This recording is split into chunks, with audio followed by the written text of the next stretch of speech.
Chapter 1. The Burning Gallows. Billows of black smoke burned Xia Feng's throat and lungs while making hissing sounds like old broken bellows. Anyone here? I don't want to die, Xia Feng. Wake up, don't fall asleep. The endless flaming red light suddenly dimmed, followed by a deep darkness. Like a drowning man, Xia Feng tried his very best to grab onto anything that could save him from this darkness. At that moment, like a rising sun, a red light appeared in front of him. In that light, Xia Feng felt his strength recovering slightly, so he struggled desperately to get closer to the light. After taking a step forward, Xia Feng saw the light becoming brighter and brighter, changing from flaming red to pure white. The darkness was thoroughly entrapped by the light and completely dissipated in a second. Xia Feng suddenly sat back up and was now panting with great effort. In his dream, the smoke of a terrifying fire had made him lose all means of resistance, leaving him unable to do anything but helplessly lie on the ground and wait for the flames to devour him. Like being constrained by a ghost, he knew that he was in a nightmare, but he just could not wake himself up. The dream was so real that it took Xia Feng quite a while to recover. After his fast-beating heart calmed down, he finally remembered that he had been working on his essay for the whole night in the school library. No wonder I dreamed about the fire. I'm practically burning my life here these days, Xia Feng thought to himself in a self-deprecating way. When he roused himself and was about to collect all the reference books and go back to the dorm, Xia Feng was stunned with the strange and unimaginable scene in front of him. Like being struck in the head, he was shocked and his mind went blank. All the nice-looking wooden desks were gone. There were no piles of reference books, paper manuscripts, and laptops. The only thing left was an old black blanket with loose threads covering him. Instead of sitting in the library chair, he was actually sitting on a narrow wooden bed. Where am I? In this situation, even a person like Xia Feng, who was relatively quiet and slow, could feel things were going wrong. Even if he was caught in a fire and sent to a hospital, this place definitely did not resemble a hospital. Not even close. His heartbeat rose up due to the shock. He looked around and tried to stand up on his feet, but as soon as he put his feet on the ground, a sense of dizziness and weakness spread over him and almost made him hit the ground. Xia Feng hurriedly reached out and grabbed the handle of the bed to retain his balance. His face was pale and his heart was beating very fast. He was already aware of the surroundings from the quick look just now. This was a small shack, including the wooden bed. There was a wooden table which could possibly fall apart at any moment, two relatively okay-looking stools, and a crate with a hole in it. On the other side of the deteriorated wooden door, there was a crock hanging. A worn old stove was under it. The fire had been put out for quite a while. Just chilly kindling was lying underneath. Everything seemed strange to him. Xia Feng had no idea where he was. The weak and dizzy feeling was bothering him a lot as well. Where is this place? It feels like I just recovered from a serious illness like pneumonia I had in high school. Countless thoughts were going through his mind, but Xia Feng had never been in this extremely weird situation before. Panic was violently stirring up in his mind. The only thing he felt lucky for was that there was nothing unpleasant or horrible that showed up. So Xia Feng took several deep breaths and calmed himself down. Then, a loud shout came from afar outside the shack. Burn the witch! A Duran cathedral is going to burn a witch. Everybody, burn that damn witch to ashes. Fear and excitement were mingled together in that strange accent. Xia Feng was distracted from his panic and felt curious. He thought to himself, witch? What on earth is this world?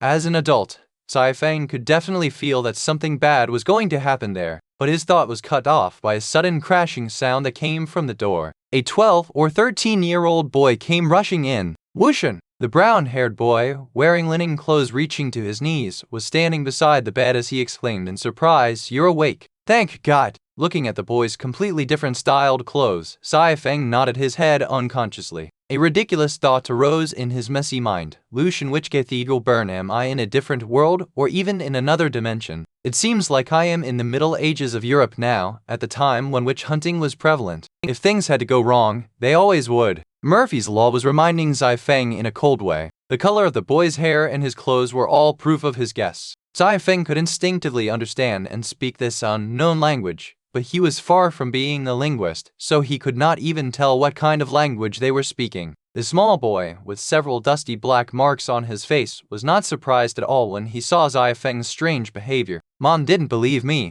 During midnight she always cries, and her eyes would swell up with tears. She keeps murmuring, "My poor little Evans, like you are already buried in the cemetery." Daddy didn't know what to do, so he asked that little bastard Simon to bring a message to Lord Ven's mansion, asking for my brother to somehow come back. Now he is a night squire. Of course, the charity doctor would not dare to claim his unreasonable, ridiculous price in front of a knight squire. The boy talked with his chin slightly raised, feeling sincerely proud. But look, I was right. I knew you were gonna be fine. I knew it. He was talking. He grabbed Xia Feng's arm. Let's go. They are gonna burn that vicious witch. It's the very same witch who made you go to jail and be interrogated for the whole night by the church guards. Xia Feng wanted to think more about his current situation, so he was not interested in going out at all. Besides, they were going to burn a person to death. That was something completely unacceptable for the kind-hearted Xia Feng, at least, he believed he was. But the last thing the boy mentioned shocked him. The witch had something to do with me. Xia Feng, therefore, changed his mind. With his arm in the boy's hand, he stumbled out of the room and followed the boy toward the cathedral. Xia Feng looked around the people on the way. It was warm outside. Most men were wearing narrow-sleeved linen clothes, the same color pants and shoes without heels, while women wore monotonous, roughly cut long dresses with big pockets. It was simple and old. Most of them had brown hair and eyes, while some outstanding outlined faces had red or black hair with green or blue eyes. This is really middle age? Xia Feng found out he himself was wearing the same clothes. Soon after they came out of the slum filled with low and shabby shacks, they saw a not so large but solemn and grand cathedral with high arched ceilings in front of them. On the biggest ceiling hung a large white cross. The windows under it were very narrow and small. Lots of people had gathered there already. Following the small boy, Xia Feng squeezed through the crowd and kept pushing forward. This made some people irritated and they stared at them angrily. But they knew that as adults, they could not misbehave on the square of a Duran. Soon, Xia Feng could see ahead. They were in the very front of the crowd now. In the center of the square, a 20-something, pale-faced, beautiful woman in a black robe was tied to a wooden cross. People were throwing stones and pieces of wood while shouting, swearing, and spitting at her. "Go to hell, damned witch! You wanted everyone in Aduran to die. My poor Tracy, she died several months ago, must be because of you." "Yo." The woman in the black robe got hit several times, but she just tightly shut her pale and thin lips without letting out a groan. Standing there like a statue, she looked at the crowd. In the front of the crowd stood a middle-aged man wearing a baggy white golden embroidered robe, with a white beret on his head and a white cross in his hands. He remained silent all the time, appearing solemn and respectful. Several men and women were standing behind him. All of them were wearing the same neat white robes. Their faces were fresh and rosy, standing in a sharp contrast to the poor and dirty crowd on the square. Behind the white robes, there was a mighty row of armored guards in chainmail. The middle-aged man looked at his pocket watch and stepped forward. He raised the round badge in his hand. Instantly,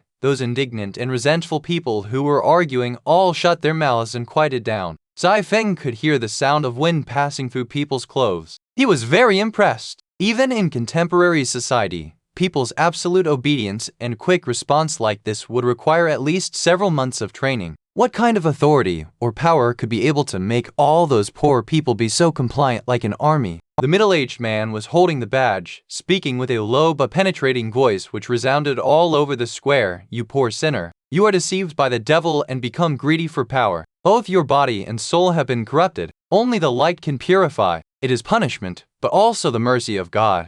Guard her! Guard her!" People's cries started gathering together and becoming louder and louder. The scene of the fanatical people crying loudly at the same time made Xia Feng shudder. If they knew he actually came from another world, Lucien, or say, Xia Feng, whose soul had been occupied by the demon, would be the one on the gallows next time. "Before the light shades on you," the man asked in a merciful manner, "confess your sins. Sincere penitence can save your soul. Then your soul would ascend to heaven where God lies."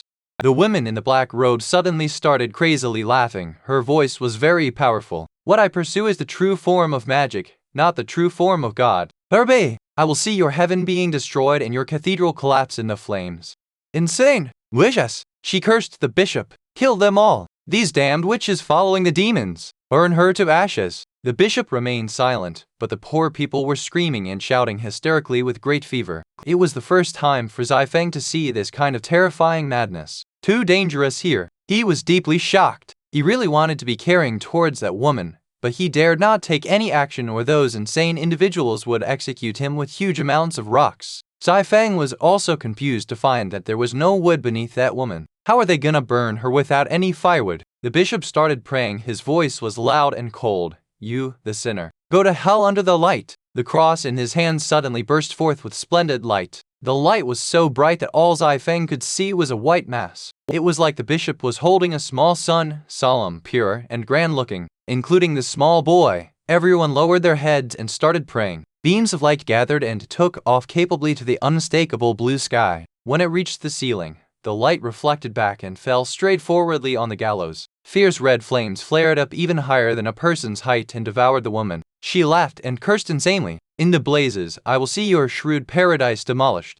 In the blazes, I will see your fabulous house of God crumbling. In the blazes, I will see you individuals everlastingly worsened. Her thrilling cries and curses were lingering in everyone's ears until she was burned down to ashes. However, Xia Feng was completely stunned since earlier when the cross erupted with dazzling light. This is not medieval Europe, this is a world where magic truly exists. My name is Lucien. Chapter 2. The Knowledge That Came With Me. In the center of the square, the beautiful witch in black had been completely burned down to ashes. However, her maniacal laughter and curses were still lingering there. Many people shuddered in fear and looked around. Then they followed the bishop into the cathedral where they started to pray and confess their sins. Lucien felt as if the blazingly bright light was still present in the square. He could still feel the sacred and dominating power the light contained. Xia Feng was so shocked that he had already made up his mind to accept his identity as Lucien. He needed to bury his past in the very bottom of his heart, in fear that people in this world might regard him as evil too. The divine power is so amazing. Instead of feeling awed or even terrified by that power like common people, Lucien was wondering if he could have a chance of learning it. At this time, Lucien got such a heavy slap on his left shoulder that he almost lost his footing. Oh, my poor little Evans. Thank God. Thank God, you don't have to suffer like your poor father.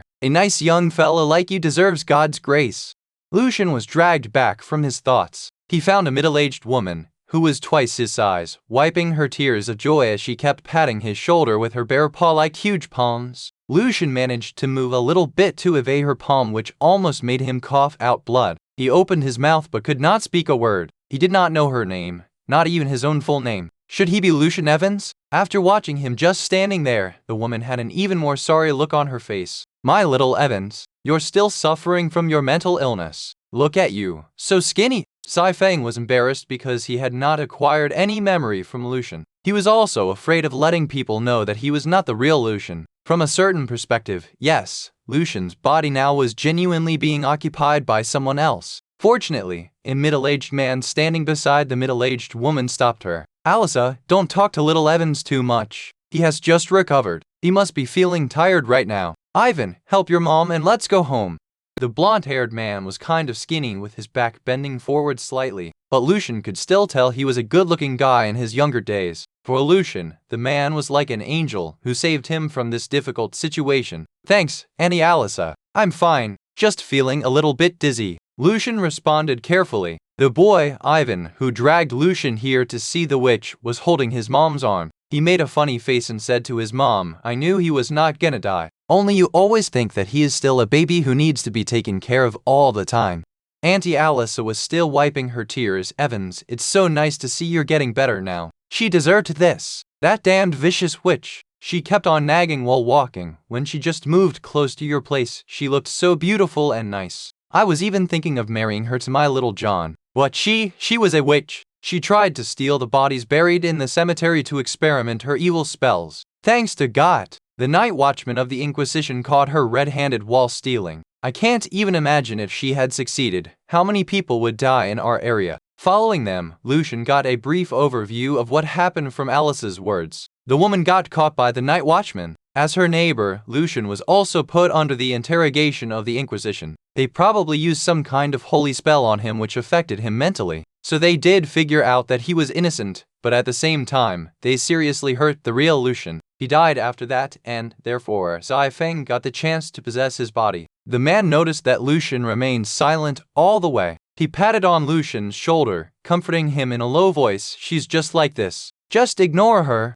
Lucien nodded. The man looked at Alyssa from behind and sighed. Alyssa, she was such a pleasant and beautiful girl in the past, but after she gave birth to John, she was like being controlled by the demon. Barely 1 year after we married, she became like this. He emotionally sighed again. He paused a bit and added, I'm no longer a well-matched opponent for her, though. Lucien was still suffering from his wide mood swings. He forced out a smile and did not say anything. He did not know the man's name yet. Somehow, Alyssa heard her husband's complaint. She threw back a snort of contempt. Joel, the bard, you, who was once full of passion and romance, the young guy who came here to pursue his dream of music, are an incorrigible drunkard now.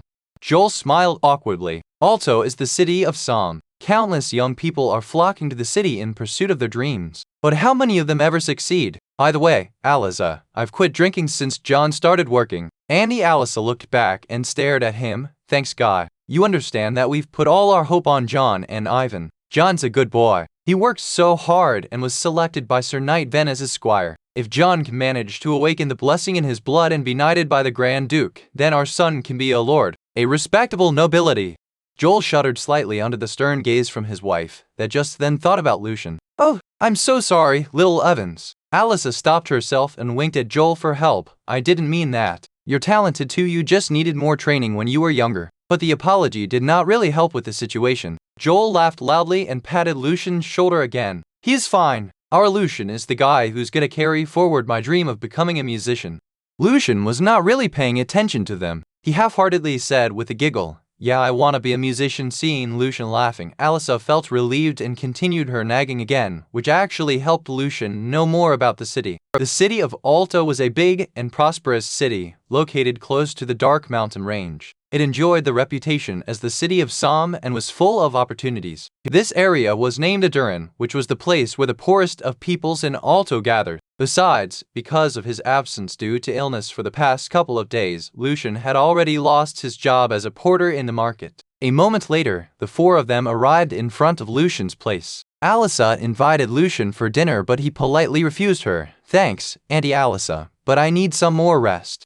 Before leaving, little Ivan moved closer to Lucien and asked curiously, Lucien, when did you decide to become a musician? You never told me about it before 5 minutes ago, Lucien answered emotionlessly. Oh, I see. Ivan nodded admiringly. After getting into his shack, Lucien locked the door from inside. He sat there unconsciously and buried his head deep into his elbows. No, kidding! I'm in a different world. A crazy world where magic actually exists. In this world, they burn people alive. With gallows, Lucien's strong emotions finally burst out. He was surprised and scared. Xia Feng was kind of shy and not really experienced in his own world. Before, he often panicked facing difficult situations, but this time, Xia Feng himself was even surprised seeing how he managed to remain calm until now. Difficulties forge a person stronger. Time went by and night came. Lucien finally calmed himself down, since he had decided to live in this time period. Now he should not panic, worry, or be scared at all. He should plan for his future carefully.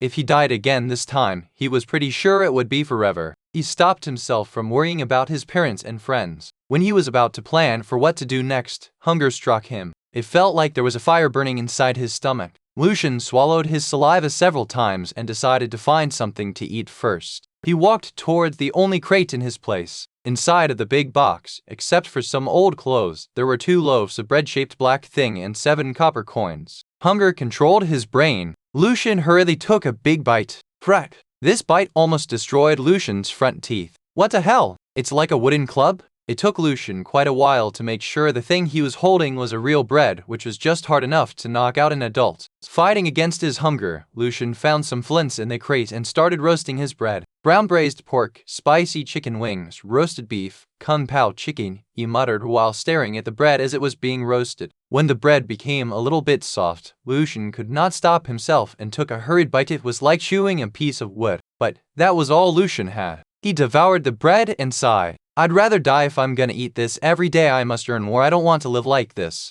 Then he thought about the bishop and the pastors. Neatly dressed, they looked so noble with their incredible divine power. Lucien felt excited. I wonder if I could learn that power and become like one of them, but the next moment he changed his mind. No, a person like me going to church, it's like myself asking them to burn me to ashes. I don't know if there are other ways there. Say that blessing. What about all the knowledge I learned in my previous world? Is it still useful here? Stuffing the bread into his mouth, Lucien started thinking about how to make a living. When he was retrieving the knowledge he learned in the university, he found something astonishing present in his brain. After taking a close look, Lucien's eyes opened wide in surprise. These are the books from the library. They also came here with me. All the books collected in the library were present there in his mind. Instead of describing them as memories or, say, Lucien's own knowledge, they were more like projections or visuals placed into different categories, ready to be read by Lucien anytime. Lucien tried to read them with great curiosity, but Lucien found that he could not open a majority of them. They were locked. Chapter 3,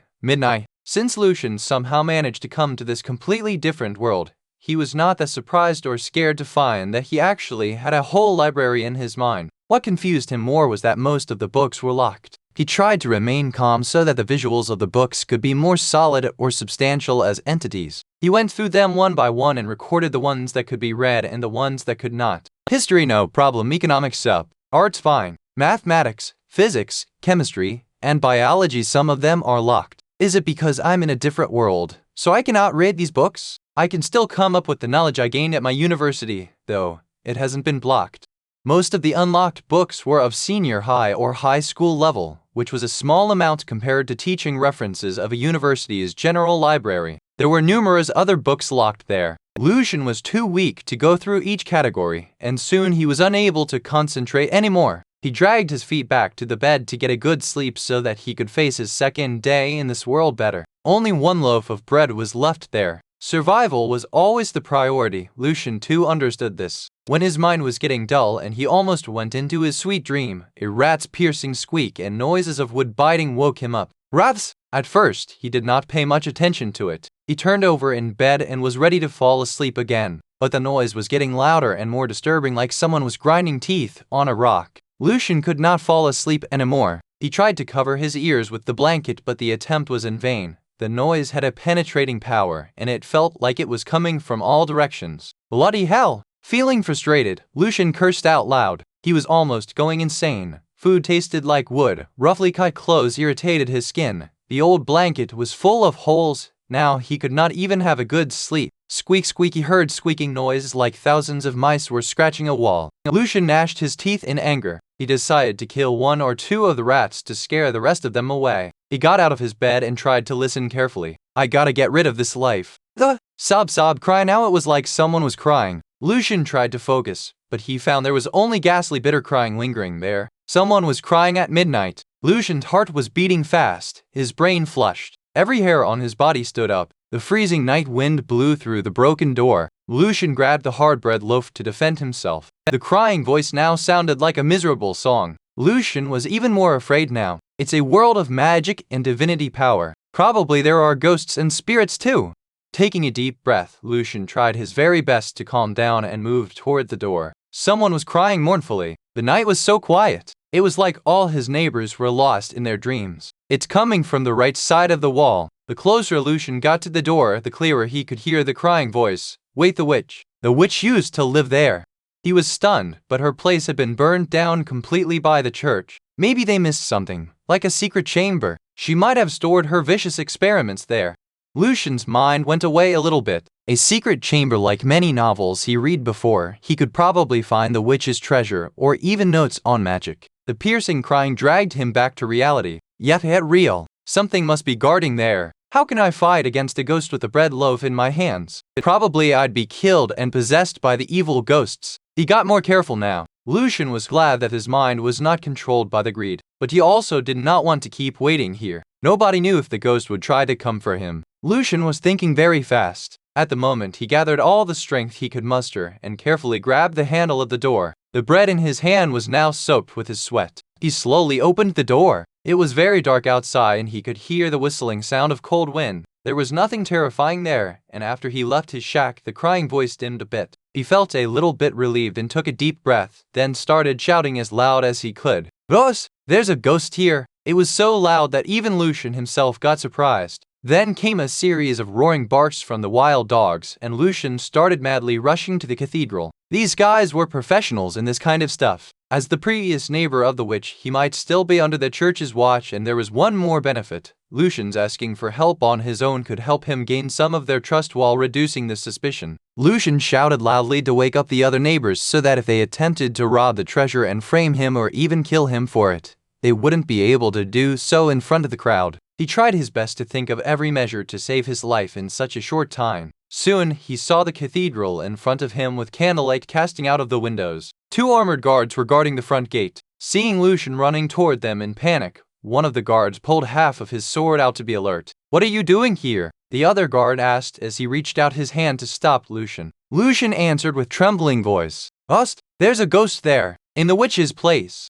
The guard got nervous after hearing that. As a newly recruited guard, he could not tell whether Lucien was telling the truth or not. So, he asked his partner to stay and went back into the cathedral to report to the pastor on duty tonight. The noise from his chainmail gradually faded as he disappeared into the darkness. A short while later, a blond young pastor in a white robe walked out of the gate with the guard. The pastor had a thin face. He walked in an elegant rhythm. "I'm Pastor Benjamin. Can you tell me what happened?"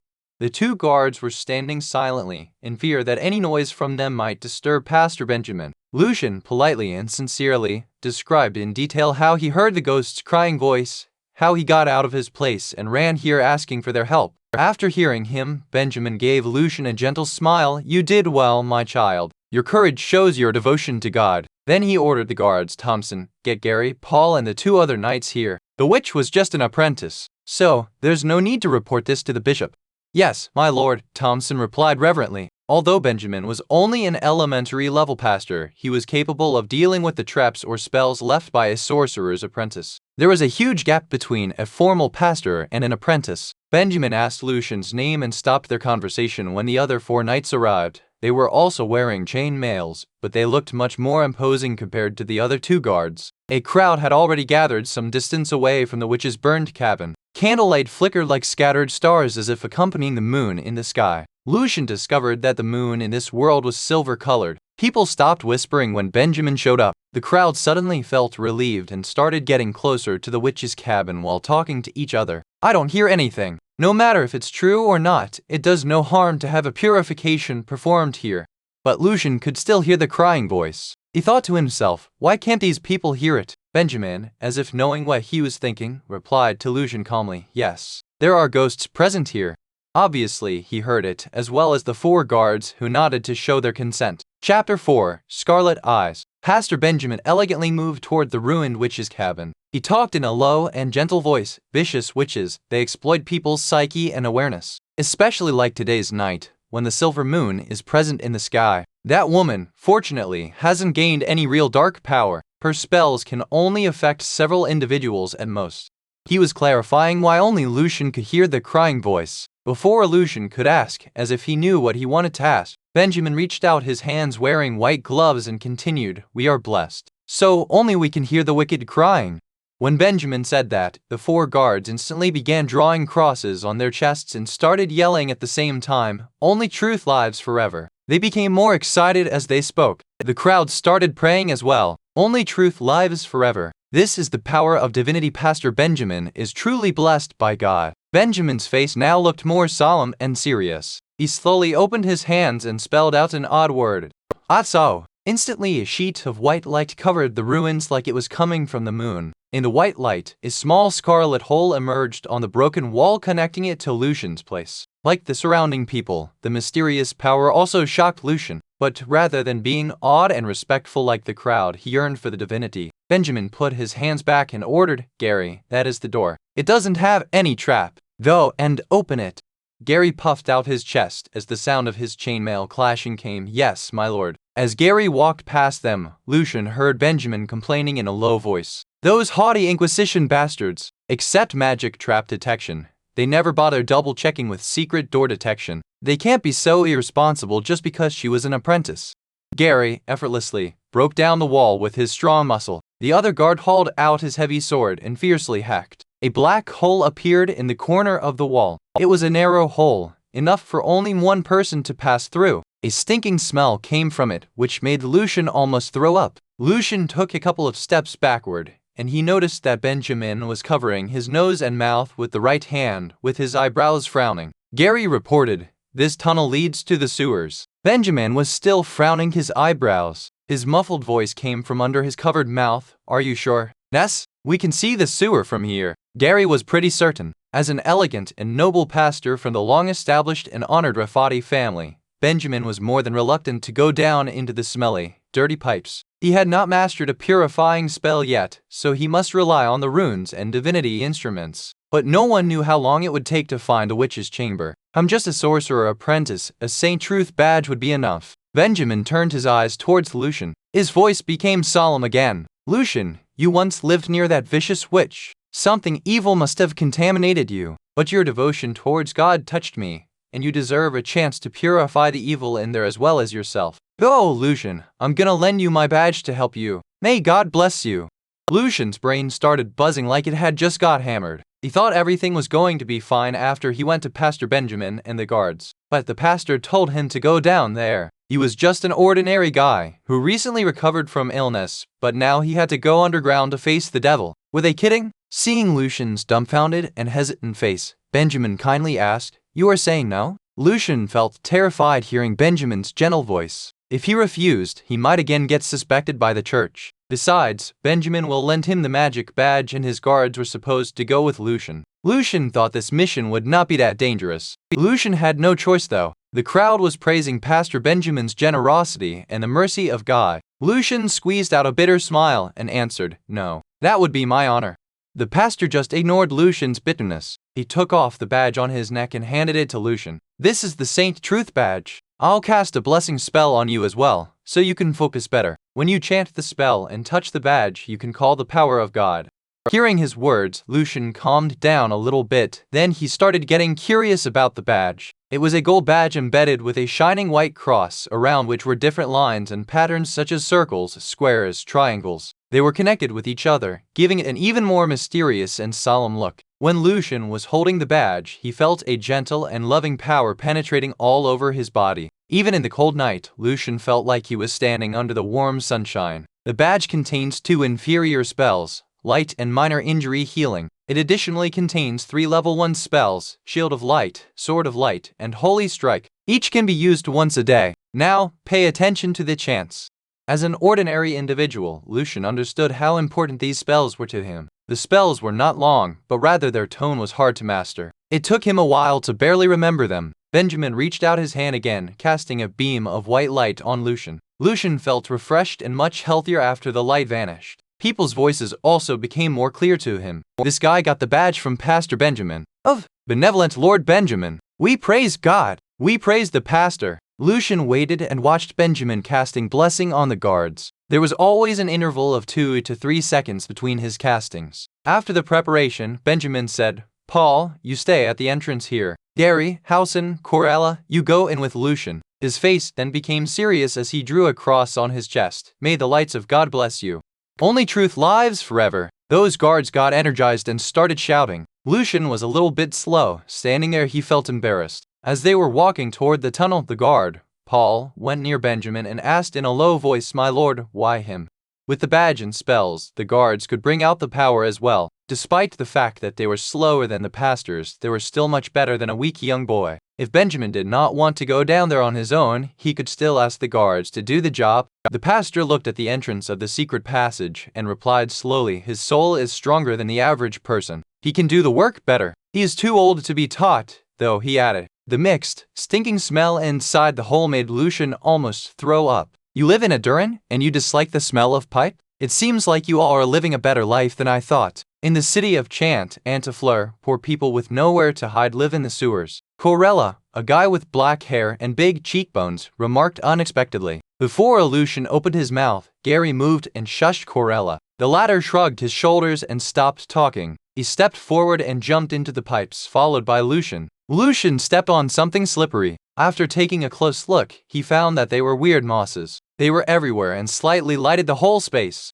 Gary kept his voice low. "I, Housen, and Corella are high-level night squires. We'll try our best to protect you. When you are in danger, summon the Sword of Light as soon as possible." He wore blonde whiskers. Every movement of his was calm and confident. He seemed like the acknowledged leader of the 4 guards. Gary was holding the sword in his right hand and a small shield in the left. He took the lead and moved deeper into the darkness. The miserable crying was increasing louder and louder. It originated from all around. For ordinary people, it was almost impossible to tell the direction, but the special trained guards and blessed Lucien could easily find where the crying was coming from. No one was living down here, as Corella mentioned. The whole space was terrifyingly quiet except for the lingering bitter crying. They passed several forks and stopped at a normal corner. Gary stared at the wall, which was fully covered by dark green moss, telling Lucien in a cool voice, "Summon the Sword of Light." Terrified and excited, Lucien calmed himself down under the help of Blessing and began concentrating on the badge hanging on his neck.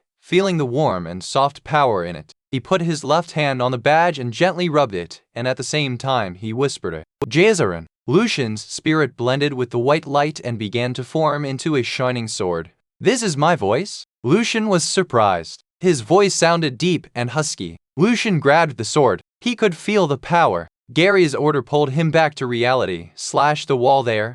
His body trembled slightly. Lucien didn't know what he was going to face. Powerful magic? Evil ghost? Fatal trap? He had no idea. Corella sneered at him. Lucien knew he had no other choice. He took a deep breath, clenched his teeth, and screamed loudly in his mind, "That is not a big deal!" He slashed the disgusting slippery wall with all his might. The stone was like a pile of mud before the sword. Something weird got cut inside as well. Lucien felt something breaking, with dark gas leaking and disappearing under the sword edge. The wall collapsed completely. Behind the wall, there was endless deep darkness. Suddenly, two weird, cold, hideous spots of red rose in the darkness. And then more and more scarlet spots started emerging, densely dotted. They resembled pairs of eyes. Chapter 5. The Sudden Turn of Events. Confronting those red eyes, Lucien felt his hands and legs were shaking, his head buzzing. Different thoughts about what he should or should not do overwhelmed him, so he just stood there.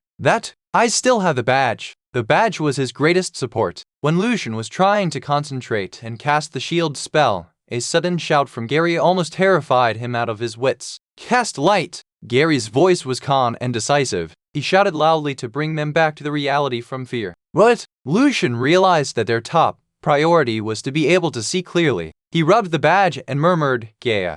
A ball of white light appeared in front of them and pushed the darkness away. Then Lucien saw them, red-eyed rats of regular size. The floor, walls, and even a weird human-shaped plant were all covered with the black rats like a crazy swarm, giving Lucien goosebumps. The rats also saw their enemies. As soon as the light appeared, they started screaming and flooding toward the humans. At that moment, they managed to take a glimpse of the chamber. A desk was placed in the corner with 3 glowing books on it. Another flat, broad, weird-looking table was at the center of the room, drawn with different strange patterns, like red, blue, or green, similar to the Saint Truth badge. There were also some small stoves, pots, and glass bottles, but they did not get enough time to notice details as those crazy stinking monsters already jumped in front of them. Halcyon and Corella held their swords and shields, with their backs against Gary, in a simple formation. The leading rat threw himself right at Lucien. Its mouth was open wide, showing its 2 long and sharp fangs. Lucien raised his sword of light and hurriedly swung at the head of the red-eyed rat. However, he was too nervous to predict the rat's movement, and the blade missed, although the light coming out of the sword still caught it. Lucien could smell the rat's burning flesh. Its skin turned black and rolled up inwards. But the rat did not stop and was already in front of Lucien's face as if it could not feel the pain. He could smell the rotting odor coming from its mouth. Lucien was too nervous to make the right decision. He tried to lift his sword once again and at the same time reached out his left hand to try to defend. Due to his panic, he almost dropped the sword. Feeling desperate, Lucien couldn't help but watch the creature about to sink its sharp teeth into his chest. At this critical point, a shining blade arrived and hacked the rat directly, splitting it in 2 parts. "Do not panic! Protect your vital parts. You still have the healing spell," commanded Gary. Corella also ordered in a sharp voice, "You idiot! Come here with us. You want to die standing at the front?"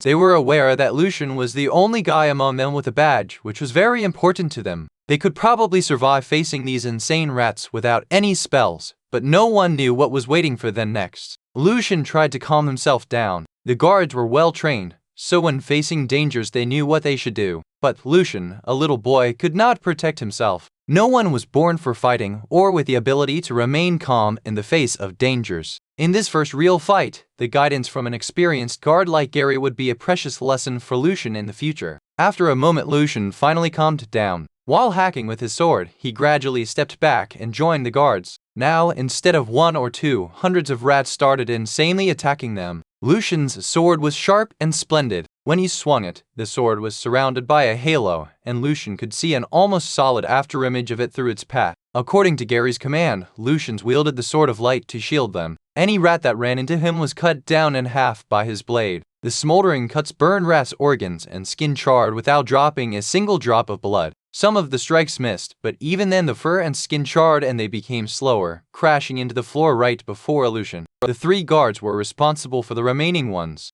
Ha ha! Great job, kid! Corella whistled. Lucien did not feel satisfied, though. He could feel the power of the sword was gradually decreasing. Gary was still hacking the remaining ones. Calm down. We have enough power to deal with these monsters. A new wave of attack came again, like a black swarm. Lucien was improving rapidly. Although still worried, he decided to trust himself and the 3 guards. The hacked bodies of dead rats fell to the ground like raindrops, but some red-eyed rats still managed to pass through the defense and move toward them quickly. They cannot handle all of them. Lucien was thinking worriedly. Nobody could wield a sword that fast. Of course, they were fighting not only with their swords. 2 small silver shields were cooperating with the swords. The crazy jumping rats could not stop in time and knocked directly into the metal. Many were twitching on the floor and died soon. Corella laughed. You can't be a good knight without a shield. After several rounds of attack, the red-eyed rats changed their pattern. Instead of throwing themselves directly towards their faces, some started approaching through the floor, while others climbed on the wall to attack them from above.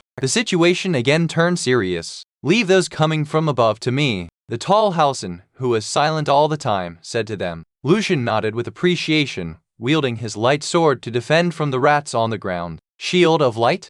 Not yet. Gary shook his head. They were like a small boat floating in a roaring ocean. They could be easily destroyed. Suddenly, Halcyon missed one rat, which fell directly on Corella's shoulder. The rat gave him a bitter bite in his neck. Corella groaned with pain and twitched his shoulder. I got bit. It's numb there. Their teeth must be poisonous. He swore bitterly. Let me do the healing. Lucien was about to rub the badge but was stopped by Gary. Corella can still hang in there. There are too many rats. Save it after ouch. Before he finished, Gary got bit under his kneecap. Soon the guards started focusing on their unprotected parts. But unlike them who were wearing kneecaps, boots and chain mails, Lucien was merely wearing linen short clothes. Suddenly he got bit in his ankle. Feeling pain and numbness from his ankle, Lucien almost lost his balance. He felt thirsty at the same time. He wanted water. Protect yourself. Raise your shield of light first. Then use healing. Gary commanded. Half of the rats were dead already. Lucien quickly became focused and rubbed the badge.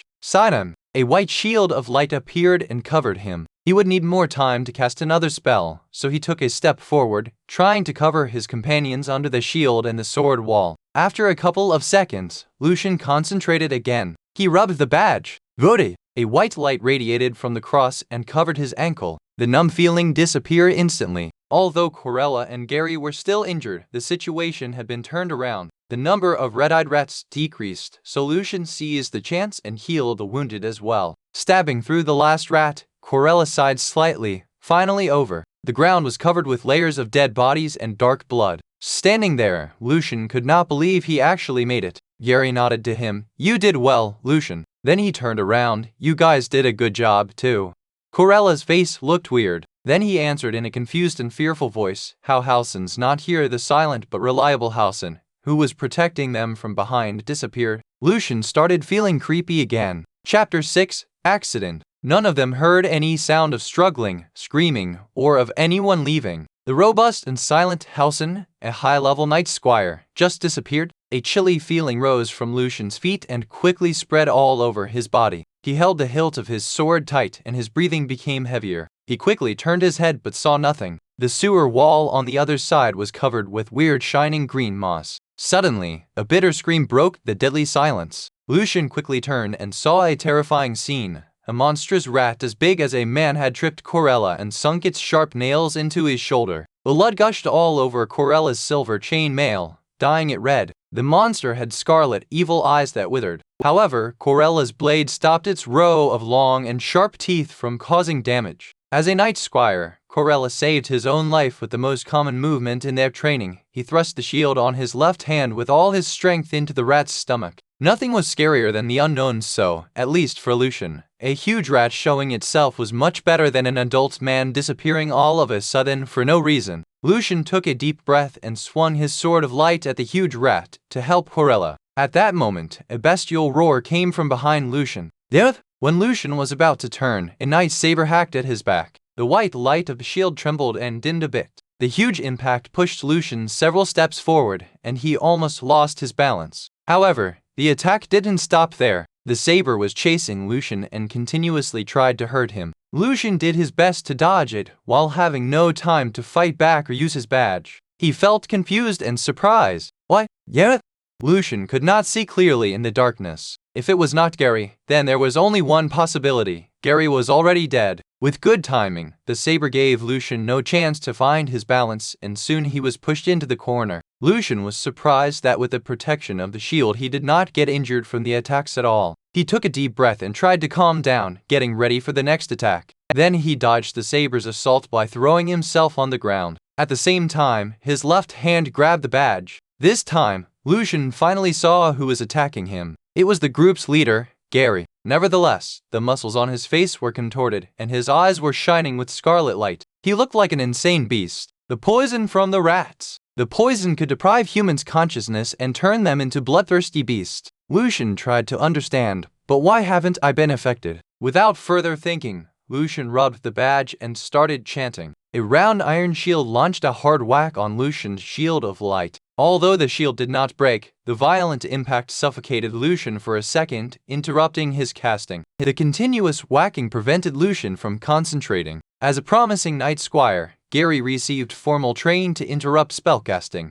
A layman like Lucien, with no basic training, would be unable to resist the disturbances from a knight squire. Any trainee pastor or sorcerer apprentice with a level 1 Saint Truth badge and a shield of light could have killed Gary. In the same level, a spellcaster was always superior. While Lucien was being trapped with Gary, Corella could not hold the rat back much longer. His right hand was trembling from the effort of holding the enemy's mouth away. Fortunately, the huge humanoid rat also became weaker. Unable to cast the spell, Lucien changed his mind and swung his sword of light upwards. He knew that his summoned sword was much stronger than the guard's saber. Although the swing did not strike true, the radiance from the sword terrified Gary. He stopped attacking Lucien's shield and switched to a defensive position hurriedly. It seemed like he didn't want to be further apart from Lucien. For a traditional knight, letting his enemies successfully cast a spell would be very dangerous. Without any sound of impact, the sword cut Gary's saber as if it was a piece of wood. Gary barely managed to raise his shield in time and block with it, but the sword left a deep crack right in the middle of the shield. When Lucien was about to launch his next attack, the sword of light suddenly turned into thousands of shining pieces, indicating the spell used up all its power.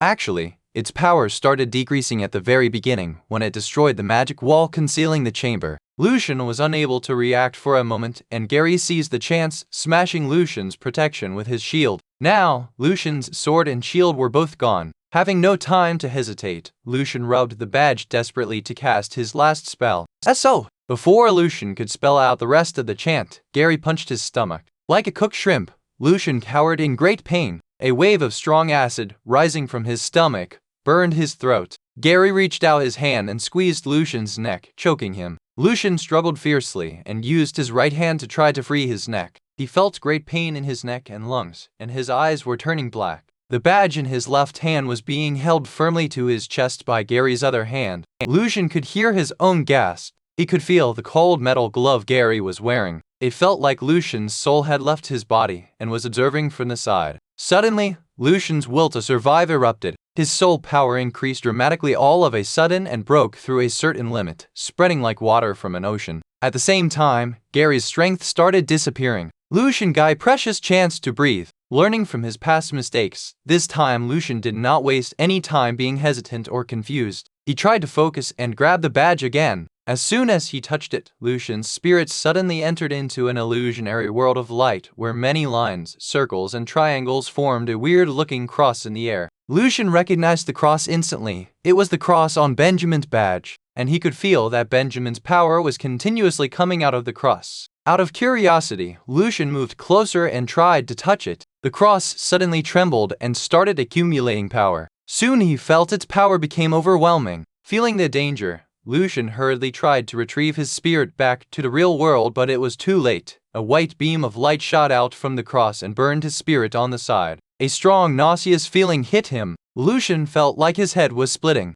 and two streams of cool, rusty metal-smelling liquid came down from his nose. Suddenly, the light beam somehow materialized and burst out from the badge that Lucien was wearing. Gary did not have a slight of chance to withdraw his hand. starting from the hand squeezing Lucien's neck. The light beam quickly dissolved his arm and part of his shoulder in seconds like some kind of super strong corroding acid. There was no blood coming out, and the wounds instantly turned black. Divine power can be activated without any spell? This surprised Lucien. He quickly dodged to avoid the enemy's following attack. However, he felt all his muscles aching and it was hard to move. Then, what Lucien saw shocked him greatly. Gary was lying on the ground, dying, with his eyes half open, and the scarlet light on them was gone. The pool of blood left by the dead rats had evaporated, forming a red mist and pervading the chamber and nearby pipes. The weird, human-shaped plant in the corner was stretching its branches cozily in the blood mist. On the other side lied Corella and Halcyon, with their own sabers stabbing each other's back. Chapter 7.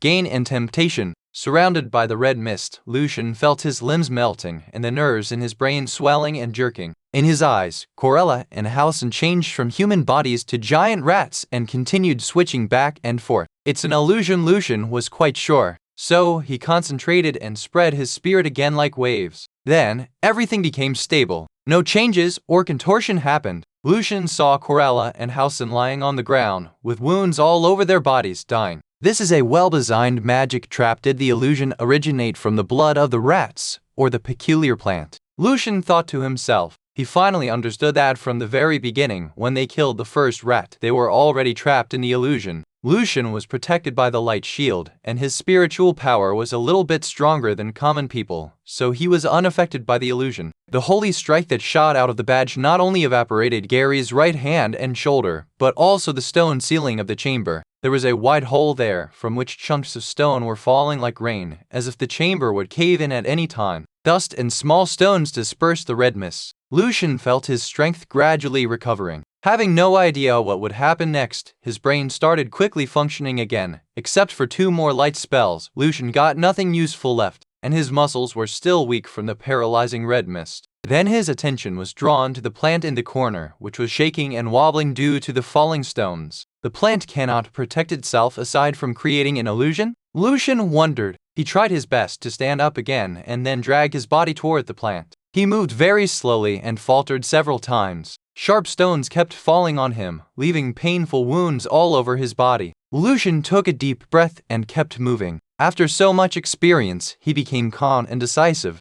Reaching out his right hand, he firmly grabbed the main stem of the plant. The plant had a pulse like that of a living being. Lucien felt like he was grabbing veins of a creature, beating with blood. He pulled the stem with all his strength. Suddenly, the plant shrank and burst out an extremely bitter and sharp scream. Lucien did not succeed on his first try, so he kept twisting it with all his strength. Like a dying man struggling for survival, the plant screamed, stretched out its branches and entangled them around Lucien's arm. The plant was moist, slimy, and cold, and its tentacles had countless tiny burrs which kept burying themselves into Lucien's skin. Fighting back his fear, Lucien pulled hard again. Fret!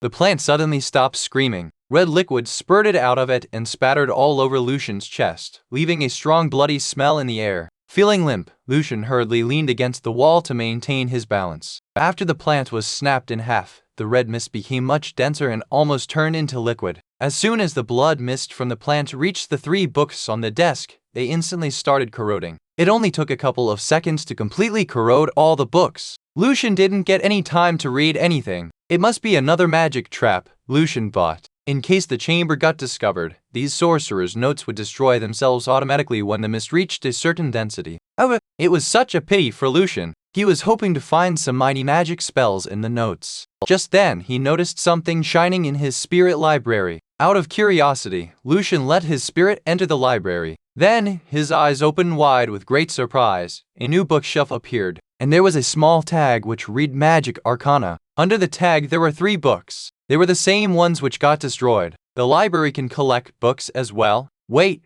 what about the content then? I didn't have a chance to read them at all. Lucien was trying to understand how the library worked. As the corrosion happened really fast, the whole books were still destroyed page after page. Probably the library can copy the content and the projections of the books can be stored here. Lucien was just guessing. He needed more proof. Staring at the 3 labels, a strong hesitant feeling rose in Lucien's mind. Wouldn't it be too dangerous to learn magic in a world where divine power dominated everything and sorcerers were hated by the public? Lucien knew he could not waste too much time down here. What was more surprising was that after the mist completely disappeared, Both Corella and Housen twitched a little bit. They were still alive. Lucien knew that he really had to hurry up and get all of them out of this terrible place. Benjamin suddenly groaned when he felt Lucien activated Holy Strike. At that moment, their spirits were somehow connected. He was more than surprised. "Lord Benjamin," Paul asked with concern. Under the silver moon, Benjamin's face did not look well. He said in a low voice, "Something unexpected happened down there.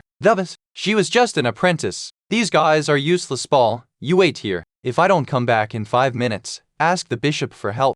Because there was a spirit imprint on the badge, Benjamin could feel it, or he would not have lent the badge to a young guy he had just met. He did not expect that his own imprint could be activated by someone else. Misfortune always comes with arrogance and prejudice. For Benjamin, knights were just a bunch of vulgar and ignorant guys who knew nothing more than how to fight with just their physical strength. So, without giving any thought to whether the guards were actually more suitable, Benjamin directly gave the badge to Lucien, a young boy whose spirit was stronger than common people. Benjamin's perspective came from his past experiences. The family he came from, the Relativity family, was one of the most powerful families in the Duchy of Orvaret. Relativity family was known for producing gifted divines. While knights had to learn spells, offsprings of Relativity family were born with blessing in their blood. Benjamin was no way close to being the most talented child in his family. But after entering the monastery, he stood out among his peers and soon became a formal pastor and a divine caster. But now, as a formal pastor, he was having trouble dealing with a trap left behind by a sorcerer's apprentice. It would definitely affect his reputation and position in the church. So he had no choice but to rush over there and solve the trouble himself. Paul was surprised as well. They had the badges, there a real sorcerer present there. Sounds of footsteps came when Lucien was about to drag himself out the chamber to ask for help. He became anxious for fear that if it was another witch or wizard who came, then he would not be able to safely escape with his life again. Above all, he felt worried,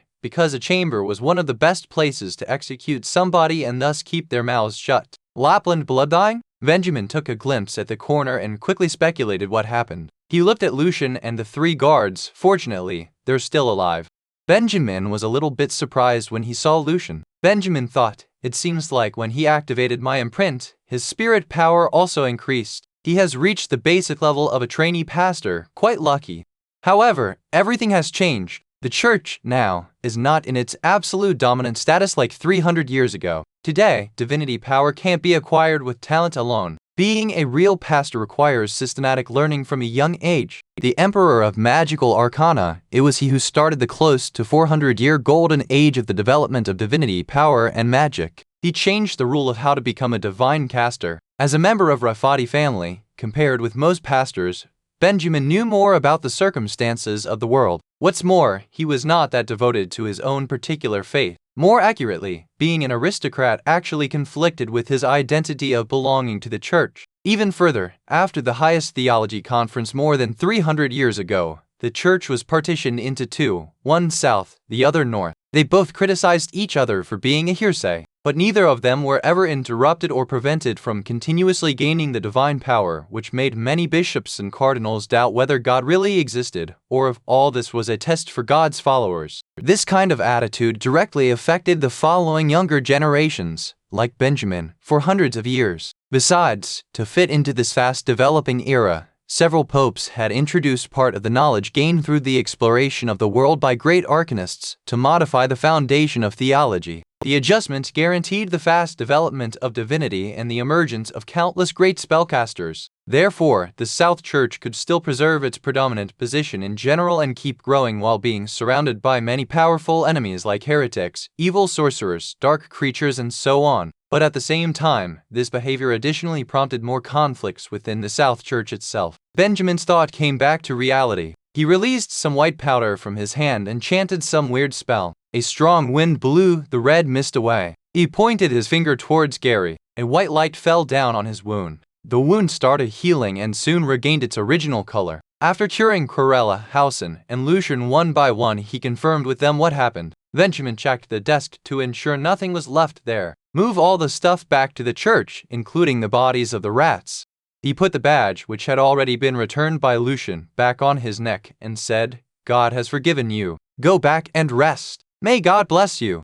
Initially, Benjamin wanted to reward Lucien with some money or even wait to see whether the kid had the potential to be further trained if things went well. But after all of this, the only thing Benjamin wanted was Lucien to leave as soon as possible. He got another problem to face: Gary's right hand. He did not master the spell for limb regeneration. Having the chance to leave, Lucien hurriedly walked toward the exit. By the moment he left the chamber, he heard Corella talking to Housen in a low voice. Gary lost his right hand. He probably can't stay in the guards anymore. He walked outside the pipes with complicated, mixed feelings. The crowd mobbed him instantly with great concerns. "Little Evans, is the ghost gone now?" Auntie Alissa asked loudly from far off. Lucien nodded. "Yes. The place has been purified by the pastor and the guards." The mood lightened immediately after they got Lucien's certain answer. They started being more curious about what happened down there. "Lucien, what did the ghost look like?" "Terrifying. I knew Lord Benjamin could handle it. Lucien is blessed by God. He got the chance to use the badge. What a pity. Lucien is not a child anymore, or he would be able to go to the monastery and become a real pastor. Think about it. A pastor from Aduran."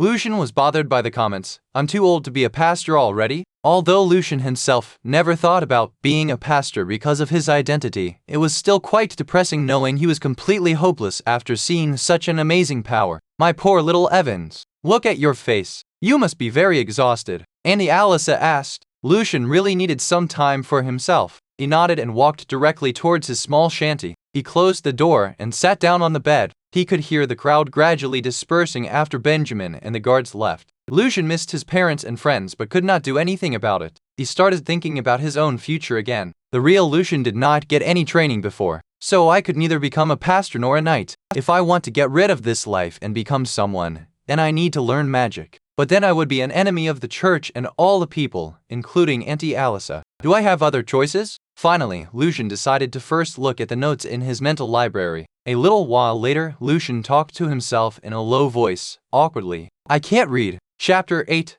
Alto. The notes were full of strange characters, and Evans, as a poor child, was uneducated and illiterate. As a hopeless illiterate, Lucien could only helplessly stare at the notes and yearn for the amazing power. Although he had experienced a lot here, he still felt extremely depressed with the gap. He was a university student in another world, but now he was just a poor guy who couldn't even read. Lucien made up his mind. He must learn how to read. Even if Lucien could not be a pastor, learning how to read and write was not a bad thing in order to get rid of poverty. He had no physical strength. If there was a way out for Lucien, it would be something related to knowledge. Feeling motivated by his decision, Lucien again picked up the notes, hoping to uncover any other hidden secret. There were many strange but familiar patterns in the notes, like lines and geometric figures. Lucien guessed they were probably magic seals or circles because he saw them in the badge before. Then, he saw some formulas which might be used to make magic potions. The characters in the second note were even more complicated. Actually, the two notes were of different characters. Fortunately, the third one looked more interesting and contained the same character as the second one. It was filled with assorted hand-produced figures like plants, minerals, and creatures.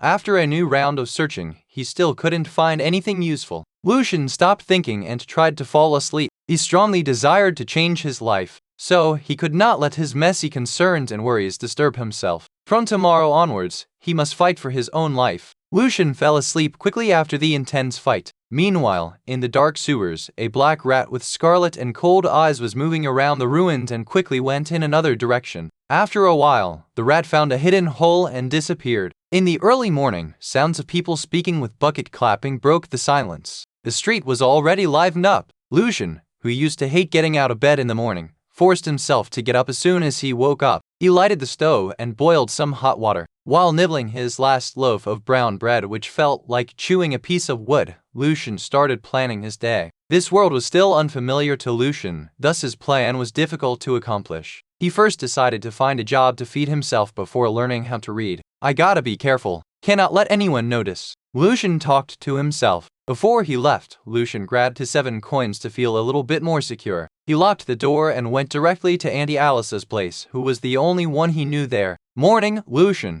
A girl with black hair greeted him on the streets, filled with curiosity. Lucien did not know her. Hurriedly, he made a smile and replied, "Hey, I'm gonna visit Auntie Alissa. Sorry, but I'm running late." And then he quickly passed her by. "Hi, Lucien. Did you really face the ghost? How did you feel when you cast the spell?" "I heard a guard lost his right arm." It was very dangerous last night, wasn't it? It seemed that Lucien had become famous in the district overnight. Within 3 minutes walking, a few neighbors came and asked about his adventure. Lucien knew none of them. He could only smile and head towards his destination. Before Lucien knocked the door, he heard a familiar voice. Little Evans. Good morning. Joel was walking towards him. Good morning, Uncle Joel. It was such a relief for Lucien. Dressing neatly, Joel was holding a classic harp. Did you have breakfast? Don't be in a rush to find a work until you're fully recovered. You can always eat here. Don't worry. Lucien appreciated his kindness so much. He started feeling he was not alone here. Thank you, Uncle Joel, but I had my breakfast already, and I got blessed by Pastor Benjamin last night. So, now I'm completely fine. Joel nodded and walked with Lucien side by side. Later you could go and find Koenig Copper Coronet. He still owes me a bottle of less wine. He will introduce a good job for you. Then he turned his face towards Lucien and said in a serious voice, Evans, you're already 17. It's time you started thinking about your future. Uncle Joel. Lucien knew he was saying the truth. Joel sighed slightly. No one can make a living with only doing labor all the time. You know what? I've seen a few old labor guys with no saving and no children to rely on in their last days. All of them died in their 50s or even 40s. He paused a little bit and continued. I know learning will take a long time, but if you're willing to work hard, you can always support yourself with this skill. During their conversation, they walked through a gate where 2 guards were standing on both sides. Lucien's eyes suddenly lit up. Broad and clean streets, busy stores, and pedestrians wearing colorful and fancy clothes. Music was wafting in the soft wind. It was a different world compared with the poor Aduran district. Lucien thanked Joel sincerely. Joel started joking again. Besides, sometimes a master only has a single daughter. Who knows, maybe you can be promoted directly from an apprentice to the future owner. You know, a nice-looking promising young fellow is always in demand. Lucien replied with an awkward smile. Joel finally stopped around a corner. He placed a hat on the ground and got ready to play his harp. Lucien was a little bit surprised to find that Uncle Joel was a street artist. Joel pointed to the luxurious and magnificent palace in the distance and smiled. That is the Hall of Chant. For me, I feel like I'm playing music in the hall. Before Lucien said anything, Joel continued murmuring as if something inside of his heart was triggered. 400 years ago, guided by the Holy Hyles Empire, the church marched toward the west. Finally, they occupied the last central city of the old Sylvana's magic empire, Alto. The army drove the dark creatures and demons away into the dark mountain range. Since then, Alto has always been one of the most famous cities across the whole continent. 300 years ago, under the guidance of the Pope Charles I, who was still a cardinal at that time, lots of famous scholars and artists studied and edited together the hymns and poems of past ages. After he became the Pope, he promoted the singing style in every church and started regular choirs. Since then, Alto has been enjoying the reputation of City of Psalms. Because we are close to the dark mountain range, elves, dwarves, and dog-headed men, or say, cynocephalus, often came in contact with us and some even became members of our duchy. Different kinds of music were mixed in Alto and the polyphonic music was born here. Then followed formal symphony, Jesu violin, etc. Countless artists and musicians inscribed their names on the pages of history. Playing inside the Hall of Chant is a great honor for every musician and bard. Although I cannot get in there, it's also a pleasure for me to play my harp here. After parting from Joel, Lucien took Joel's suggestion and started heading towards Copper Coronet. While asking the way, he was enjoying the wonderful music in the wind. As soon as he returned back to Aduran, he saw a busy pub with a coronet board hanging there. Outside of the pub, from time to time, young girls and women could come and glance into it and then leave with disappointment. Chapter 9, A Tough Start. Chapter 9, A Tough Start. Translator, Winyathepu. Chris Liu Editor. Vermilion. It was interesting and confusing for Lucien. The morning was obviously not busy hours for a pub. A slender blonde girl was peeking inside from the pub door. Then she sighed and was about to leave, but was surprised to notice Lucien standing there, waiting for her to get out of the way. "Oh, Lucien!" she exclaimed. Lucien was already used to the situation. He smiled and greeted, "Morning. What are you doing here?" The girl's tan cheeks suddenly flushed. I'm just on my way. I heard there's a new bard here today in the pub, so anyway, I gotta go, Lucien." Before Lucien said his goodbye, the young girl rushed away with her cheeks red. Lucien guessed the bard she mentioned should be very attractive. However, it had nothing to do with Lucien. He was here to work. He gently pushed the door and stepped inside the pub. Lucian's first impression toward the pub was not very good, a dusky space with a strong alcohol smell and messy tables and chairs. It took his eye a while to get accustomed to the dark environment. Several drunkards were woken by the noise. They emitted a few curses and went back to sleep on the tables. There was an hook-nosed man in a tight black coat, probably in his 30s, sitting on a bar stool and was sipping his amber-colored wine. Without saying anything, he glimpsed at Lucien. Lucien looked around. Soon, he found a dwarf snoring loudly behind the counter. He was sitting on a high bar chair with his round head leaning against the wall. His shining saliva was dropping on his blonde beard, which was tied into a bow. Knowing the dwarf would not wake up by himself, Lucien knocked on the counter loudly with his fingers. The drunkard started swearing in the background. The old dwarf slowly woke up with sleepy eyes. "Oh my Lucien, finally, you're a grown-up now. Finally, you understand the wonderfulness of wine. Cheers for our new customer. It's already morning, Uncle Cone." Lucien was hesitant about how to call the pub owner. Cone rubbed his eyes and looked around. "I'm not drunk, don't lie to me. What a wonderful night."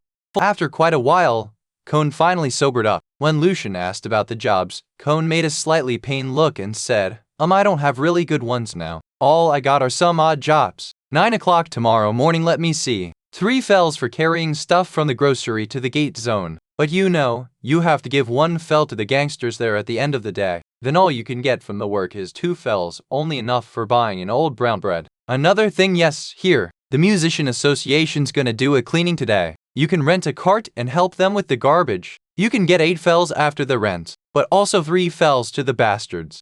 There is something else to know. I don't think you're qualified for that. Lucien nodded. He only had 7 fells with himself. He did not really have many choices. Working for the association was the best one. Cone, do you have jobs with better payment? Lucien asked again with curiosity. Cone laughed loudly. Yes, for sure, my boy. But those are for real men, as they require strength and courage, not for a young boy. You don't even know how to drink. Then he lowered his voice. I've seen so many people setting off toward the dark mountain range from my bar. They were mercenaries and experienced adventurers, but very, very few of them came back alive. Cone belched and continued, of course they all made a big fortune, though. Don't underestimate them. Many of them were high-level knights. A gentle but attractive voice came from behind Lucien. His tone was lifted slightly in the end, sounding elegant and seductive. Lucien turned around and saw a silver-haired man walking toward them from one of the pub's rooms. He was wearing slim pants and a red jacket, covered with a black high-collared coat. Those formal clothes looked amazingly casual but elegant on him. He had quite refined features. Silver eyes, tall and straight nose, thin lips. The man almost looked like a charming elf with his silky silver hair, like a full moon at night. Holding a harp in his hand, the man picked a bar chair and sat down. Hey Ryan, want a drink? Cone grabbed a glass. Thanks, but I only drink at night. He smiled. Peace has been prevailing on the continent for almost 300 years.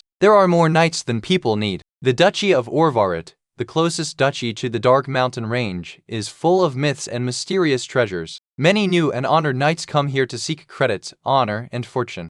He fiddled with the harp and continued. Besides, some of them were broken knights, some of them were convicted, some of them were travelers, while some of them were dark knights who were not admitted by the church. Cone was a little bit unhappy with Ryan's rejection. He murmured, Lucien, this is Ryan Candia. As a bard, he traveled a lot, and he just got away from the passionate trial-ladies in the kingdom of Syracuse. The kingdom of Syracuse? Lucien asked. Cone burst out laughing. His long, blonde beard swayed with his laughter. With an ambiguous smile on his wrinkled face, he replied, Yes, the Syracuse. A passionate, romantic nation where love is the top priority. A drunkard joined them when they started talking about Syracuse. He loudly burped and asked with eagerness, Ryan, the law ladies and madams they're in Tria, were they really that beautiful and hot? Ryan smiled casually and answered with his unique tone, Yes, they were. Their eyes were like morning stars, hair like silk, lips like roses, and their fair skin like milk. I can still remember the perfumes they wore and their wet, warm breaths. A few ladies and duchess even invited me to their secret manors. The drunkard cut in with excitement. Did you go then? Lucien knew the most common topic within men was women. While he was listening, he was also thinking about his learning how to read. Ryan, with the same smile, answered, I told them I did not like dirty things that had been used by someone else. I love beautiful, clean, and pure lives, no matter men or women. They're the tastiest things in the world. Bullshit, Ryan. There was no way you dared to speak to them like that. Right, if you had answered like this, you would be in the famous jail in Tri by now. Come on, Ryan. Those ladies, many of them could compete with the knights. There you. Ryan shrugged his shoulders slightly, facing Cone and the drunkard's laughter. That's why I'm here now, not in Syracuse. Pounding the counter, Cone was laughing so hard that he almost got choked. Drunkards there were all wakened up by his pounding, looking angry but confused. Such a good story from our beloved Ryan. Cone's face turned red. Cheers for the wonderful story. All the drunkards knew was ale. They pushed their ways to the counter to grab the free drink. Yes, for Ryan, the blowhard. The blowhard! They laughed and shouted. A while later, when the pub finally quieted down again, Cone was very surprised to find that Lucien was still there. What else, my Roy? Cone asked. Yes, I've got a new idea. I'm thinking about learning how to read. Oh, really? Now Cone was even more surprised. You talked with Ryan? You two are dreamers. Several guys in the bar started heckling. Woo, what a magnificent, glorious dream for our brave little pauper. While some showed their support. Lucien, good for you. Dreams make a real man. Cone laughed with them for a while and then turned to Lucien. 2 years, Lucien. It'll take you at least 2 years to learn how to read. You'll start from scratch. Do you have any idea how much money and effort it will cost you? Lucien looked into his eye, nodded firmly. I understand. So many people tell me I'm too old for this or that. But Cone, as people said, better late than never. If I don't make up my mind, there will never be a start. As a university student in his original world, Lucien was confident that, with all the knowledge he mastered before, he would be able to understand the language rules and start reading very soon. Twirling his big beard, Cone nodded. I see you're too old to enter the church school, that's for sure. Then there are 2 ways. Either you become an apprentice for 10 years, or you pay for a teacher. But the first way, it depends on whose apprentice you want to be. I don't see the necessity for a blacksmith to learn reading. They won't pay you for that. If you can afford a teacher, it will be 5 nars a month. 5 silver coins. And the price is same in the whole city. Lucien did not want to become an apprentice. 10 years was too long, but he also had to make sure no one would possibly find out that he was trying to learn magic. Being an apprentice meant he had to live in his master's place. That would not be good. 5 nars. It's probably gonna take you half a year to save 5 nars if you work from day to night and eat the cheapest brown bread. And how much can you learn within a month? Cone added. Are you still going?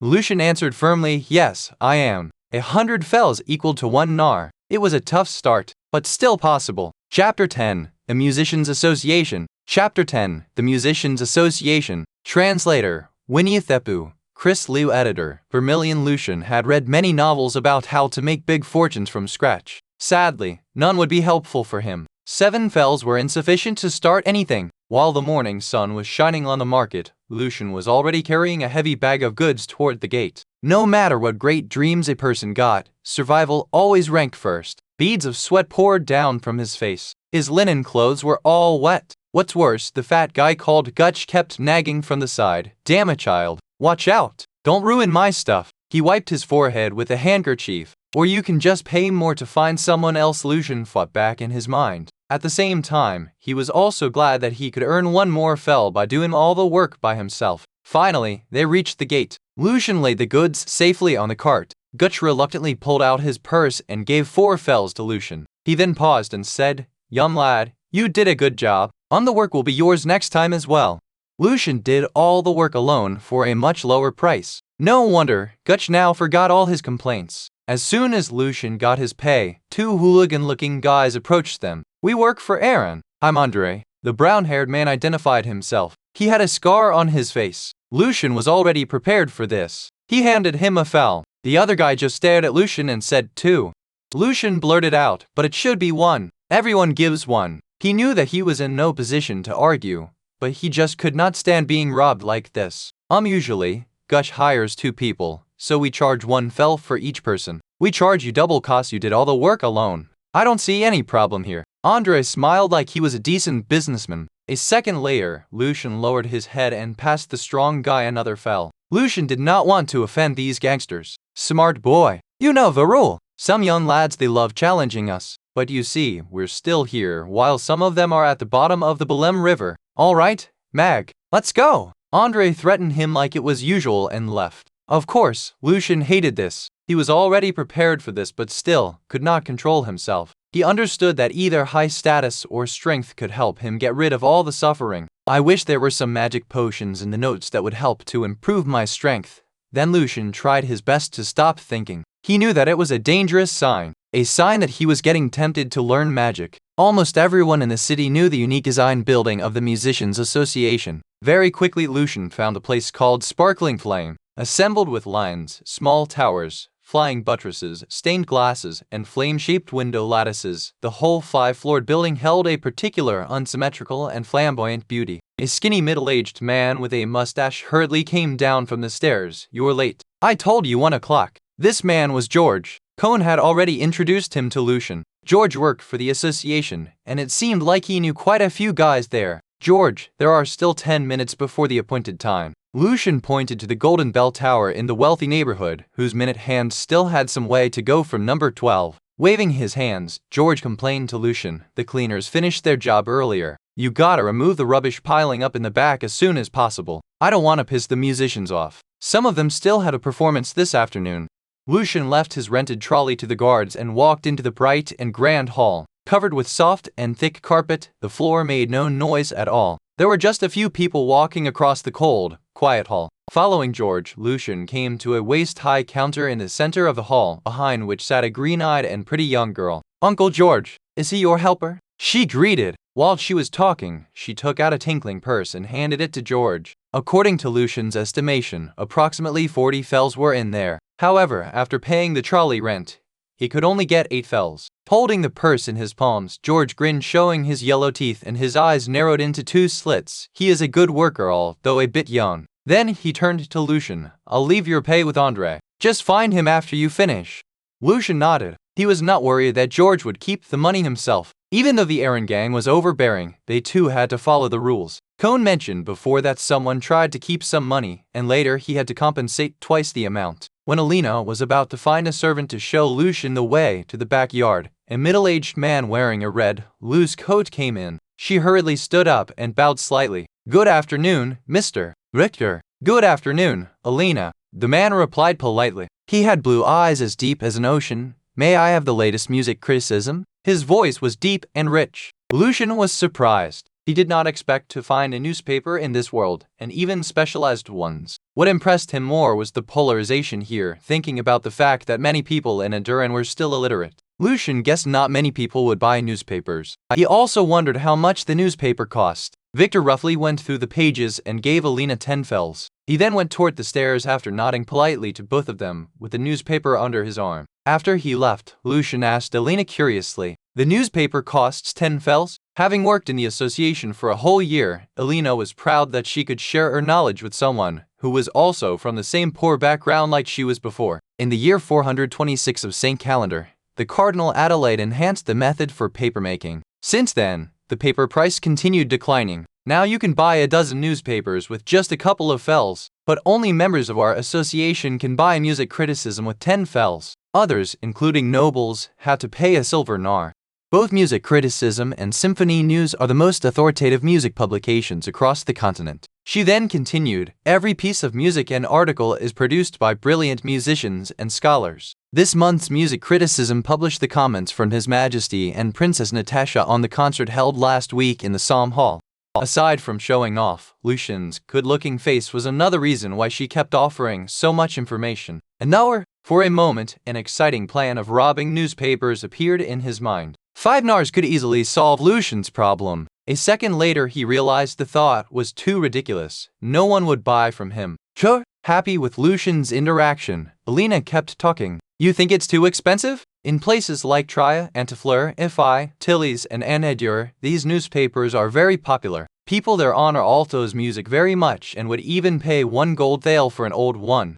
Lucien took a glance at the newspapers under the counter while trying hard to resist his impulse. But he also got some information from her words. Under the mighty church, currency across the continent should be unified. Secondly, there was no such spell for teleportation. If there was, it must have very strict rules, or the nobles in other cities would not read old newspapers. More than 10 minutes later, it finally occurred to Alina that Lucien still had work to do. She reluctantly stopped herself and asked a servant to lead him to the backyard garden. "Be quiet. Don't talk loud. Don't move loud. In 3 months, Mr. Victor's gonna hold his first concert in the Psalm Hall. Recently, he's being pretty sensitive," Elena kindly reminded him. Lucien nodded to her gratefully and followed the servant toward the garden. Rate translation quality. Chapter 11 Findings. Chapter 11 Findings. Translator Winnie Thepu. Chris Liu. Editor Vermilion. A big pile of trash was in the backyard garden. It took Lucien a couple of rounds to throw it away.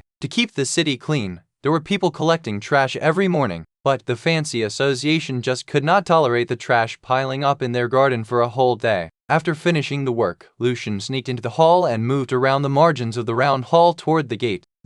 What? Can you just leave me alone for 1 second and let me focus on my music? He heard a deep and rich voice which turned sharp in the end. At the same time, a man wearing a red coat rushed down from the stairs. Then, he ran right into Lucien. Something heavy fell down on the carpet, making a dull sound. Victor nearly lost his footing. Taking a deep breath, Victor bent down and picked up a broken lamp which had fallen down from Lucien's pile of trash. Sorry. He gave the lamp he picked up from the carpet back to Lucien. Another brown-haired man wearing dark blue long coat walked down from the stairs. There was a noticeable arch on his chin. Victor, you're not the only musician here. I can do whatever I want. If you have a problem with it, then go back home. The smile on his face became even bigger. I know.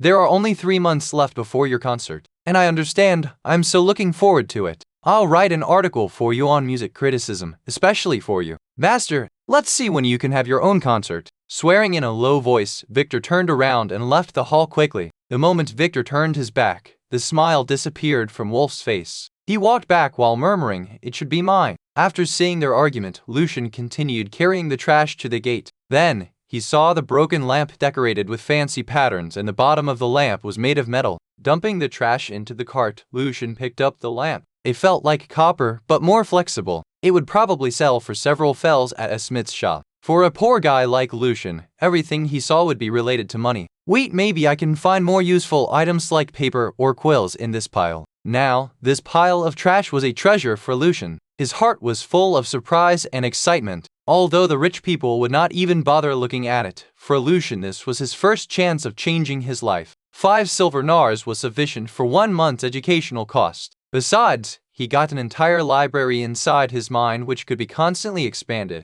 If he was able to learn how to read, he trusted that he would discover better ways for making a fortune. Lucien felt energized just thinking about his future. Feeling excited, he pulled his cart out of the city. But he was also worried. No one liked old things from trash. I just gotta be careful. If Aaron's gang caught wind of this, they're gonna demand more from me. After Lucien's fight in the sewers, his fear for this world and towards gangsters diminished. He knew more about how to fight than they did. After leaving the hall, Lucien saw a silver-haired man walking leisurely toward the association. Bruh, what's he doing here? Lucien did not think much about it. It was not strange for a bard visiting such a reputable place. Andre was at the gate. He recognized Lucien and saw his fully loaded cart. He just waved his hand and let him leave out of the city. Although excited, Lucien did not easily lower his guard. After a 20-minute walk from the gate, Lucien finally stopped at a quiet place along the Belem River. Rummaging through the trash, Lucien got some useful stuff: a broken lamp, several rusty pieces of metal, 8 worn-out quills, and some bundles of paper, etc. Finally, Lucien pulled out a nice-smelling damaged black lace. It looked like a veil, which might once belong to a female musician. Without any erotic imagination, all Lucien thought was just about money. It got a fine craft. Maybe I can sell it to a tailor, who can probably use this as a decoration. Wrapping that stuff with some paper, Lucien hid them in the grass. Then he continued pulling his cart downstream to the place where the trash was piled up. He was surprised that the dump site was much smaller than he thought. The river beside it was very clean. No one was there except for Lucien. While smelling the awful stench emitted from trash, Lucien started his rummaging again. In this world, nobody picks up trash for a living? Lucien wondered. Maybe they're afraid of catching any disease. However, Lucien's empty purse was clearly more of a threat to him than getting sick, which might or might not happen. Wrapping his hand with waste papers, he found something which was probably worth a few fells. It was his first time, so Lucien was extremely cautious. He hid some of the stuff and went back for his paper parcel. Hiding his findings under a dirty old bag in his cart, Lucien tried to flatten the bag as much as he could to make it look like the cart's cover. Lucien stuffed the small things into his pocket. It was much easier than he thought. The guards just waved their hands and let him in after shooting a glance at him. When Lucien was pulling his cart towards Andre and Nag, he realized why the guards just let him pass easily. covering their noses. Andre and Mag's eyebrows were twisted together when they saw him. Lucien was happy to see this. He pulled his smelling cart even closer to them and asked, "I'm Lucien. I come for my pay." Mag immediately stepped back and took out the money while swearing, "That you? Fuck off with your stinking cart." Andre, with his consistent smile, was standing even further. "Your first time going to the river, isn't it? If you stay there until dark, you may get lucky. Just watch the ghosts there, haha." Without asking about ghosts, Lucien quickly left with his pay to return the cart. He did not want any more trouble. Lucien made 5 fells in total for cleaning up the garbage. However, his findings were more important than them. With them he could easily earn 5 nars. After returning home, Lucien hurriedly hid the rest of the stuff and then rushed to the market. Lucien took it directly to a tailor without even cleaning the veil. He was rushing with quite a bit of excitement. However, when Lucien was standing in front of a tailor's shop, he became hesitant. He would probably get scolded or turned out of the door before he could open his mouth. Lucien's face was flushed, like when he tried to do sales at the university. "Don't be a coward, Lucien. Don't feel it's shameful." Lucien started encouraging himself. "What can your dignity do for you now? Can your dignity turn your dark bread into white one? Or can it offer you steak, codfish, and wine? Can dignity teach you reading?"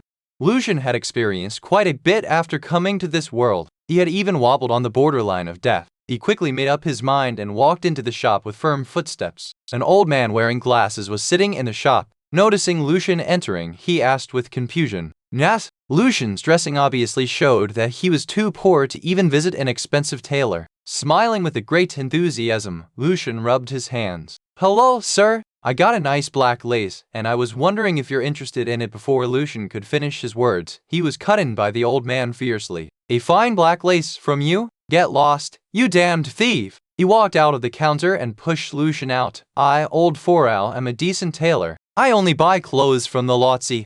Being driven out of the first shop, Lucien had no choice but to find the next one, and he would try a different approach this time. Chapter 12, Lucien's First 80 Fells. Chapter 12, Lucien's First 80 Fells. Translator, Winnie Thepu, Chris Liu. Editor, Vermilion. Get out. We don't need anything from you. It was the 3rd time that Lucien got rejected. These fancy tailors always hated poor guys like Lucien. Even when Lucien showed the lace, they were still not willing to waste a second on him. It was a big market, more than 10 streets that crossed with each other. There were lots of different shops ran by humans, dwarves, and elves. Soon, Lucien found another neat little tailor's shop at the end of a street. Standing behind the counter was a 15 or 16-year-old shy-looking blonde boy. "Hi, I'm Buster. Anything I can help you with?"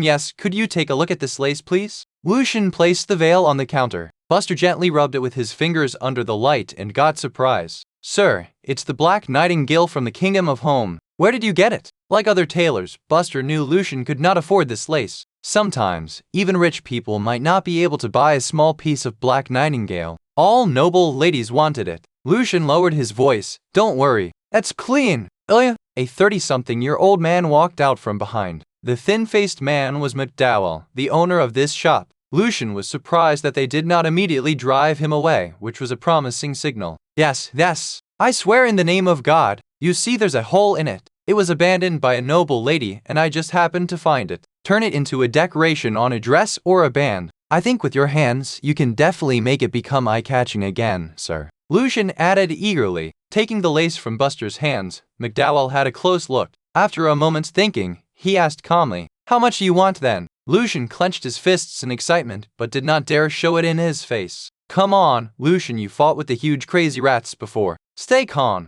Lucien secretly consoled himself. "You offer, sir. I believe your price wouldn't let me down." Lucien smiled and answered. Looking into Lucien's eyes, McDowell paused a little bit. 40 fells. It's not much use to me with a hole in it. A fancy dress with a black nightingale on it. Even distinguished ladies and madams will fight for it." Lucien more than doubled the offer. McDowell shook his head and handed the lace back to Lucien. 50 fells. I cannot go any more than this. I'm sorry, but thank you anyway, sir." Lucien calmly turned around and was ready to leave. Actually, he was very nervous. He was worrying that he might lose his only chance for being greedy. Step by step, Lucien dragged his feet toward the exit. When he was about to leave the shop, McDowell's voice suddenly came from behind. 80 fells. My last offer. I'm only paying this much because the lace is a perfect match for one of my dresses."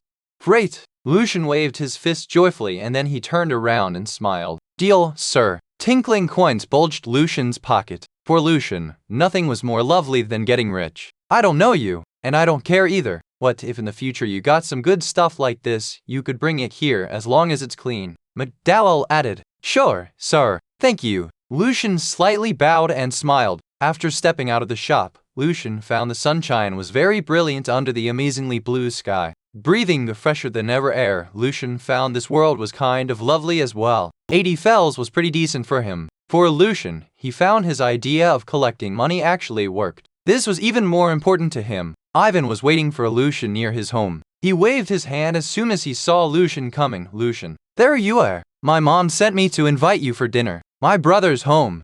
John, Ivan's elder brother? Lucien tried to recall. John, yes, knight squire in training. It was not really safe for him to carry so much money everywhere with him. Just a moment, Ivan. I gotta wipe my sweat a bit. Lucien smiled. Sure, Lucien. Ivan looked more excited than usual. You know what? John brought a piece of beef from Lord Van. We're gonna have beef stew tonight.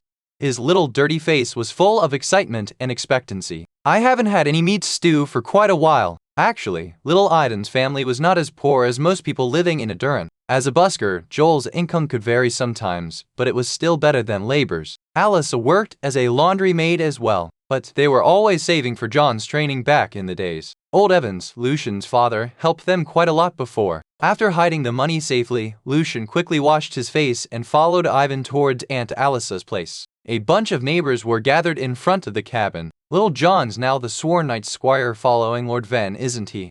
Yes, Alice told me herself. Little John's not even 19 yet. One day he might get lucky and awaken the endowed blessing in his blood, then he's gonna be a real knight.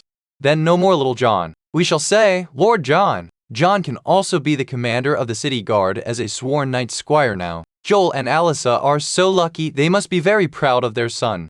Ivan was nodding with great pride. As they entered the living room, a blond young man stood up from the chair. Inheriting his father's look, John was a handsome young lad, tall and straight. His elegant gesture was quite impressive to Lucien. I was quite worried hearing what happened to you, Lucien. John patted Lucien's shoulder and smiled. Glad to see you're all right now. I guess it was a test for you from God.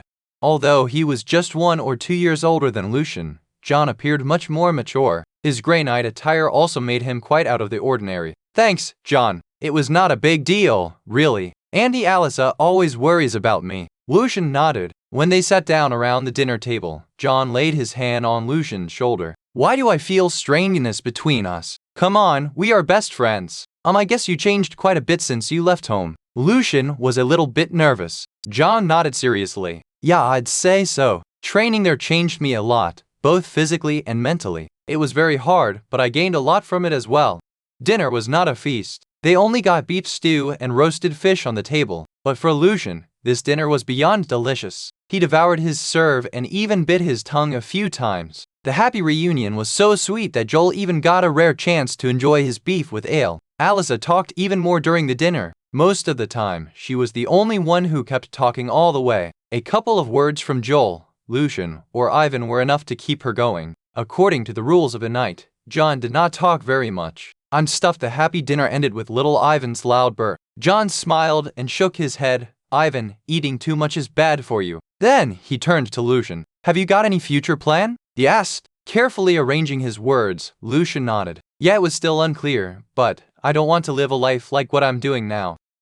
John looked into his eyes. Lord Ven told us, being unsatisfied with your life pushes you to move forward. The bakery and the cellar in Lord Ven's manor are now looking for apprentices. It's a pretty good chance, but you gotta work there for 10 years. If you're interested in this job, just tell me by next Monday. People in this world also believed in the myth that God created everything in 7 days. They also attended church every single Sunday. Being a knight squire was very promising. Now, John was able to help his family and friends. Although the help could not change their lives completely, it was still of great importance. Thank you, John. Honestly, Lucien was still reluctant to constrain himself in the following 10 years, especially when he had just made his first small fortune, but he still wanted to think for some time before making a decision. All right, I gotta go back now. John stood up from his chair and hugged his family, and he gave Lucien a big hug. I wish you could read, Lucien. Downey is looking for a clerk for the court. It's a very decent job with nice payment.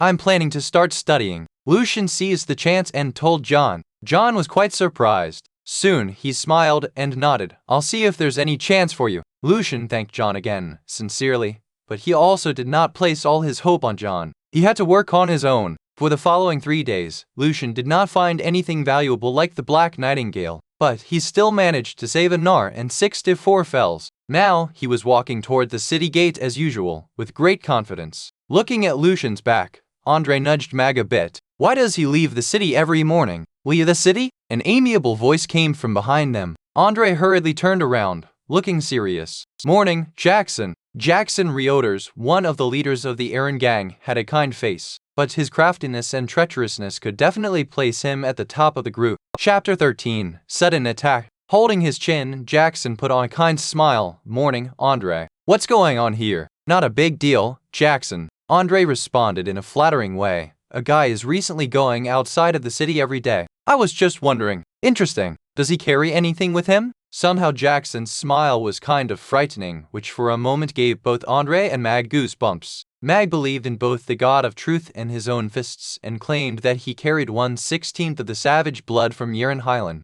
However, his brain did not work as fast as his fists. Jackson's question was too demanding for him. I remember he always carries an old sack. Sometimes he comes back with something in it. There are many mushrooms near the Belem River. No, not mushrooms. Jackson cut in. Then what else could a poor guy like him do? Andre asked nervously. Facing the Belem River and the Melzer Black Forest, the gate that Andre and Mag were watching was the busiest one among the 3 gates of Alto. Countless merchants, adventurers, and plain folks came back and forth every day. They never bothered paying extra attention to a poor boy like Lucien. Jackson came for a reason. The blacksmith Rigaud came to me 2 days ago. A young lad sold him a nice piece of orichalcum. Orichalcum, or say, mountain copper. Only wealthy nobles can afford it. Although the one he got was of the lowest quality, it was still quite enough to forge a fine dagger. Rigaud wanted to find more, so he came to me.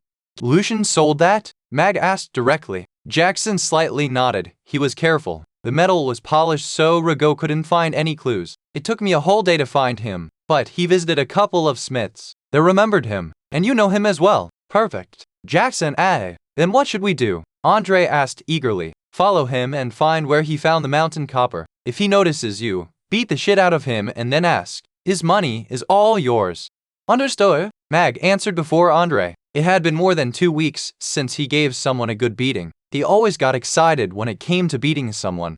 Carrying his old sack, Lucien was walking in the direction of the Belem River. I gotta use the other 2 gates more. Lucien thought. It's suspicious always taking the same way. Andre and Mag, they're always there. The 2 gates, one in Purple Lily and the other in Nalain, were both far from his destination. Lucien sometimes would collect some mushrooms on his way back to disguise his real purpose, which took him more time. A figure flashed from behind him. Who's there? Lucien suddenly became alert. It was not the first time he found someone tracking him. Ever since his bitter fight under the sewers, he felt he became more sensitive to the surroundings now. Thanks to his sharp observation, he managed to get rid of those people who wanted to find out his secret. Pretending everything was fine, Lucien was seeking for a chance. When he arrived in a corner covered with thick grass and high trees, he dashed to a big tree with all his strength. Hiding behind it, Lucien quietly waited for the person. He was calm. He had to know who was following him to eliminate any future trouble. A moment later, a sound of heavy footsteps, together with swearing, came from the place Lucien was previously at. The sound came around the corner, very close to where Lucien was standing before. Doublet, we lost him. I was right, Andre. We should catch and beat him up. Only that way he will tell us everything. Lucien was surprised. He did not expect that the Aaron gang would notice him so quickly. Feeling disappointed, Lucien decided to leave his home and hide somewhere with his money for a few days. He was waiting for Andre and Mag to leave first. I can still become an apprentice anyway. Lucien comforted himself silently. Andre and Mag knew what Jackson would do to them if they messed up. They were arguing with each other loudly. Mag, savages can scent. Andre suddenly smacked Mag's shoulder. Scent what you said. Those savages are like hounds, and they can catch any scent in the wind. Andre was excited. You have savage blood. Try it. Yes, sometimes it doesn't work, though. Mag scratched his bald head. Lucien suddenly became really nervous. He still knew too little about this new world. Raising his head slightly, Mag took a long deep breath. Then he shouted excitedly, I got his scent. There he is. He started running towards the tree. Mag found him. As soon as Mag shouted, Lucien started running. Mag was surprisingly fast with his big muscles, and several times he almost caught Lucien. Lucien kept running through the trees to avoid Mag, but after the woods, there was the open riverside. Lucien knew he could not escape anymore. I gotta beat Mag before the other guy comes. Lucien did not panic. Compared with those crazy red-eyed rats, Mag, although a bit big, was still a human being. Lucien was prepared. He heard Mag's excited howling coming close from behind him. Suddenly Lucien stopped. He lowered his body and pushed his leg against the ground. He butted Mag hard with all his strength. It was an unexpected attack. Mag swiftly tried to punch Lucien's head to avoid the attack, but he missed. Lucien passed right through Mag's arms. With the help of Mag's own momentum, Lucien's hard clenched fist ran into Mag's soft belly. Mag felt a hard rock hit his stomach. As he was yelling in pain, a strong acid rose from his throat. Lucien knew a single punch could not solve the trouble completely. Thus, 2 seconds later he viciously attacked Mag's back with his elbow. Furthermore, almost at the same time, his lifted knee went straight between Mag's legs. Ugh! It was a painful howling in the best savage style, and even Andre, who always made fun of Mag's blood, would not deny that. Covering his private part, Mag was rolling back and forth on the ground in great pain, snarling angrily. Seeing all that, Andre couldn't help but feel bad for his companion, kind of feeling some of that pain as well, so he ended up slowing down. Without a second's delay, Lucien turned around and ran away immediately. He saw a shining dagger in Andre's hand. Andre chased for a little bit, but it was too late. Soon, Lucien disappeared in the woods across the river. He finally stopped beside Mag. The weaker you are, the poorer you are. Those bastards just wouldn't let you have any chance. Lucien felt aggrieved. It was 9 in the morning. Sneaking back through the gate in the district of Nalan, Lucien was carefully approaching his shack in Alto. He needed to take his money before the gangsters found his place. After hiding behind a nearby cabin for a while, when Lucien was about to get out, a bunch of ferocious guys approached towards his shack. A common-looking man dressing neatly pointed to Lucien's place. Then another burly young guy directly gave a hard kick on the broken door. The door fell on the ground, leaving behind a cloud of dust. Chapter 14. Resolution. The guy who burst the door found the shack empty and reported this to the ordinary-looking man, Jackson. We did waste some time, but we shouldn't be late. Jackson smiled. Although Mag and Andre are useless, they still provided us with some good information. The others knew what happened to the big guy. When Jackson mentioned Mag, they somehow felt a chilly wind pass through their legs. Andre squeezed out an embarrassing giggling, but he was still glad that he did not have to lie in bed for at least a week. Andre, you go. See if there's anything in this pigsty. Several minutes later, Andre came out with a handful of small things. Just some rubbish, Jackson. Lucien regretted not hiding this stuff elsewhere. It was very easy to tell where he found them. If the errand gang took control of the dump site, then it would be the end of his dream to become a rich man. Rubbish. Jackson curled his lips, a pretty smart young lad. He found the orichalcum in the dump site. Trash from the palace, nobles' areas, musicians' association, mercenaries' union all go to the dump site beside the river. They're useless for rich people, but not for us. His guess was right. Thanks to the boy, we found a new way to make money. Fiddling with a piece of metal, Jackson commanded with his iconic smile, smash all of his stuff. Keep the money to yourselves. The one who finds the guy will be rewarded. Jackson did not bother sending his men searching for Lucien. They also got many things to do. Time was too precious to be wasted on a nobody like Lucien. Cheering loudly, they squeezed in Lucien's little shack, started smashing his stuff. Clenching his fists and gnashing his teeth, Lucien could tell from the sound that his table, followed by his clay pot, were shattered to pieces. But he knew that he could do nothing against the gangsters with his current power. They would beat him to death, and he did not want to die like that. Law would not help him, since people above it would not care. If the witch had not gone to the cemetery, no one would have found her. Lucien's mind started wondering as the noise in the background faded. If I become a sorcerer, I can protect myself. I don't want much. After learning magic, I just need to find a place to live. I need to, yes, I have no choice. Learning magic is dangerous, but being weak is no better. His locked-up thoughts all started resurfacing, like being summoned by the evil actions around him. Alice's shout cut off his wondering. You damned bastards! What the hell are you doing? While doing her housework, Alice heard the mess coming from Lucien's place. Trying to stop them, she yelled and approached the gangsters while waving her long spoon. Get her away, said Jackson. 2 ferocious men rolled up their sleeves and walked toward Alisa, but they underestimated the housewife standing in front of them. Auntie Alisa directly hit one of them on the forehead with her wooden spoon. Ouch! Facing the unexpected attack, The guy screamed in pain, but soon more guys joined in. Although Alyssa was tall and sturdy, she was after all still a woman. A hard punch hit her shoulder and her spoon fell onto the ground. Alyssa groaned in pain, but still did not flinch. "You wretches! Stop! The inspectors are coming!" Hiding behind a wall and watching all of this, Lucien's mind was filled with torment and suffering. "Lucien, are you a man?" Although he met Auntie Alyssa many days ago, he did not have a very strong bond with her and her husband Joel. But now, when he saw Alyssa get hurt because of him, he knew it was totally unacceptable for him to be hiding behind a woman and letting her fight for him. But, clenching his fist, Lucien took a quick glimpse at his shack and jumped out. His target was Jackson, who was standing there alone. Lucien threw himself at Jackson with all his might. Feeling extremely surprised, Jackson was suddenly knocked down by Lucien. They wrestled on the ground, and Lucien tried to hold Jackson's hands tightly with his left hand in case the thug was carrying a dagger. Meanwhile, his right hand was trying to reach Jackson's throat. Lucien needed to capture their leader to control the whole situation. However, Jackson was not inexperienced at all. He also had his share of fighting. Rolling on the ground, Jackson did not give Lucien any chance to grab his neck. At the same time, he continuously slammed his elbow at Lucien's rib. Due to the lack of space, Jackson's hits were not very strong. But still, for Lucien they were still unbearable. Wincing in pain, he still did not retrieve. He was almost there. He touched Jackson's throat. Suddenly, Lucien got a hard punch in his stomach. He was smashed hard on the ground by Jackson's men. Before he could stand up, fists and kicks started falling down on Lucien's body like raindrops. Lucien started rolling on the ground from unbearable pain, like a stray dog. He could barely cover his vital parts. Lucien's mind started wandering again.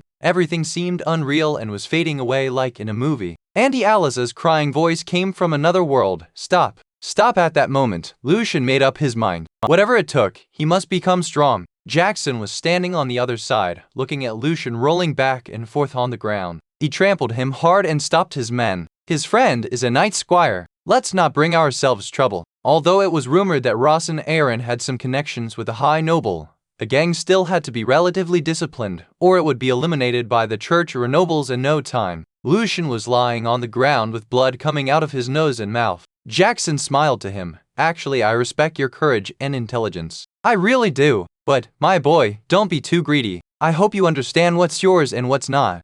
"Yes," Lucien answered simply in a hoarse voice. Lucien's answer was a little bit weird for him, but Jackson did not bother too much. Jackson and his men left in triumph, together with Lucien's collections and fortified fells. Chapter 15, For Justice. Chapter 15, For Justice. Translator, Winnie Thepu, Chris Liu Editor. Vermilion. The morning sunshine was not very strong. Lucien was lying in the sun, covered with wounds and blood. Staring at the clear blue sky, breathing the fresh air gently, Lucien forgot the pain. His mind was waving like a deep ocean. Lucien realized that everything he had experienced before led him to his final decision, learning magic. Although he knew he had to be even more careful and cautious in the future, at the same time, he felt more relaxed than ever before after making up his mind. There was even a smile on Lucien's bruised face. He felt he had genuinely grown up within the past couple of days, much faster than in his own world. The anger, the feeling of inferiority, and the sense of insecurity had blended together and pushed him to that decision.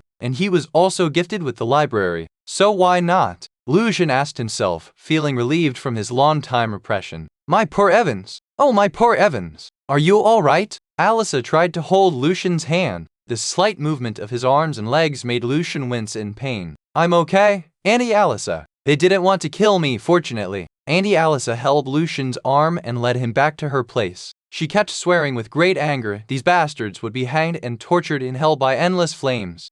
After cleaning the wounds, Alyssa was about to ask Lucien what happened today. Before that, it seemed like she suddenly thought of something, and her hands acted a bit awkward. "Lucien, yes, Auntie Alyssa? If this is the thing, John's coming back today. Can you keep this to yourself without letting him know? You know John, you're his best friend. If he hears about it, I am afraid that he wouldn't be able to constrain himself from taking revenge. As a knight squire, he would be in big trouble then." Knowing John was Auntie Alyssa and Uncle Joel's great hope, Lucien nodded. "Of course. It's not a big deal, actually." Lucien put a hard smile. Alyssa held Lucien's hand with tears in her eyes. "Thank you, my little Evans. Are you trying to hide anything from me?" It was John's voice. Wearing the gray night suit, John was standing by the door. Neither Alyssa nor Lucien noticed him. Alyssa answered hurriedly, "Nothing, Nothing. You came back earlier? John walked in and pulled a chair for himself. He sat down beside Lucien. The Grand Duke summoned Lord Ven, and I followed him back to Alto. Mom, I'm a knight's squire now.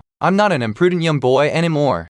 And then he turned to Lucien. You look much worse than the last time we got thrashed together. What happened? Don't try to lie. I bet lots of neighbors were there and saw it. John added. Lucien looked at Alyssa, who had already compromised the secret. Then he told John the story in full detail. During his talking, Lucien could feel the tension in the air due to John's feelings, which was the same that he felt from the guards he fought together in the sewers. Of course, John was very angry, but he managed to calm himself down quickly. He patted Lucien's hand gently and smiled. You're really clever, the most clever among us. Find money in trash, really? Good for you. I'm sure you will do a good job if you learn to read.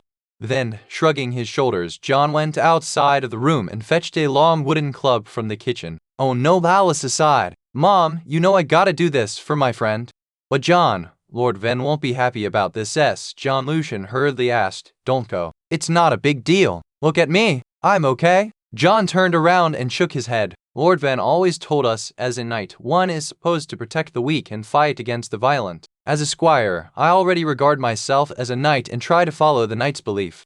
His eyes were intent, his gestures expansive. Lucien, my friend, was bullied, and his place got ruined. If I remain silent simply to piss Lord Ven off, my inner guiltiness will never leave me. Yes, maybe I will not be able to awaken the blessing anymore because I broke the rules, but I'll be faithful to my beliefs. Lord Ven will be on my side, I believe. I know, John. I know, but Alyssa got tears in her eyes. John hugged his mom and comforted her gently. It's okay, Mom, I'm not gonna kill anyone. I will not overdo it. Or, I'm holding a club, not a blade. Can you trust me, Mom? Finally, Alyssa nodded with great effort. Do be careful, John. They are the ones who have to be careful, Mom. Grabbing the club, John smiled with confidence. When he was about to leave, Lucien called him from behind. Wait, John. Yes? John looked back. With all his remaining strength, Lucien stood up from the bed. He felt his blood was flowing fast, burning his body. We are going together. Lucien's smile looked kind of funny with his swollen mouth, but John could tell his determination. He laughed. There's another club in the kitchen. Let's go, like when we were kids.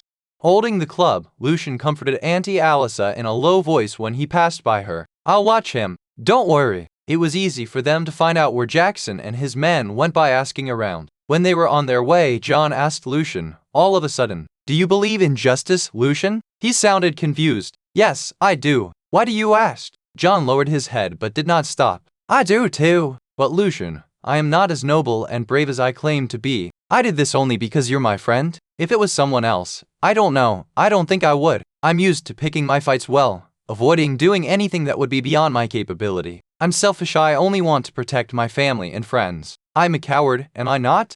I don't think so. Every knight, or say, every person, has a priority. Some pursue justice, some loyalty, some mercy. Chose family. Only when a person knows what he really wants to protect does he stick to justice. Or justice would be just like the clouds, nothing substantial.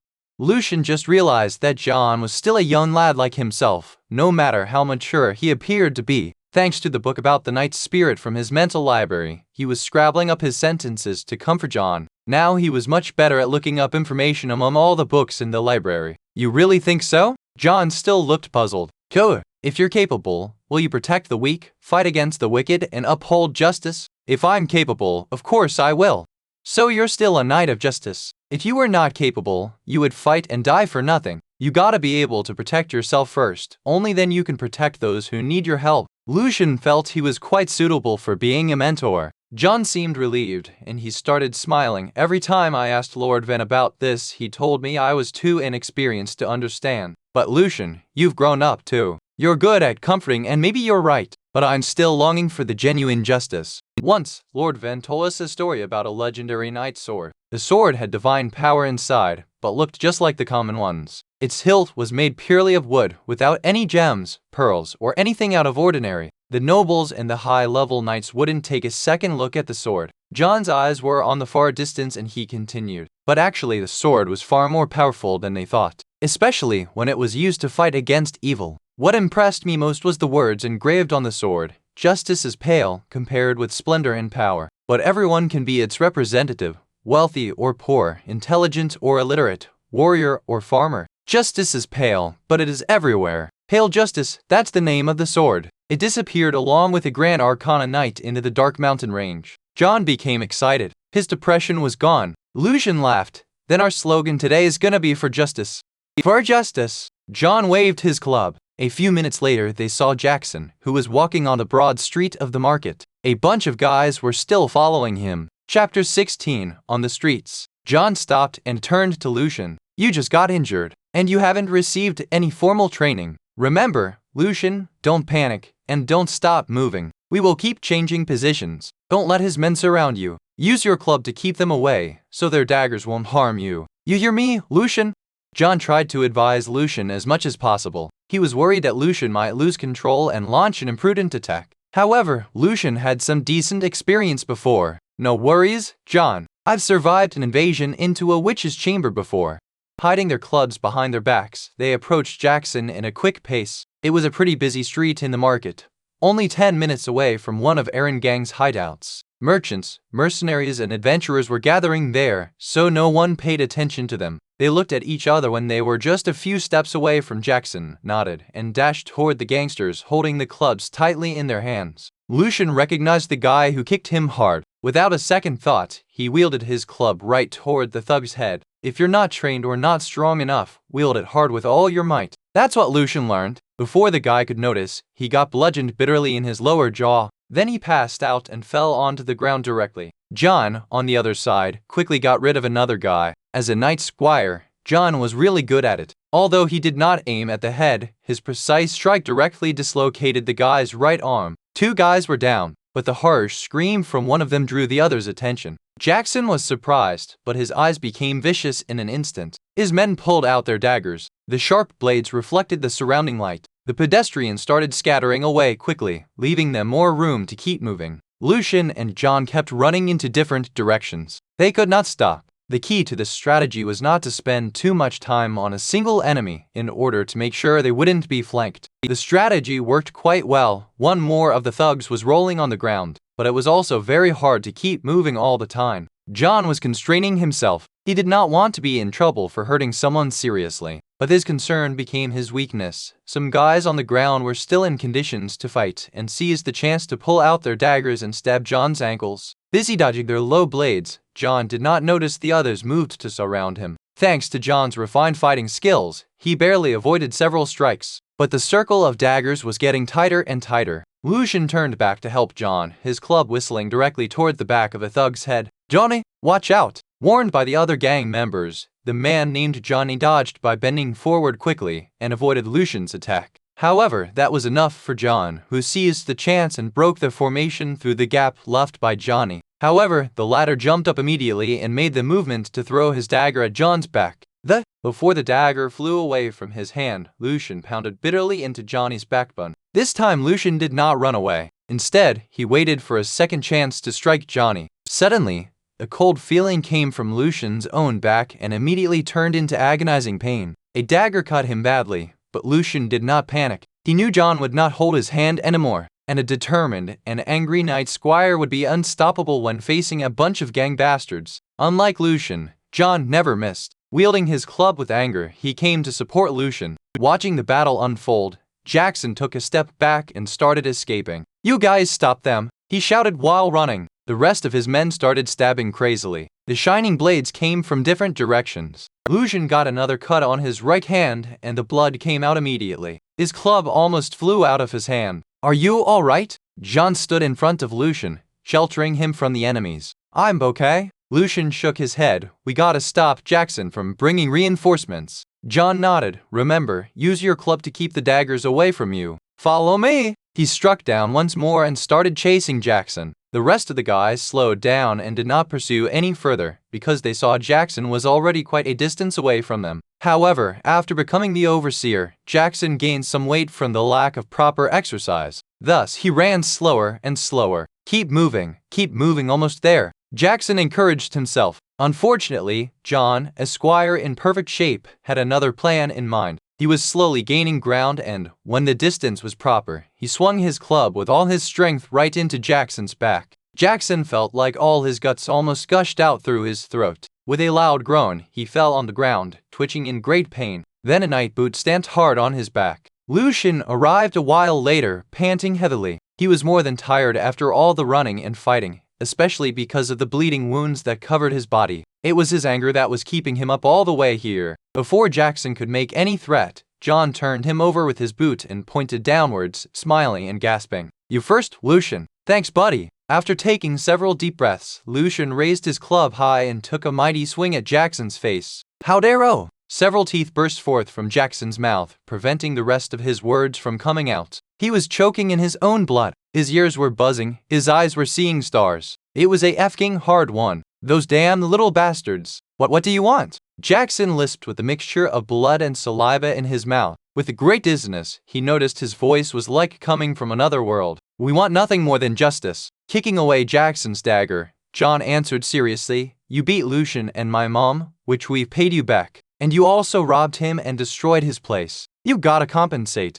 "John, if I remember correctly, you're a knight squire, aren't you? Fighting on the street breaks your rules. Don't let Lord Ven down, young lad." Jackson spat out blood from his mouth. "You've come to this extent, you don't care about your little brother and parents?" He continued his threatening. "I guess you still want more, don't you?" Lucien was weighing his club. Facing violence, Jackson shut his mouth. His anger and shame mixed like a pot of boiling water, burning his guts to ashes. Chapter 17, Sweet Revenge. Chapter 17, Sweet Revenge. Translator, Winnie Ethepu, Chris Liu Editor. Vermilion. Facing Jackson's threat, John smiled. "According to the code, a knight shall protect his family and the weak. I don't see my fault here. Actually, most people wouldn't stand for gangsters. Don't you think so?" "You need proof," Jackson yelped. A gang was often very good at keeping a witness silent. John looked a bit hesitant. What Alyssa told him bothered him again. "Whew." Lucien smiled contemptuously. "John's a knight squire, while you're a gangster. What else do you need?" From what he learned in the Copper Coronet, Lucien was aware that in the Duchy of Orvart, knights were the real nobles, and their recognized squires also held status. Lucien believed Jackson definitely wouldn't dare slander a knight squire, and he had no reason as well. A gangster was also a businessman. Jackson couldn't gain anything big from Lucien and John from doing so. Jackson, as Lucien expected, did not retort. Yes, they can put a knight squire into prison, but how much effort and resources they would have to use. Aaron, of course, would not do this for him, Jackson knew. Especially recently, something was going wrong in Alto. The city was like a whirlpool where different powers were mingling. Aaron was often absent from the meetings, planning something. Knowing he was no longer in an advantageous position, Jackson tried his best to repress his anger and shame. "How much do you want?" Then he lowered his head and tried to make an agreement. "I only got 2 nars with me." Lucien turned to John. "The sheriffs are coming. We'd better leave before they arrive." John nodded. "Well, 2 nars?" Lucien was actually quite happy with the result. Knowing his table and chairs basically worth nothing, 2 nars were more than 2 times what he had lost. By the way, he had already moved the rest of his money and hid it under the ruins of the witch's place. All the gangsters took away were just 40 fells and some useless rubbish. Pulling out a small bag, Jackson threw it to John. The bag was pretty empty except for 2 shining silver nars. "I left the rest to my men." "Let's go, John." Lucien raised his chin toward the coming sheriffs and grabbed his club. He did not want to put John in trouble. Soon, they disappeared at the end of the street. All right, stop. We're safe now." Leaning against the wall, Lucien was panting heavily and felt as if his lungs were about to explode. He let his body fall on the ground, smiling. "Finally, I can't run anymore." John sat down beside Lucien, also gasping for air. "Me neither. It was pretty cool, wasn't it?" "What?" Lucien's mind started slowing down and feeling relaxed. "The fight. I can't remember the last time I had a good fight like this." They were just sitting on the ground, gasping and looking at the blue sky. "Yet it was cool." Lucien smiled. It felt like a heavy rock had been lifted from his mind. All the pain, anger, and confusion Lucien hid at the bottom of his heart was gone like floating clouds. His mind was thinking clear and he was more relaxed than ever before. Also, Lucien knew that he still had a real friend in this world who would shield him and fight for him, regardless of the cost. Lucien started laughing aloud. "What?" John wondered. "The future. I'm thinking after I learn how to read, after I make some money, I'll go traveling across the continent to see different sceneries, to know more foreign tales, to taste many cuisines." Lucien stopped and stared at the blue sky, but he continued thinking to himself, "I will learn magic. I will understand how this world works. I will discover the truth of the world, and then I will find the way back home." For my parents, for the friends in my world, and in this life for myself. Lucien had collected 3 nars. He knew he had to start his learning as soon as possible. Who knew if the gangsters would take secret revenge on him secretly? The outside pressure from the bullies and his inner motivation mixed together and made learning magic the only way for Lucien to achieve his desires. Traveling? John laughed. It's not safe, Lucien. Although most of the dark creatures in the east of our country have been eliminated by the church, they're still breeding like rats. Cynosalices, vicious goblins. No, sorry, Lucien, I don't think your dream will come true. At least you cannot go alone. I wonder, are they edible, the things you mentioned? Lucien asked subconsciously. For him, the most effective way for eliminating some overpopulated animals was turning them into food. What the hell are you thinking about? John was baffled. All right, Lucien answered with a bit of disappointment. If I can turn into a real knight in the future, what will I do? John asked himself with a lot of expectation. I think I'd be the same as you, Lucien. I also want to travel to see what the world looks like outside of Alto. I wish it were really beautiful, like the bards described. By the way, John said to him, be careful in the next few days. Don't stray too far from the city walls. You never know what these bastards will do. Lucien nodded. I know. And when you see Lord Ven, remember to tell him what you did right away and ask for punishment yourself. John did not expect Lucien could be this considerate. He was also glad that his lifetime friend still cared a lot about him, even though sometimes he felt Lucien had changed quite a bit. I will. I wish I could teach you how to read, but I cannot read either. John sighed. Only the high-level knight squires receive classes on how to read. He looked a bit upset. John, you've done a lot for me. Lucien laid his hand on John's shoulder. I'm grateful for having a friend like you. I really am. John could see Lucien's sincere eyes. Soon he smiled. I know. Who doesn't want to have such a great friend like me? Let's go home. Mom's waiting for us. Joel was home when they came back. Alyssa was walking back and forth in the living room. It was such a relief for Alyssa seeing them come back. Better yet, in one piece. Opening his arms, Joel grinned to them. Welcome back, heroes. And he gave both of them a big hug. You guys remind me of my old days. Joel lowered his voice and winked when he turned his back to Alyssa. Dad, you and Mom gotta be even more careful for some time. John was kind of worried. It's not a big deal. Those bastards only give the weak a hard time. You once beat the shit out of them, you're no longer on their bullying list. Your mom and I will be fine. Joel left some space so Alyssa could treat Lucien's wounds, and then he turned to John, dead serious. Actually, John, you should have asked Lord Ven first. You're his squire, his representative. Your behavior matters to his decency. Yes, Dad. John was aware of his rashness. Lucien told me to take the initiative and ask for Lord Ven's forgiveness, and I will. Joel nodded. Lucien's right. A while later, Lucien excused himself to find some usura in Copper Coronet. He needed to start his studies as soon as possible, and thus he was prepared to face the risks in case he for some reason didn't manage to pay it back. Before Lucien left, Joel stopped him. When he turned around, he saw Joel was holding an old plain purse. There are 8 nars in it. Joel put it into Lucien's hand. Take it. Lucien was surprised. He never thought borrowing money from them because Evan was still young. Auntie Alyssa, she was smiling to him. That's all we have for now. Not too much, but enough for you to start studying.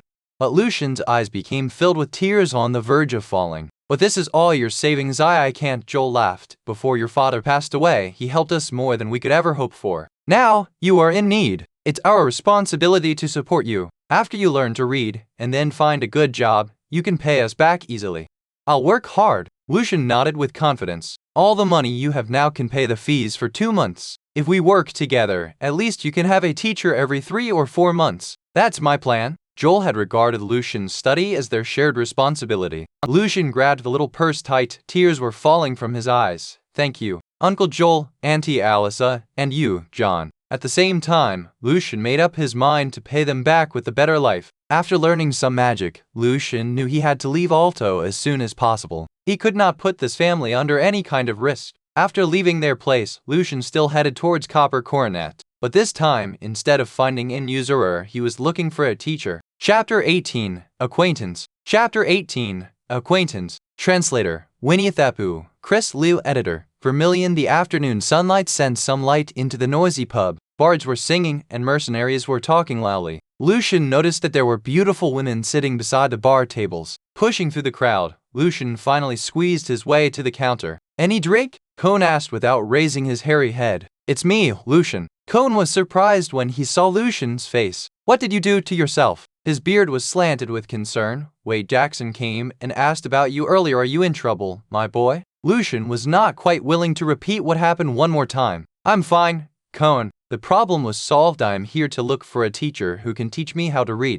Oh, you made it? You didn't rob the gangsters, did you? Now Cone was even more surprised. Lucien had no choice but to explain what happened briefly to Cone. After hearing that, Cone was very impressed. Lucien, you and John are finally real men now. I'm proud of you lads. Gulping his ale, his face turned red. But be careful, both you and John. Although chances are slim that they dare take revenge on a knight squire, but still, be wary of the bastards, you never know. Lucien nodded seriously. Cone pulled out a paper, on which there was a list of strange patterns and symbols. I cannot read, he laughed and continued, but as a pub owner, you gotta put down something to help you remember. On the list, there were a bunch of scholars who registered here and were willing to teach. While Cone was speaking the names out loud, Lucien noticed a familiar name, which was written on a note beside the list. Vetter? You just said Mr. Vetter? Lucien stopped Cone. Yes, you know him? I met him once in the association. Lucien stared at the name, but he's a musician, isn't he? You put a note beside his name as well. Twirling his mustache, Cone took another look at the list and nodded. Yeah, it's the same Victor we're talking about. I heard that he's gonna present a play in the hall. Last time I saw him he was quite busy. Cone laughed. That's why he had to. Having a chance to play in the Dasam Hall is even harder than you think. I heard this from other guests as well. Cone climbed on a bar chair. 6 months ago, Mr. Victor got the invitation from the hall. Since then he turned down all his other presentations, even the one in Syracuse, to focus on his preparation. He was digging into his savings for the past couple of months. Cone shrugged his shoulders. But why doesn't he find another job related to music? Lucien asked. I have no idea, boy. Cone took another sip of his ale. Those musicians tend to be quite sensitive, or say, even crazy sometimes. I guess probably Mr. Victor also needed something to be his distraction. Who knows, those artists. Mr. Victor made an impression on Lucien last time when they met in the association. Compared with the others that he did not even know, Lucien felt the musician would be a good choice. How can I find Mr. Victor then? He asked. The Jesu district was named after the most well-known instrument, the Jesu violin, and was where most musicians in Alta were gathered. Big trees stood on both sides of the street, through whose branches the sunshine scattered into slightly trembling golden fragments that formed patterns on the ground. Light mixed with shadow. The street was like a painting. It took Lucien quite a long time to find the address Cone offered. After getting lost a few times, finally he was standing in front of Victor's place and 12 Snavis Street. It was a 2-floor small building covered with green vines. Everything was quiet and elegant here. If all went well, Lucien was going to have his reading lessons for the following 2 months, which could help him change his whole life. Knocking at the door gently, Lucien got a bit nervous. Soon a servant showed up inside the iron gate. Seeing Lucien, a boy wearing rough and old clothes, he frowned. Nas? He asked coldly. After Lucien explained, he was still in doubt. 5 nars a month. Pay first. Are you sure? As Lucien expected, he pulled out his money from the bag. Yes, I'm sure. The servant was surprised. He couldn't believe this poor young boy could afford the price. As a servant of a famous musician, he earned 10 nars a month and could only save 1 every month, sometimes even less. Mr. Victor enjoys high reputation. He has some acquaintances in the town hall. Opening the gate, the servant was still eyeing Lucien with suspicion. Who knew where the guy got so much money, he thought. Lucien just smiled without saying anything. The servant's attitude was within his expectation. Feel offended? That belonged to the wealthy and powerful. He followed the servant through the garden and stopped in front of the wooden gate, waiting there. A couple of minutes later, the servant showed up again. Follow me inside. Later you may give the tuition fee to Mr. Athy, the steward. It was quite a spacious hall, decorated with a tea table, some brown couches, and small desks. On the other side there was a long dining table, made of fine rosewood. Victor got a few students here as well. His study was too small for all of them, so they just sat in the hall. There were 5 boys and 3 girls sitting there, all pretty young, probably between 13 and 20. Quills and papers were lying in front of them on the small round tables. Some of them were transcribing something, while some were humming or reading in a low voice. According to Lucien's observation, the students also came from different backgrounds. Some were of humble birth, and the others were dressing quite decently. The latter ones were usually from noble families. Most of them were not qualified to inherit their family titles and could not activate the blessing either. For those children, becoming a graceful musician was quite a good choice. Mr. Victor, wearing his red jacket, was moving around and helping the students one by one. Looking around, Lucien noticed the steward in his decent black suit. From his black and white mixed hair and his wrinkled face, one could tell he was not young anymore. But he was standing there straight and serious. The steward looked like a gentleman, Lucien thought. He walked towards him and asked, trying to keep his volume down, "Excuse me, are you Mr. Yes, I am. May I know your name and your past study?" "Yeah, sure, I'm Lucien Evans. I never learned how to read before." While he was talking, Lucien took out 5 nars. Taking the money, Athie was impressed. Apparently, the young lad was from the poor district. Most young people in Aduran were quite rude, based on his experience, while Lucien appeared pretty polite and mature. Then Athie walked to Victor and whispered to him a little bit. Victor turned around and nodded to Lucien kindly, pointing at a spare armchair. The students just noticed Lucien and were looking at their new classmate at the door curiously. Black hair, eyes, and well-formed features, the new guy had a good-looking face, but he was wearing linen clothes and plain shoes. Although they were clean, they could tell from the first sight that Lucien came from a poor background. A poor wants to learn how to read. That was their first thought. Soon most of them lowered their heads and went back to study again. Only the ones from ordinary families were still peeking at him carefully. As soon as Lucien sat down, the boy next to him moved a bit away subconsciously as if Lucien stank. Lucien did not feel offended. He shook his hand slightly and pulled out his new paper and quill. They were new. Lucien bought them with his left fells. Victor came to Lucien a while later with a black hard-covered book in his hand. Standard pronunciation of lingua franca and basic grammar, very suitable for a beginner. Turn to page 1, chapter 1. We start from the pronunciation of the 32 letters. Victor said gently. Chapter 19, Cramming. Chapter 19, Cramming. Translator, Winniethepu, Chris Liu. Editor, Vermilion. Lucien's hands were trembling slightly. Carefully he opened the book like turning to a new page of his future. Within his expectation, the words in the book were the same as the ones in the magic tomes he collected at the witch's chamber. He knew how to learn a language well. As long as he learned the pronunciation of the letters and the basic rules of spelling, he could learn more by himself outside of the class by reading intensively. Victor repeated the pronunciations patiently 2 to 3 times on each word. Lucien followed him carefully and wrote down some notes on the paper. Read them until you becomes more fluent. Victor said, when it's good enough, we'll move to basic spelling and grammar.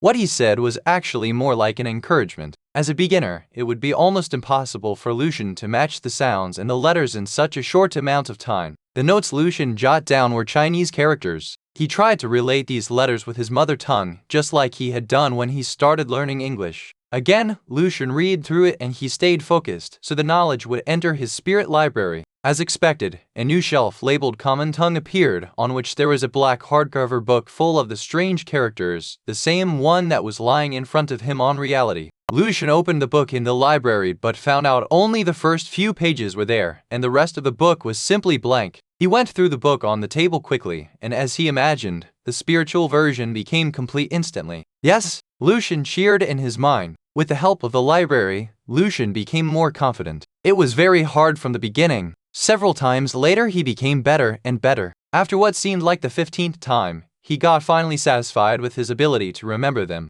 Of course, Lucien knew this would not last long. If he did not review that on a regular basis, they would be forgotten very soon. At the same time, Lucien also found out that his spiritual power, which helped him with the spellcasting before, could help improve his memory as well. At this time, Victor came back to teach Lucien again. After a while helping the students, his face looked tired but also more relaxed. Probably Cone was right. Victor was using teaching as a distraction. Have you memorized all of them? Victor asked, smiling. Let me check it. Like a primary student facing his teacher, Lucien was a bit nervous. He did forget some of them, but mind then drifted into his library and he started reading according to his notes. It wasn't Lucien's intention to cheat, but both his money and time were limited. He had plenty of time reviewing them again in the library later. Victor was surprised. Have you learned before? Some of the students raised their heads and looked at Lucien. No, I haven't, answered Lucien. Impressive, Victor commended. Then we will start learning how to spell.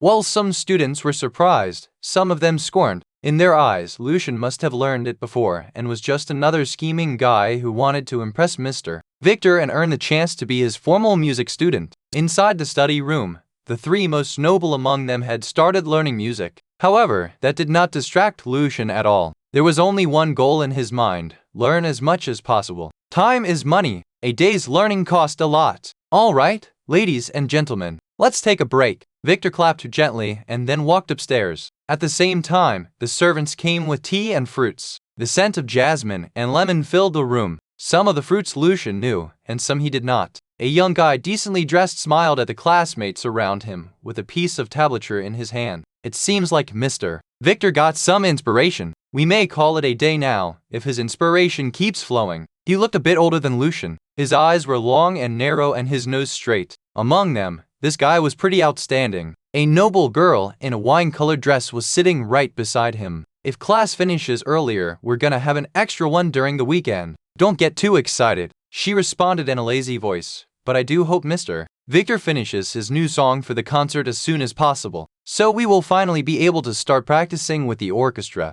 Sitting in the room, merely reading tablatures and playing flute by myself can never compete with a real rehearsal. Around 17 or 18, she was pretty good-looking, hair long and bright red, like fire, thick and sexy lip, and her waist was not tightened like most noble girls, otherwise she would not be able to play the flute well. Looking at her serious face, Lot laughed. The first violinist, the man who is as handsome as a silver moon. You like Rhine, don't you, Felicia? The first violinist, also called concertmaster, played a significant role in a symphony orchestra. When the conductor was absent, the first violinist would take the baton. I just feel he has excellent skills, much better than the last one, Felicia argued, but her face flushed. Don't you think his solo for violin Sonata No. 1 in G minor was really impressive?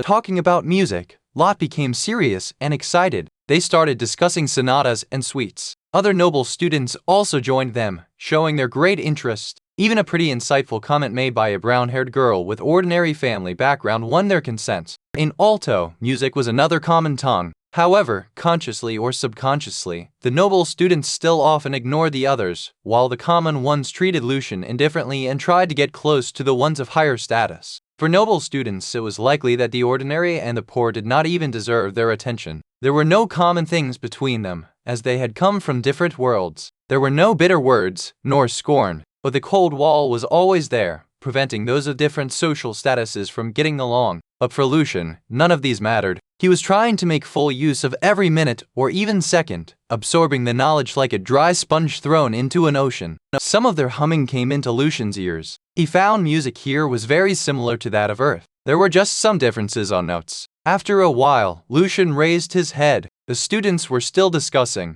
Lucien took a sip from his teacup and dove into his book again. Unfortunately, Mr. Victor's inspiration did not last long. Several minutes later, he walked downstairs with a tired and anxious face. Going back to teaching definitely helped him a lot. Lucien worked hard. By the end of the class, Lucien remembered most of the spelling rules and stored them in his spirit library. Their study ended around 4:10 in the afternoon, except for Lot, Felicia, and another noble teen named Herodotus, who stayed to practice with instruments. The rest of the students left the hall in a row. Out of the hall, there were 2 carriages waiting. The brown horses were tall and strong, snorting. The 2 noble students were surely envied by the rest. Most nobles must maintain their decent look no matter if they were actually doing well or not. The carriages left in a cloud of dust. The other 3 students, however, headed towards Purple Lily District as a group, chatting and laughing. And thus Lucien was left behind, reviewing what he learned in his mind like a nerd. You're learning from Mr. Victor? He's the top musician. After dinner, Joel was quite excited.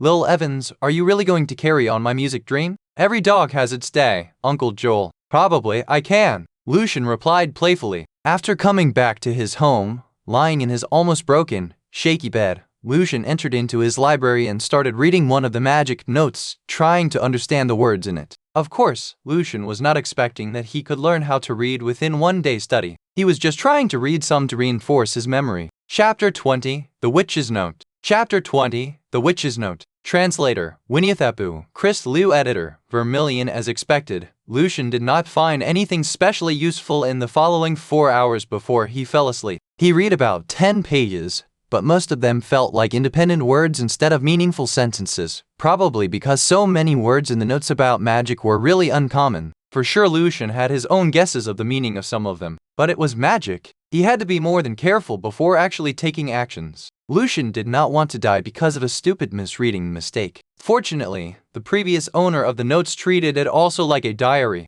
Some of her thoughts and experiences were written down as well. For this part, the witch used common words and grammar, from which Lucien managed to know the history of those magic notes, or say, books. The witch was born in the last sorcerer family of the destroyed ancient Sylvanas magic empire. Her family hid into their old castle deep into the mountains to avoid the church's slaughtering, ever since Alto was taken over. But after hundreds of years there, the population of the family declined dramatically. In the end, there were just 3 left, the witch and her parents. The witch's parents died in an accident when they tried to summon a creature whose name Lucien was not able to read. Then the witch became an orphan and she inherited 2 magic books, astrology and magic elements, and common magic-related materials illustration. Lucien wished the notes were relatively complete so he could understand it, otherwise he would have to learn the dying Sylvanas language which, so to speak, was impossible. Almost all of the jobs Copper Cornet could offer were under the control of the Aaron gang.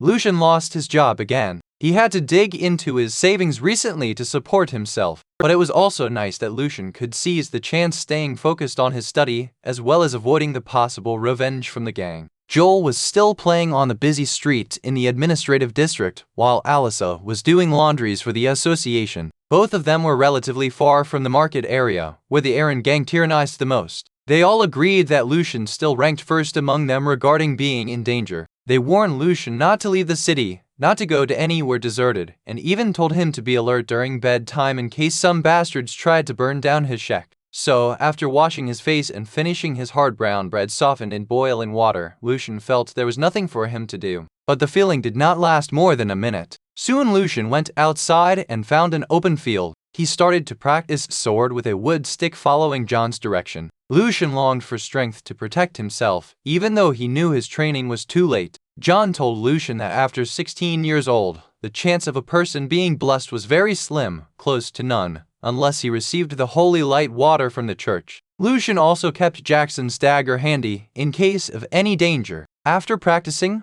Lucien went back home. It was 9 o'clock in the morning. The sun in the sky just started showing its real power. Taking a short rest, Lucien opened his books again and started reviewing. He was much more diligent and self-disciplined than ever before. 12 Snavis Street, Jesu. You have never really learned these before? Victor asked with great surprise. None of them? Lucien's progress was more than impressive. He answered all the questions perfectly and fluently. He even asked some questions he found in spelling, which most students could not notice at all until they started having a solid foundation. With just 1 day's study, Lucien had almost caught up with his classmates, Colin and Renee. The 2 students from common background had been studying here for more than 3 months. Was Lucien a genius, or just a liar? The students were guessing. I swear I have not, Mr. Victor. We are already speaking common tongues in our lives, aren't we? I can't read, but I know the connections between the letters and sounds are more important. I used my imagination. Lucien explained. He wanted people to believe he was just smart, instead of regarding him as an incomprehensible monster which would possibly bring him trouble. For sure Lucien did not tell him about the library. Victor nodded and smiled approvingly. Good, very good. You're gifted in learning language. Lucien was envied by most students in the class. Hearing Victor's commendation, Lot and Felicia, who had been learning from Victor for 5 years, exchanged a look. It sounds pretty useful. Felicia nodded slightly with her hands crossed over her lap. As a noble girl, she always sat straight. Lot was about to shrug his shoulders, but was stopped by the thought that the gesture might not look elegant. Facing Felicia, his long-time competitor, Lot tended to be more careful. The poor speak the common tongue as well. They just don't know how to spell and read. It's always better than starting from scratch, isn't it? He also added, even if they learn it, it won't be much useful for learning music. I have my own idea for learning music, not like you. Felicia responded sharply, you're gifted, but gift cannot last long. If I were you, I'd spend more time on practicing instead of fooling around with girls. She then looked at Lucien. Even the poor guy, if he starts learning music he will probably do a better job than you. She smiled with her bright, beautiful teeth. All the classmates believed that Lucien wanted to become a musician. They did not know the actual simple reason why Lucien chose Victor as his teacher. In the eyes of the common folk, choosing a teacher represented one's future path. For example, if a person wanted to be an official in the town hall or the court, he or she would definitely choose scholars with law or history background instead of a musician. But all careers needed to be recognized by nobles. Only then it would indicate real success. If he's better than me, he's better than you, Felicia. Lot sneered. Felicia was about to say more, but noticed Victor was looking in this direction. She raised her hand and tidied her red hair, then lowered her head and went back to her studies. Victor started speeding up Lucien's learning. Soon they finished the rest of the spelling rules and moved to basic grammar, which was exactly what Lucien was expecting. Friday, the last day of Lucien's study this week. After a few days learning, Lucien had mastered most of the grammar. Were it not for lacking vocabulary, Lucien could even start learning magic now. He had made a big progress with the magic notes as well, in which the witch explained why she came to Alto. Along with the increase in my spiritual power, it has become harder for me to immerse myself in meditation. Shall I try the meditating the way only real sorcerers can? It was too dangerous. I almost died. Perhaps I should improve the apprentice meditation based on my experience. I got lost completely. No wonder all the great seniors didn't make any improvement. I'm too shallow, too arrogant. Even the magic structure of the first level is too complicated. I can't find a way to build the magic mark model. It's driving me crazy. I have the potion already, but without the model I can't move forward to be a real sorceress. I don't know, maybe I should try to make a potion of magic gate. It contains a level 1 magic in it. Perhaps I can make it this way.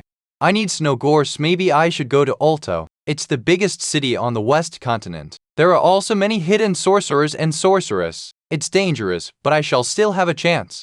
So far, that was all Lucien could read from the notes. He was very curious about her experience in Alto, but decided to finish the remaining few pages later tonight. Today Lucien also wanted to borrow a common tongue dictionary and put it into his library. If everything went well, Lucien could start learning magic on the weekend. His heart was full of hope. Chapter 21, Harpsichord. Victor was glad to see that Lucien did not slow down over the several days learning. Within 50 minutes he absorbed the rest of the grammar rules. He was smart and gifted in learning language, and had a good memory as well. Good mood brought him ideas. Victor started humming. Ladies and gentlemen, let's have a break. Help yourself to some tea and snack. I gotta jot this down. He was already trotting upstairs when he finished talking. Picking up the fine white teacup, Lucien took a sip of the weird-tasting tea. Rubbing his eyes, he tried to relax a little bit. Felicia, when can we go hunting in your family's manor again? I miss the deers and rabbits there so much, and also the fresh air.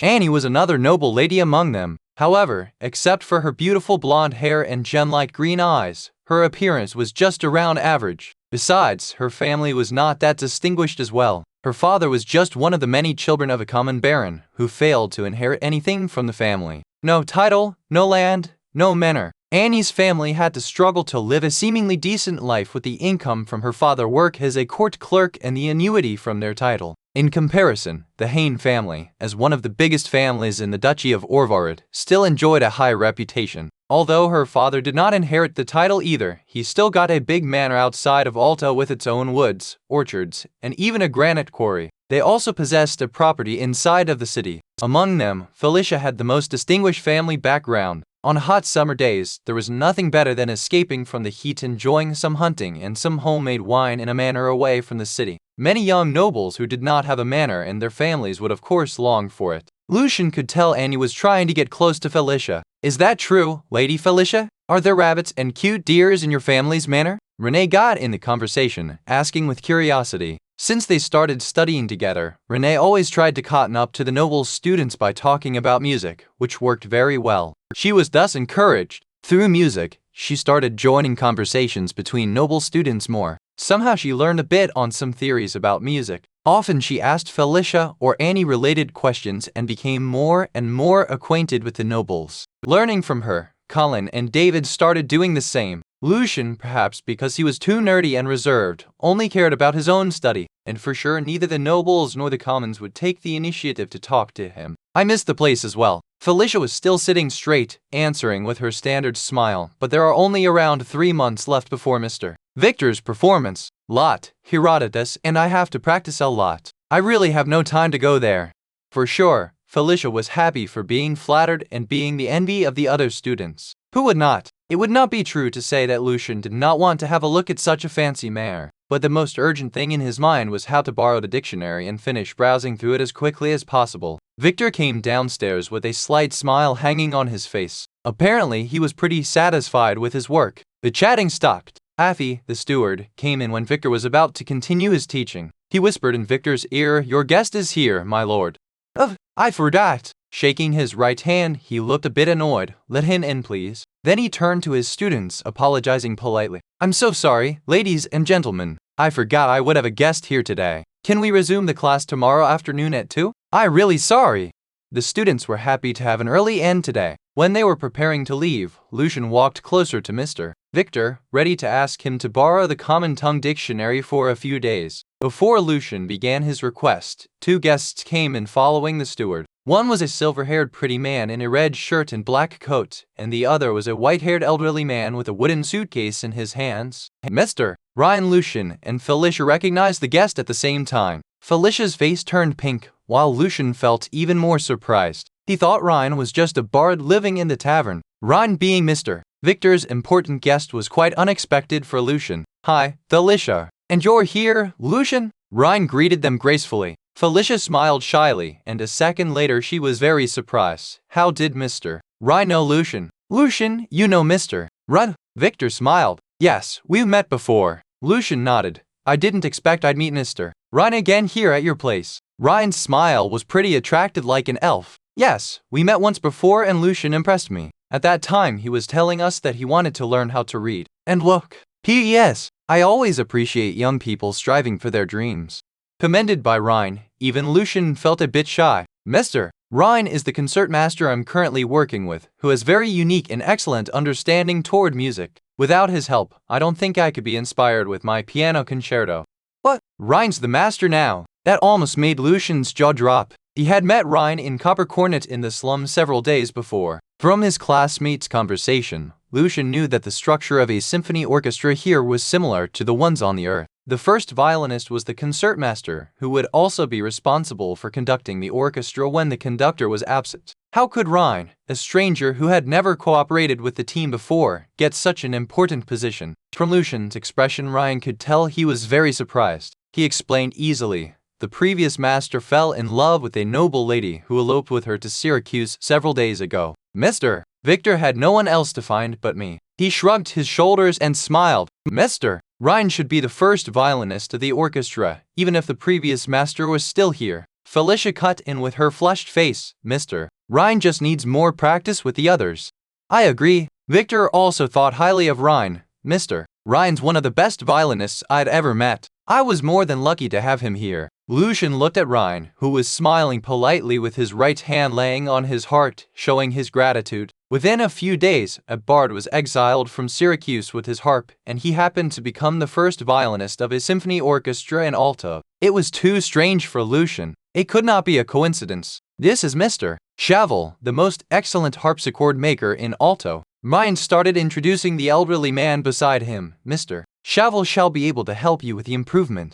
Nice to meet you, Mr. Kell. It's an honor for me to have you here. Victor shook hands with him enthusiastically and led him upstairs. Before Lucien had any chance to talk to him, Victor was so excited that he forgot to ask Athy to see his students out. Unsure about the relationship between Lucien and Ryan, Athy did not ask him to leave instantly either. Next, Felicia, Annie, Colleen, and some other students came upstairs quietly, filled with curiosity. Lucien was not willing to leave without the dictionary, so he also followed upstairs to end up in Mr. Victor's practice room. Mr. Chavel, I was hoping the harpsichord could be more sensitive to the pressure of my fingers so that the control of its volume can be more accurate. Watching Chavel open his harpsichord, Victor made detailed his request. My music requires a wider range of tones, more resonant and vigorous, but also delicate and clear. There were lots of different components in it: springs, pivots, plectrums, strings. Since it was invented, many makers and musicians tried to improve the harpsichord, including adding extra pivots, stops, replacing soundboard, etc. Slightly frowning his eyebrows, Chavel was carefully checking the parts. I'm afraid it's impossible, Mr. Victor. Over more than 300 years of upgrades, this kind of instrument has reached its limitation. Even a slight improvement on it would be quite hard. Both Victor and Ryan lost their words, especially Victor. If the harpsichord could not be improved, his music would definitely not be perfect. In that case, the performance in the Psalm Hall would be a foreseeable failure for him. Everyone remained silent for a while until Lucien started asking all of a sudden, Can we turn it into a kind of percussion instrument, changing it from plucking to hitting? Lucien noticed that this world had yet to invent the king of musical instruments, the piano. Musicians were still working on harpsichords and clavichords. He got his own plan. If he could help Mr. Victor with his improvement, probably there would be no more 5 nars every month, and of course, borrowing a dictionary would be a piece of cake. As early as they started talking about improving the harpsichord, Lucien opened his piano, manufacture and tones and mechanism of modern piano in his spirit library. He got a rough idea from leafing through the first several pages. Then what would be the difference between it and a clavichord? Cheval threw a stern look at Lucien. Yes, you can control the volume with percussion, but the sound's too delicate and the volume too low. It's only suitable for playing at home, not a hall.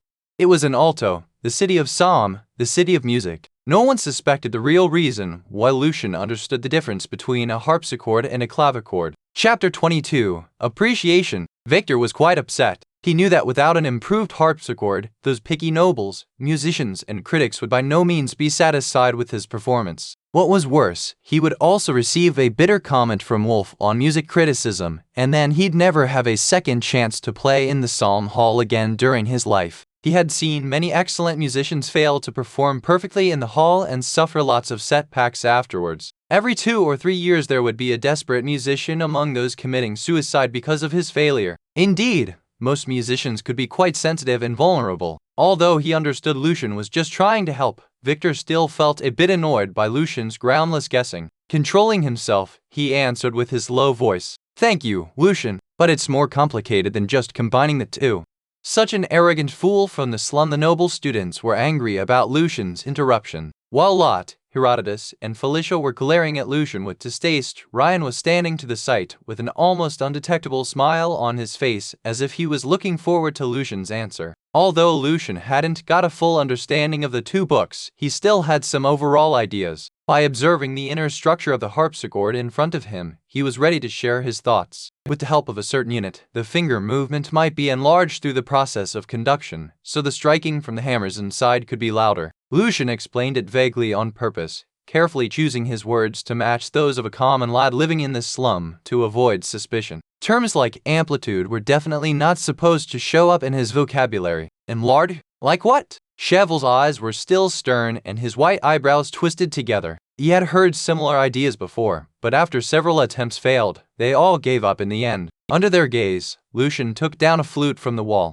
Once I saw a farmer who lifted a big rock with a wooden stick and a small rock. Like this, he grabbed an ink bottle and put it under the flute and started doing levering. I see. Instead of refuting, Cheval started thinking. Soon he noticed the disadvantage. But like this, the striking speed would be slower. Impressive, Lucien. You are showing us the lever principle. Ryan watched Lucien's model carefully and took a step closer to him. Pretending confusion, Lucien was actually very surprised. How come Ryan knew the lever principle? People here called it the same way, but the rest of them seemed really confused. You may all have seen it before in your lives. I heard the principle when I was traveling to home. Actually, local scholars there already discovered it hundreds of years ago. But here, people worship divine power and the blessing in the blood, so science doesn't pervade very fast. Ryan explained. Have you noticed that the longer the stick is, the easier you can lift something on the other end, Lucien? Ryan asked. Obviously, Lucien thought, but his face put on a confused look as he said, Really? And can we put more than one lever together?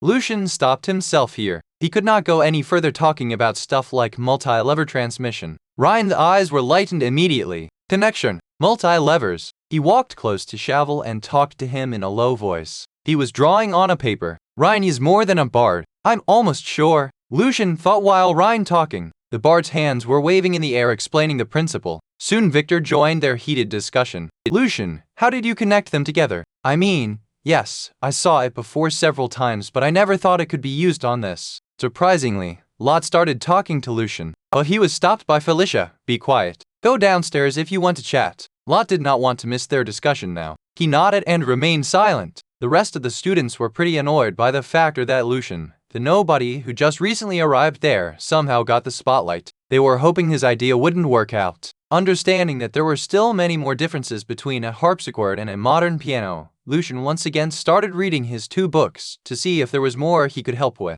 An elegant melody came out from the room, resonant and rich at the beginning, gentle and soft in the end. Arthur, Victor's face was glowing with excitement. Thank you, Ryan. Thank you, Mr. Cheval. Although there was still a way to go, the key problem had been solved. It's my pleasure. Ryan smiled elegantly. After hugging both of them, Victor came to Lucien with his open arms. Thank you, Lucien. You gave us the direction. Thanks God for bringing you to me. It's nothing, Mr. Victor. Being hugged by a man, Lucien felt a bit awkward. I didn't expect I could actually help. Victor laughed and thanked Lucien again sincerely. Anyway, from now on, if you need any help, just ask. The rest of the students started being envious again. The newcomer earned Mr. Victor's favor so quickly. Lucien was very glad as well. Yes, Mr. Victor, he asked shyly, I do need help with something. Nas? Victor was waiting for his request, smiling. In his eyes, Lucien was genuinely a good-hearted and promising young lad. Can I borrow your common tongue dictionary? Rubbing his hands, Lucien was pretty unsure. Ryan couldn't stop himself from laughing. Lot, Felicia, and the rest people there were amused as well. Sure, no problem. My good boy. Mr. Victor nodded instantly. Anything else? Lucien was even more nervous now. He felt he was asking for too much. Noticing Lucien's hesitation, Victor tried to encourage him. It's okay. Don't be shy. Just ask.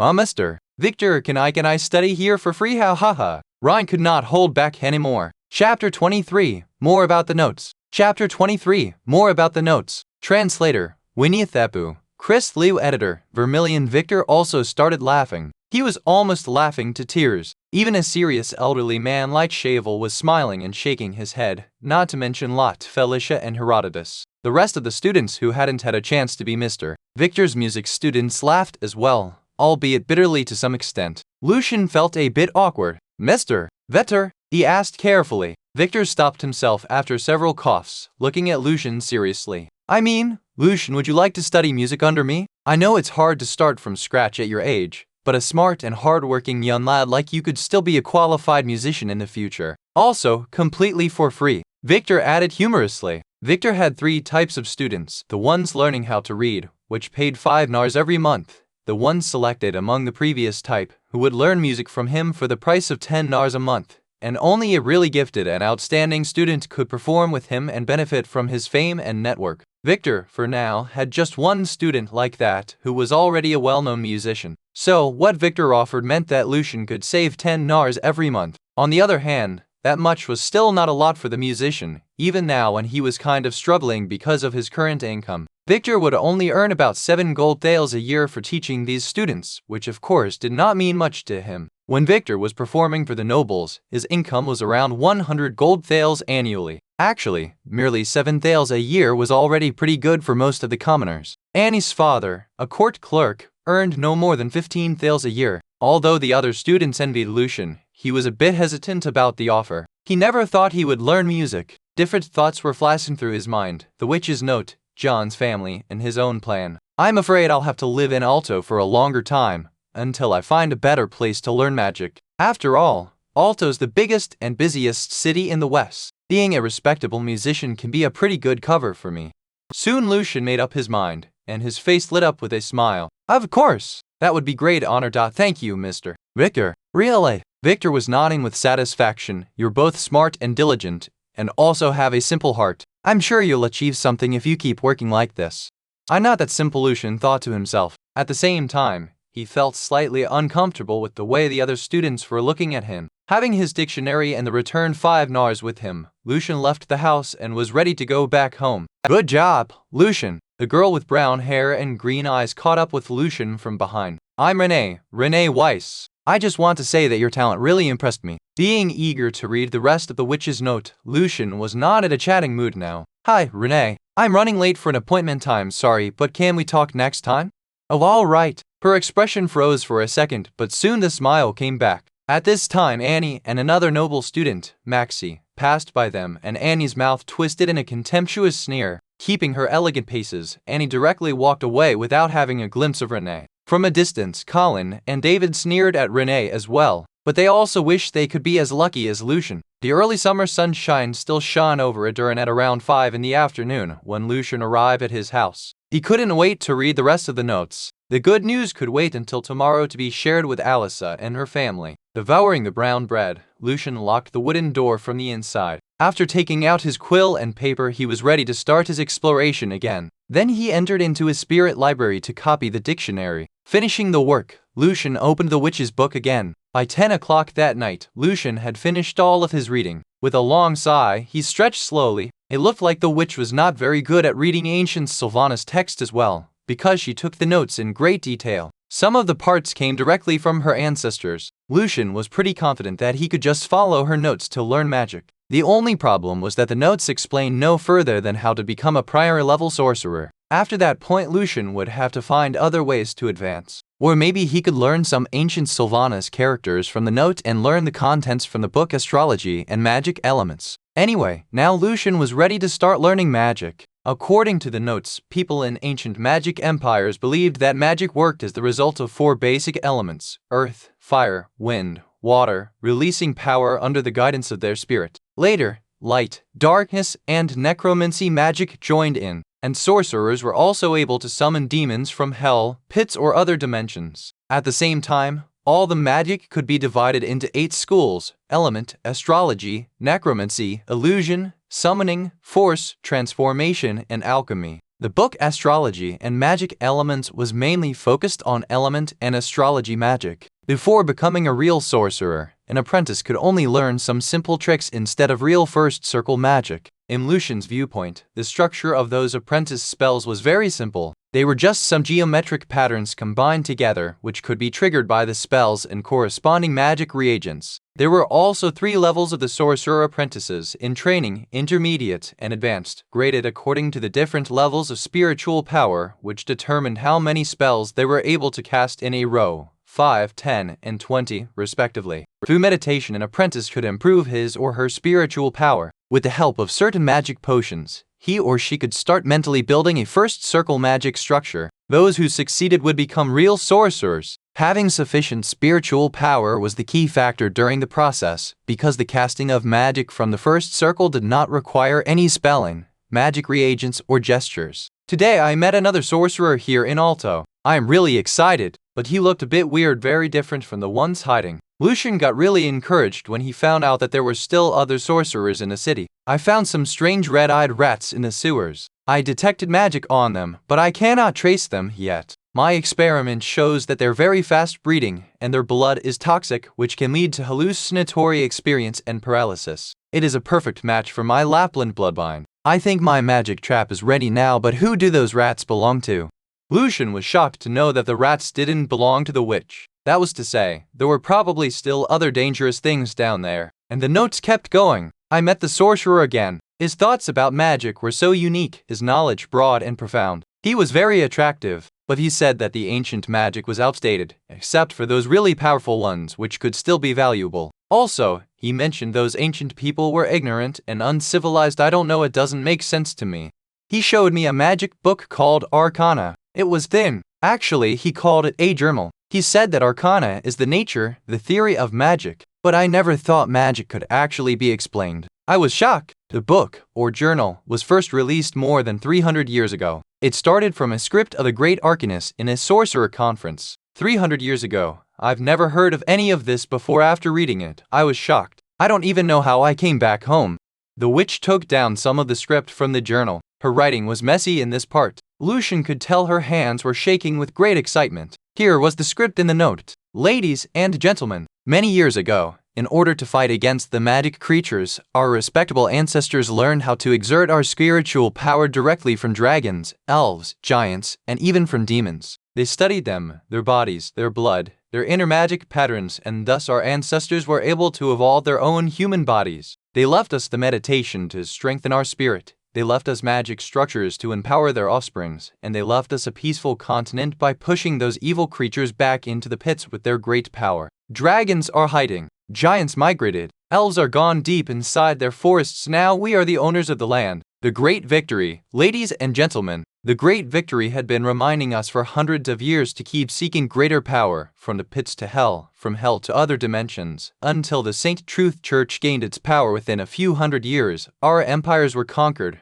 Our sorcerers slaughtered and exiled. Our past glory died in the ashes of our castles. It's about time we take a step back and ask ourselves, what on earth are we pursuing? What can we do to prevent our magic from dying? Have you ever thought about the following questions? What's the nature of magic? Why are we endowed with spiritual power? How does that power exist? Are earth, fire, wind, and water really the most basic elements in the world? If they are, how do they stick together to form everything we know? And if not, Which are the real magic elements? What's the nature of the soul? Is it different from consciousness? Do we need any certain tools to help us with the magic structures? Does God exist? If God exists, who is our God? Why can vampires remain undead forever? Why is there a sun and a moon in the world? Why do they rise and set every day? What keeps them moving in such a manner? If we can explore more about the world itself instead of chasing power around blindly, we can find the truth about magic, know who we are, and understand where we should go.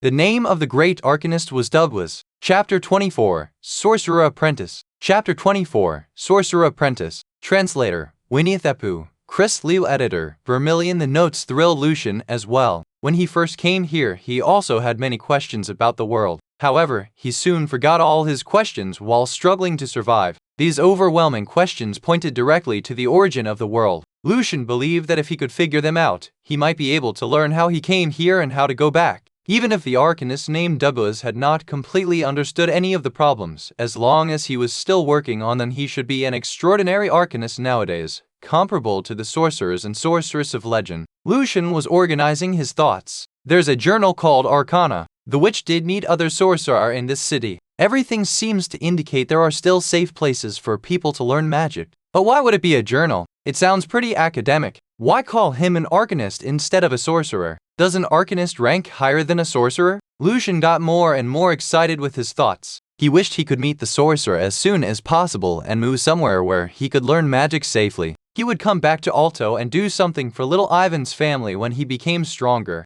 Among all questions, the two Lucien felt most interested in were: are earth, fire, wind, and water really the most basic elements in the world? If they are, how do they stick together to form everything we know? And if not, which are the real magic elements?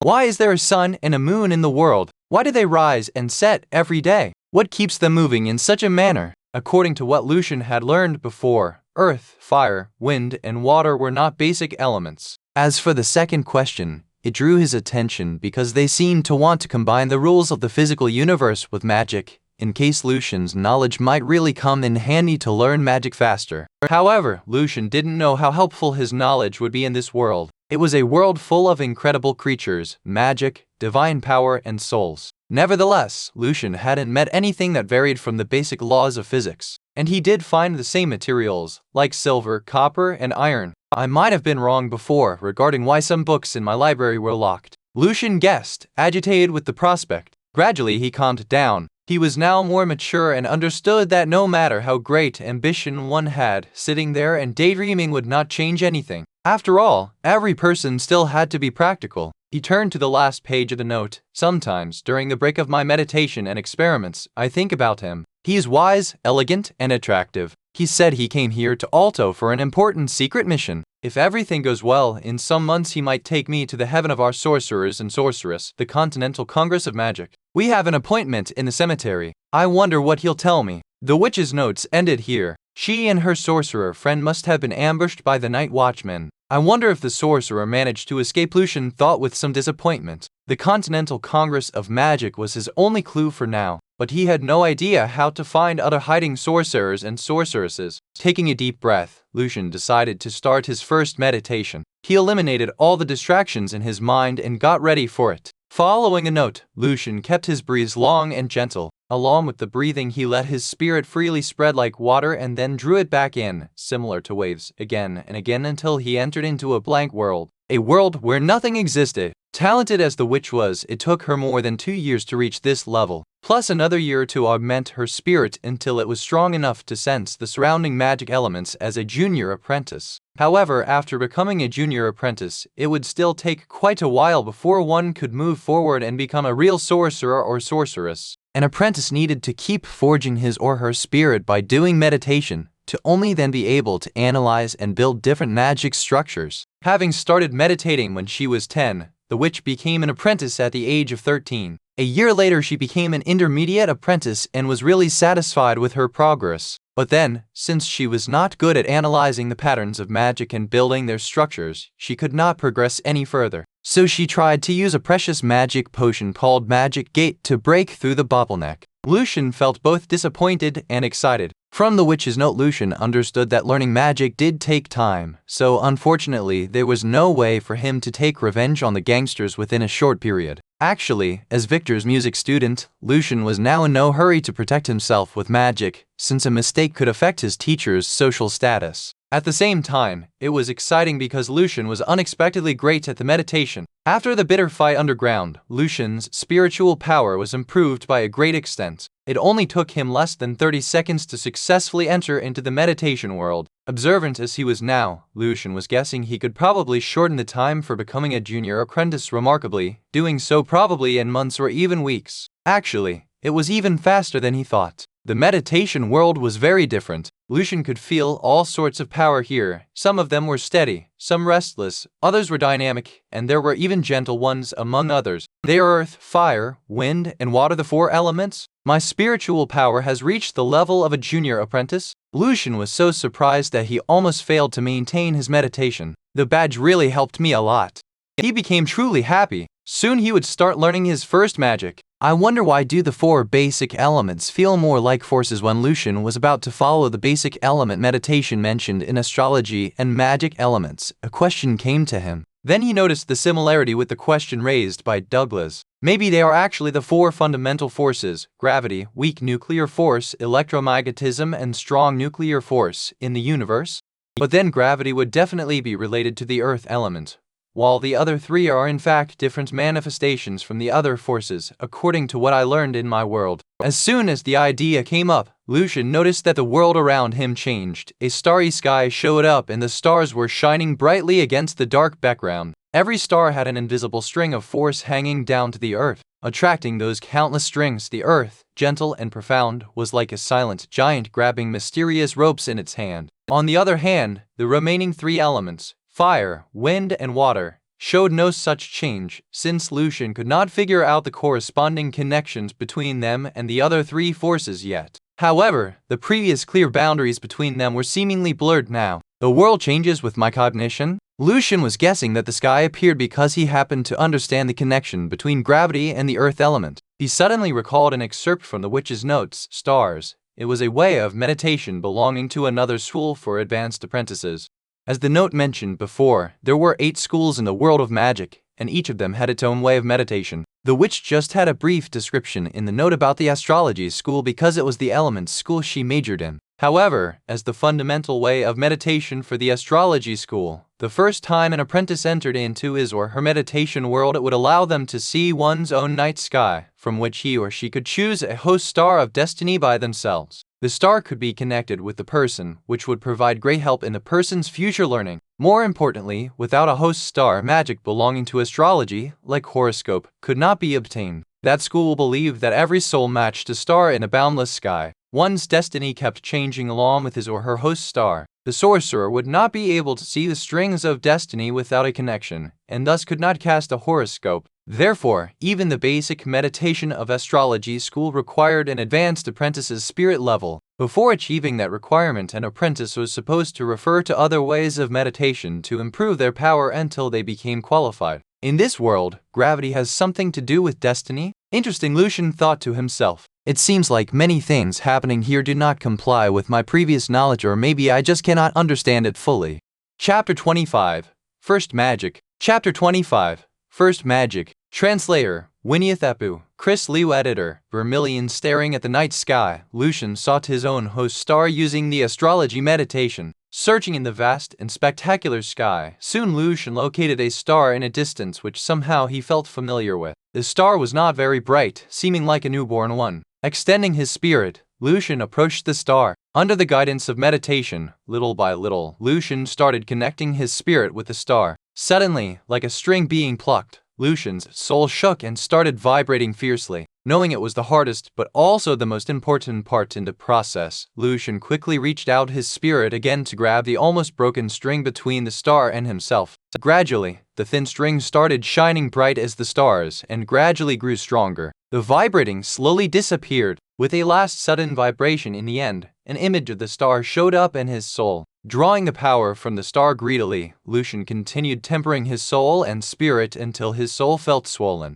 Then he switched to element meditation to improve the interaction and strengthen the bond between his spirit and the elements. The stronger the bond was, the faster one could cast the element-specific spells and shorten the cooldown CD in general. Lucien finally opened his eyes when he started feeling extremely tired deep in his soul. They were full of excitement and ecstasy. Even when I'm not practicing meditation, I can still feel my host star in my soul. And if I focus more, I can even feel that there's a star shining afar in the sky that is connected with me. I can feel the power of the star. But soon he felt confused. Wait, I came here by mistake. I don't belong to this world. So why would I find my host star of destiny here? Theoretically speaking, if someone dies, that person's star would gradually dim until it finally disappeared. But the star I felt just now, it belongs to me, the real me, Xia Feng.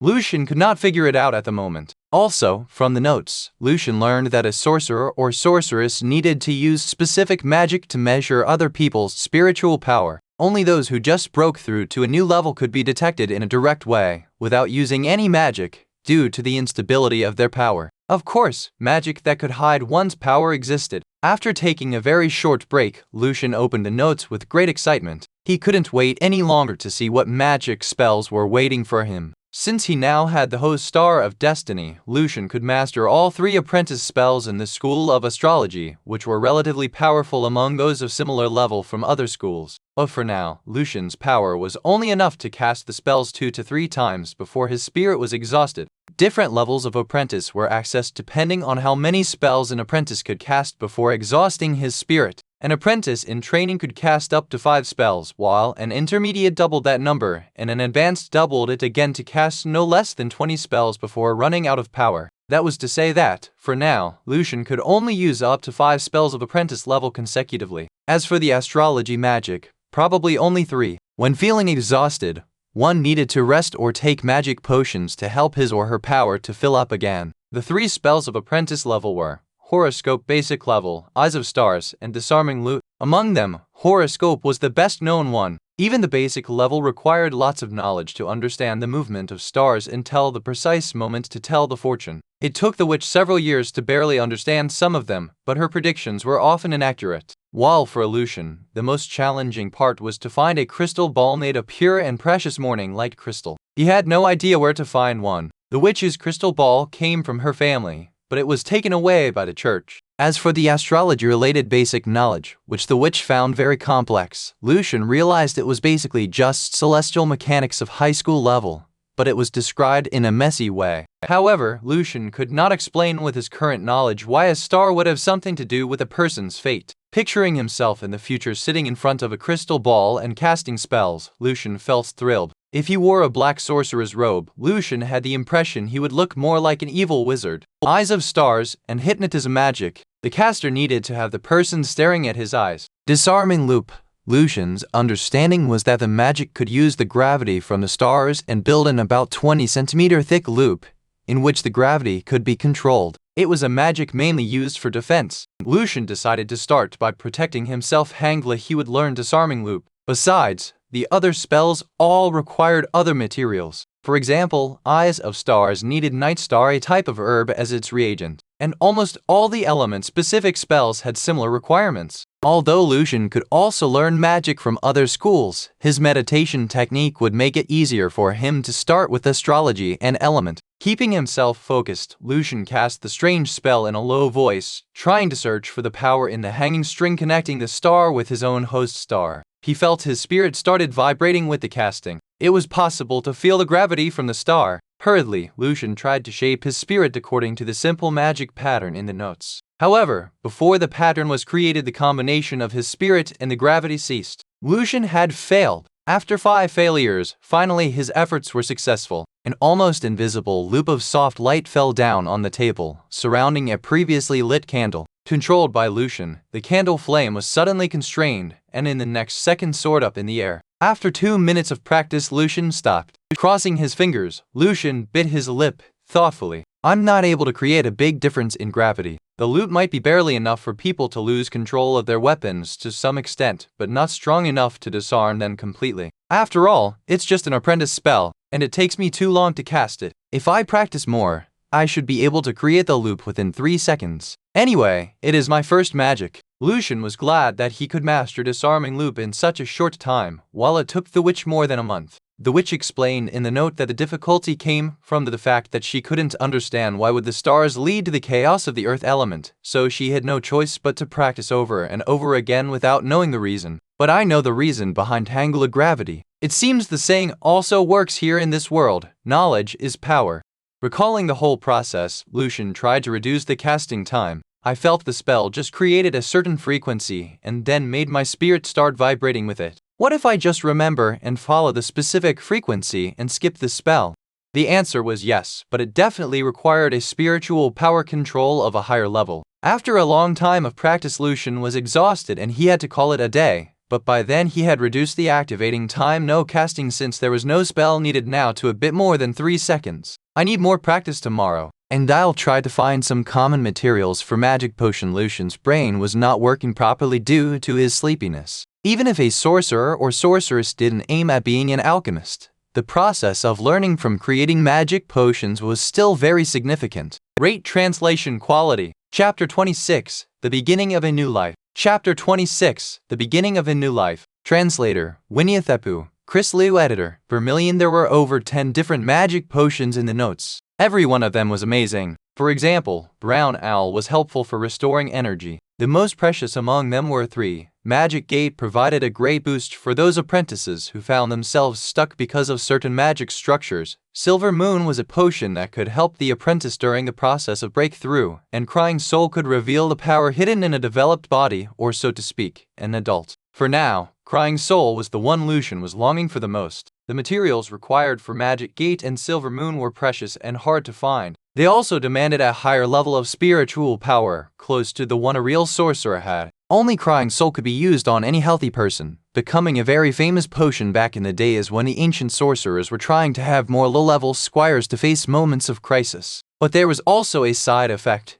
The potion would overdraw one's strength, causing problems in the future development. If a person became a knight by using Crying Soul, he wouldn't be as strong as the normally trained ones in the future, and his final development would be overall inferior. But for Lucien, he never really expected being a knight. It was just a good way for him to become stronger quickly. The problem was that even the materials for Crying Soul were still not that very easy to collect. They were either expensive or very strange, and Lucien was not yet an adult, so the potion might be dangerous for him. The stronger the person was, the greater chance of success for the procedure. Crying Soul belonged to the necromancy school. Its simplified magic formula was corpse mushroom plus aquatic zombie brain tissue plus revenant dust plus moonlight rose dust equals Crying Soul potion. Corpse mushrooms grew on dead bodies. Before they were ripe, they were white like milk, but then turned black within a day. They could last for 1 month when they were ripe. Smelling them could lead the person to suffer from light delusion. If someone ate the mushroom, they would be infected with diseases from the corpse. The darker the color was, the better the quality the potion would have.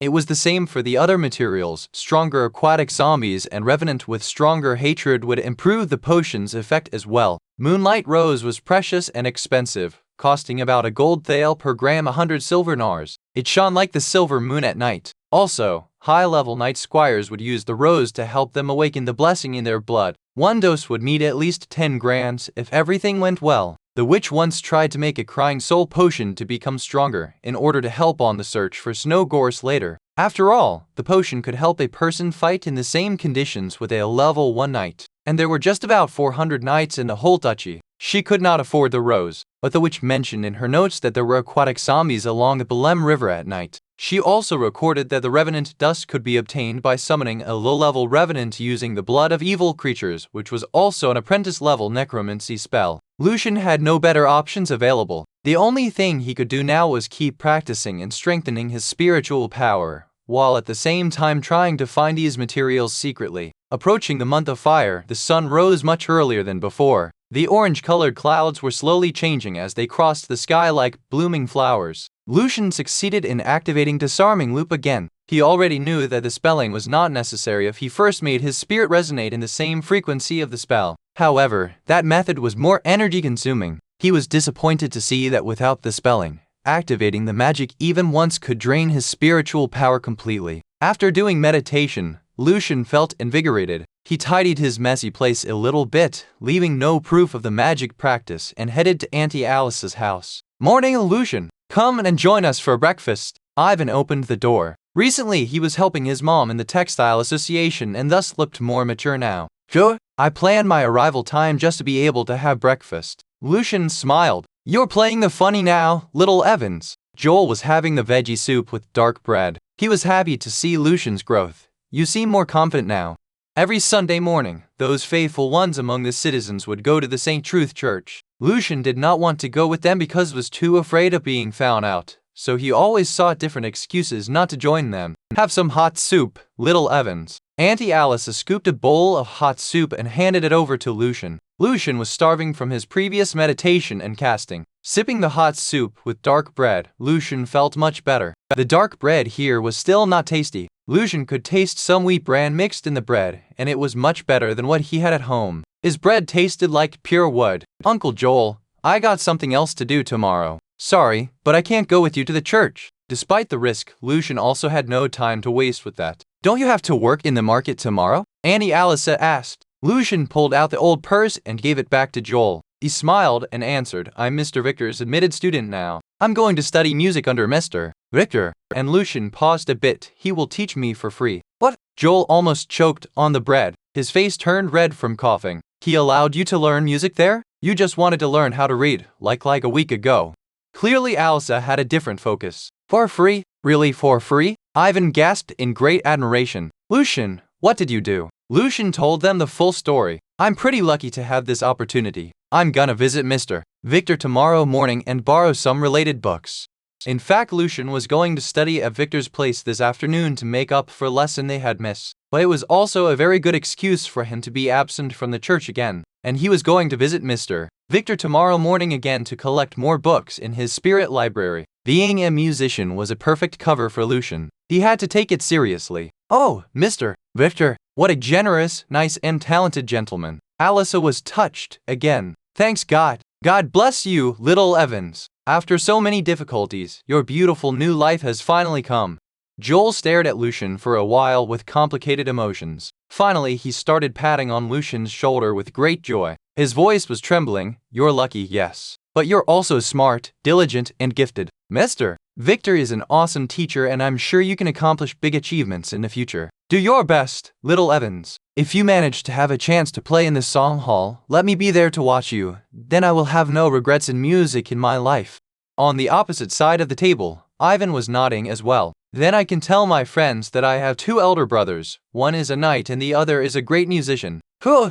Of course, Uncle Joel, I'll work hard. Lucien nodded seriously but sighed in his heart. He felt sorry that he wouldn't be able to put lots of energy and time in music. Last night Lucien had been drawn into the amazing magic world. For him, being a musician was just a camouflage and a way of making money for learning magic. Joel loved music deep within his heart, but Lucien did not. He did not know much about music here, but from his experience many songs he heard before were very beautiful, and some of them shared the same features with the classical masterpieces on earth. Putting the purse back, Joel reminded Lucien, when you decide what instrument you'd like to start with, don't be shy and come here to ask for help. Killer! Thank you so much, Uncle Joel. Auntie Alice. I'm planning to find a new job as well, but not in the market. I'm Mr. Victor's student now, so I hope it'll be a bit easier. Finished the breakfast, it was time for Lucien to leave. After reading the magic notes, Lucien knew that learning magic was very expensive. He had to hurry up and make money. Rate translation quality. Chapter 27, New Work. Chapter 27, New Work. Translator, Winniethepu. Chris Liu Editor. Vermilion. Lucien didn't go directly to the market after leaving. Instead, he went back home for his wood stick and started practicing basic fighting skills as usual. Since Lucien's spirit was not strong enough, being physically strong was also very important. Besides, the stronger the person was, the more likely they would successfully get improved by the Crying Soul potion. An hour later, in the market, it had been 5 days since Lucien came here last time. The market area was busy as usual. Human and other kinds of humanoid creatures were walking around and bargaining. The assorted shops and stores were like colorful mushrooms in the woods. Lucien was very careful when he was walking on the streets.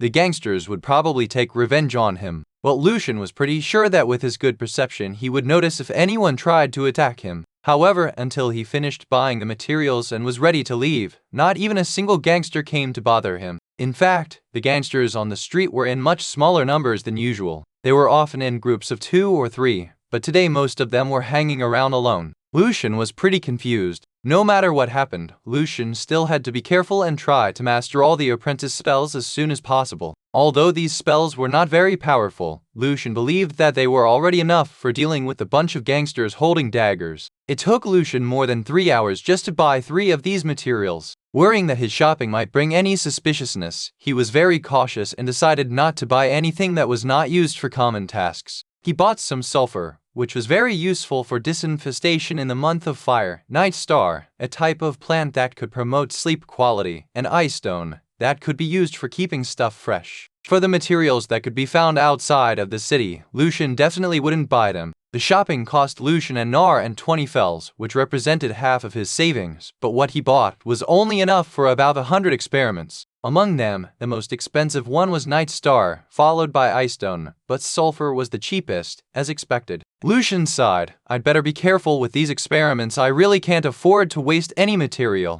Spells like Acid Splash and Freezing Rays would definitely mess Lucien's place, and he was afraid that someone would notice it during daytime. So he decided to find a new place for practicing, the sewers. At 2 o'clock in the afternoon, Lucien started his study on time at Victor's house. An hour later, the class was over. After Renee, Colin, and Annie left, Victor asked in a gentle voice, "Lucien, do you have a job now?" There were only 4 students left in the living room, Lot, Felicia, Herodotus, and Lucien. Shaking his head, Lucien answered with slight depression, "No, sir, I lost my job for some reason. I'm still looking for a new one." It was kind of embarrassing for Lucien to admit, but he was also a bit excited. "Didn't Mr. Victor have a job offer? Studying here from 2 to 6 in the afternoon every day can be quite demanding for you. I know you gotta support yourself. Even if you can study here for free, I guess you're still facing a pretty big challenge with your living expenses." Victor tried to be careful with his words to avoid undermining Lucien's self-esteem.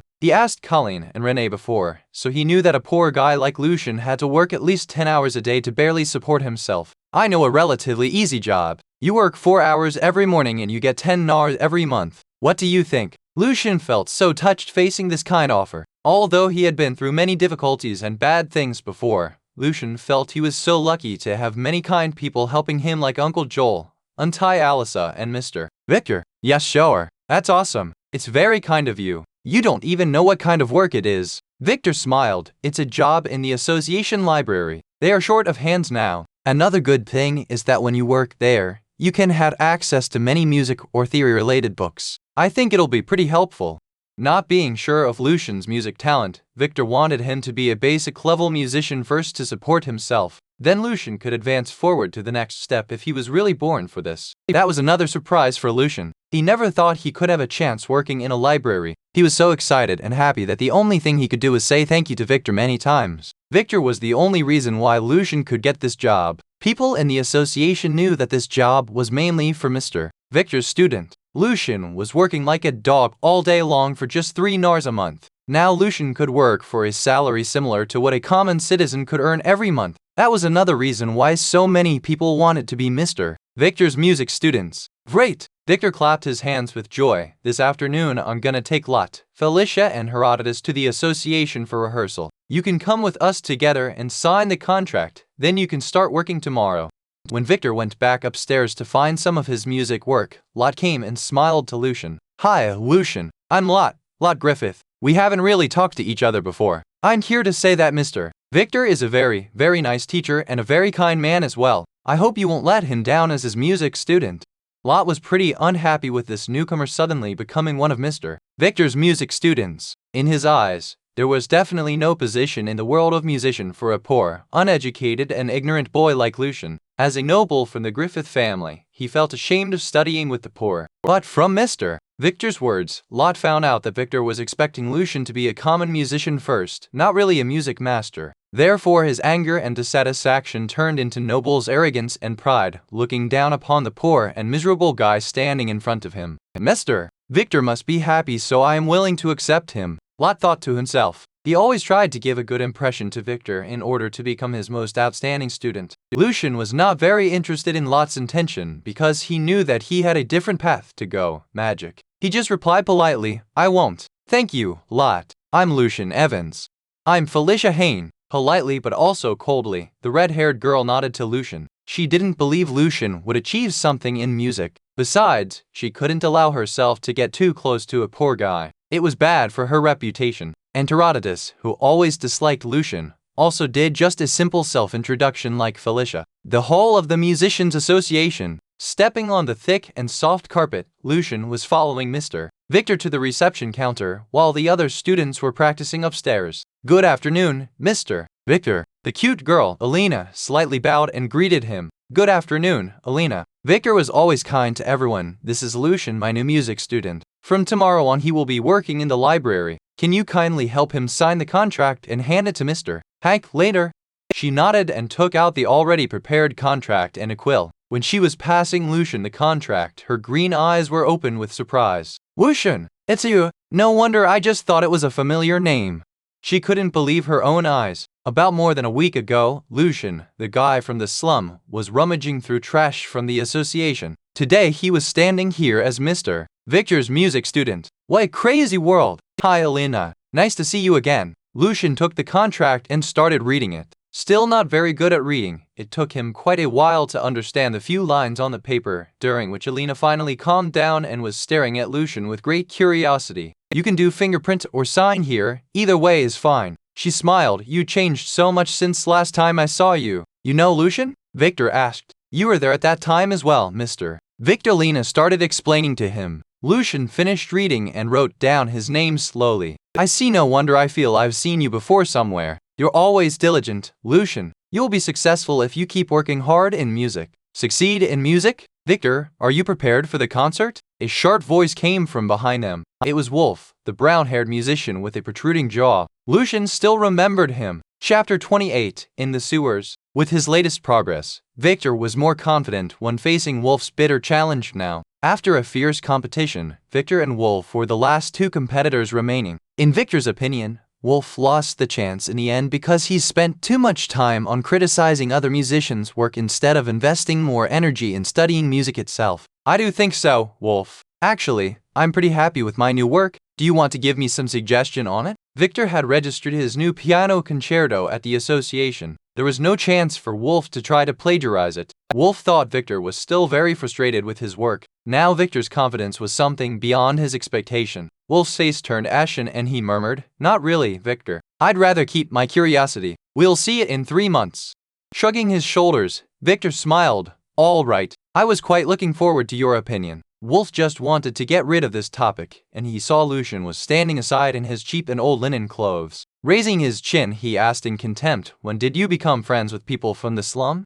That behavior came from a long time ago when Wolf's family still ranked among nobles. From his great-grandfather on, Wolf's family lost the title, but it did not prevent him from regarding himself as a noble. He looked down upon the musicians like Victor who came from common families, not to mention poor people like Lucien. His arrogance was mixed with the hatred towards Victor, so in his eyes Lucien was comparable to a disgusting mouse jumping onto his dinner table. Lucien was a bit angry, but he was already used to this kind of contempt. As long as there was social status and wealth in a world, people would be divided into different levels: the superior and the inferior, the decent and the filthy. The only way for a person to change the situation was striving for power and wealth. But once someone succeeded, they would often join the group and become one among the ones who looked down upon the common folk. "Mind your words, Wolf." Frowning his eyebrows, Victor warned him seriously, "Lucien's my new music student. He is a very talented young lad." Honestly speaking, Victor boasted about Lucien's ability.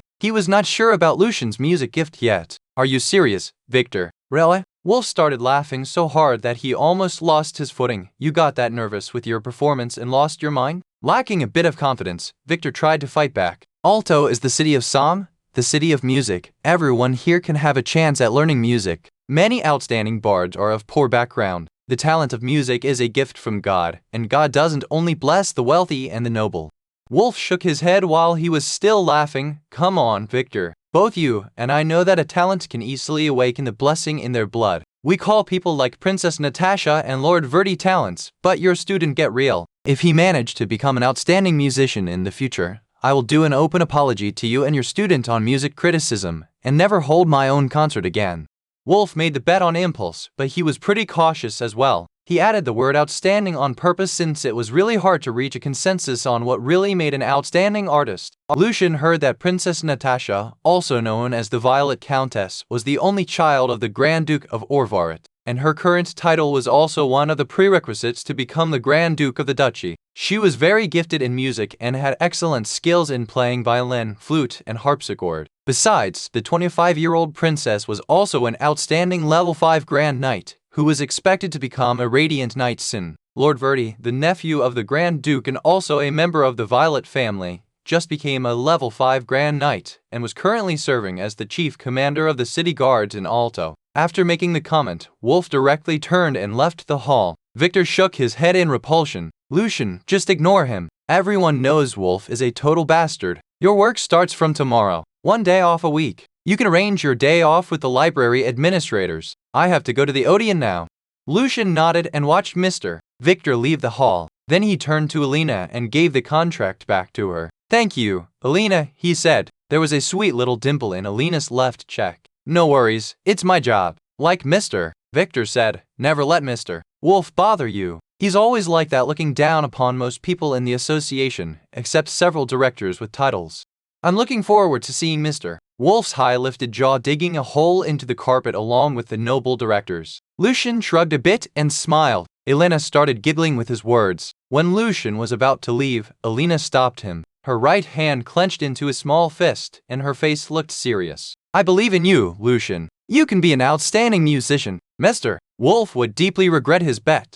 Honestly speaking, Lucien did not take the bet seriously, but he also raised his fist like Alina and replied, I certainly will. There was no nightlife in Aduran. At 9 o'clock at night most residents in this area were already in bed, except for several drunkards who were still hanging around. Everybody else had to prepare for the hard work in the following morning. Lucien told Joel and Alyssa he got a new job over dinner, and then went back to his shack to meditate and prepare for his magic experiments. Gently closing the door, Lucien sneaked out of his shack and walked towards one of the entrances to the sewers. It would still take Lucien quite some time to learn how to build a secret passage like the witch did. After making sure that no one was watching, Lucien stepped into the underground world. The stinking smell and the slimy wall were still the same, disgusting and gloomy, but none of that would prevent him from exploring magic. Walking in the pipes, Lucien was mapping in his spirit library and trying to find a proper corner to start his experiments. He also scraped off some of the moss on the wall and put them into his pocket. It was called light moss, which was the reagent for the apprentice magic extinguishment. The deeper Lucien went, the more gruesome the place became.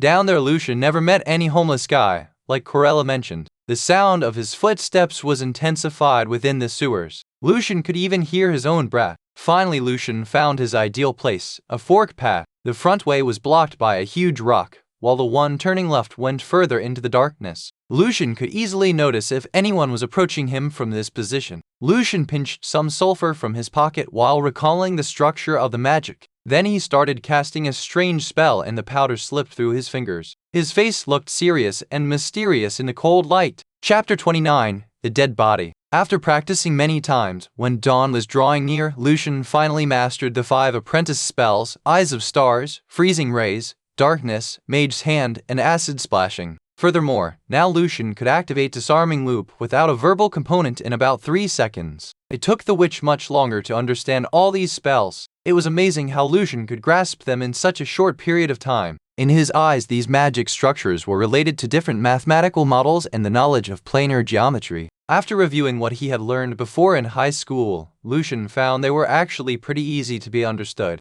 Here, magic could be explained by science. In acid splashing, for example, sulfur was transformed into sulfuric acid. However, Lucien had a hard time understanding how darkness worked. His far-fetched guess was that the magic reconstructed the light moss and made it absorb the light. As expected, Lucien had to spend more time to master the darkness spell. Lucien reflected on his magic experiment. His knowledge from the past, like physics and chemistry, was useful, but it could not be used to explain everything in this magic world. There were some similarities shared between this place and the Earth, but there were also many things he couldn't understand, like those precious metals and magic materials. He knew he should explore the world more by himself. After a 10-minute break, Lucien started doing some simple cleaning. These apprentice spells are not powerful enough. Rubbing the floor, Lucien thought to himself, They can only kill someone when they hit the vital parts, or the most they could do is make the person move slower or suffer a bit. But Lucien was not disappointed. He knew that, if need arose, it could still be more than helpful. Finishing the cleaning, Lucien carefully hid the materials nearby. He didn't go back to the surface directly, but continued his exploration toward the end of the outlets. He was looking for corpse mushroom, which meant he had to find some carcasses first. Searching in a graveyard under the nose of the church was too risky. Lucien heard that many poor people, who had no families or friends, died lonely and miserably down there. Besides, dead animals and rotten flesh were even easier to be found. The witch did not mention any possible danger in the pipes, but Lucien was still very cautious, staying alert to any sign of trouble. Within 20 minutes, Lucien had found 2 dead rats and a jelly-like creature body, but no corpse mushroom was there. Turning around a corner, an open area appeared in front of Lucien. That was where the homeless people lived. The sewer here was very broad. An underground river was flowing slowly with waste floating in the middle, which went all the way to the Belem River. On both sides of the river old dirty rugs and pots were scattered everywhere. The clothes the beggars were wearing could barely cover their bodies. "Why did you come here, young lad? You don't belong here," an old man probably in his 60s asked Lucien. His ribs stood out like arching blades. However, when Lucien heard his voice, the old man sounded like he was only 40 or something. Lucien's old but clean linen clothes were far from decent, but compared to what they were wearing, the youngster looked like a noble. "I have a friend who also lives here." Lucien tried to sound confident and strong. He must hide his feeling of insecurity in front of these guys, or they would think it was easy to prey on the teen standing there. Several beggars behind the old man stood up. Their eyes were full of greed and ferocity. Lucien was not scared. Instead, he pulled out his dagger and took a step forward. The beggars did not dare take any further action. On the contrary, they were now standing in a defensive position. At this time, the old man started grinning. "You don't look like a guy with a decent job, young lad." "None of your business," Lucien answered coldly. "Anyway, I can tell you're not doing very well. Even a hard-working young lad like you couldn't afford proper bread and beef. It's not your fault." Lucien was not sure about the old man's intention. The St. Truth Church tells people that all of us are God's servants. But why can the noble live an extravagant life while the poor have to suffer every day and night? There's no difference between us, and all human beings are born with sin.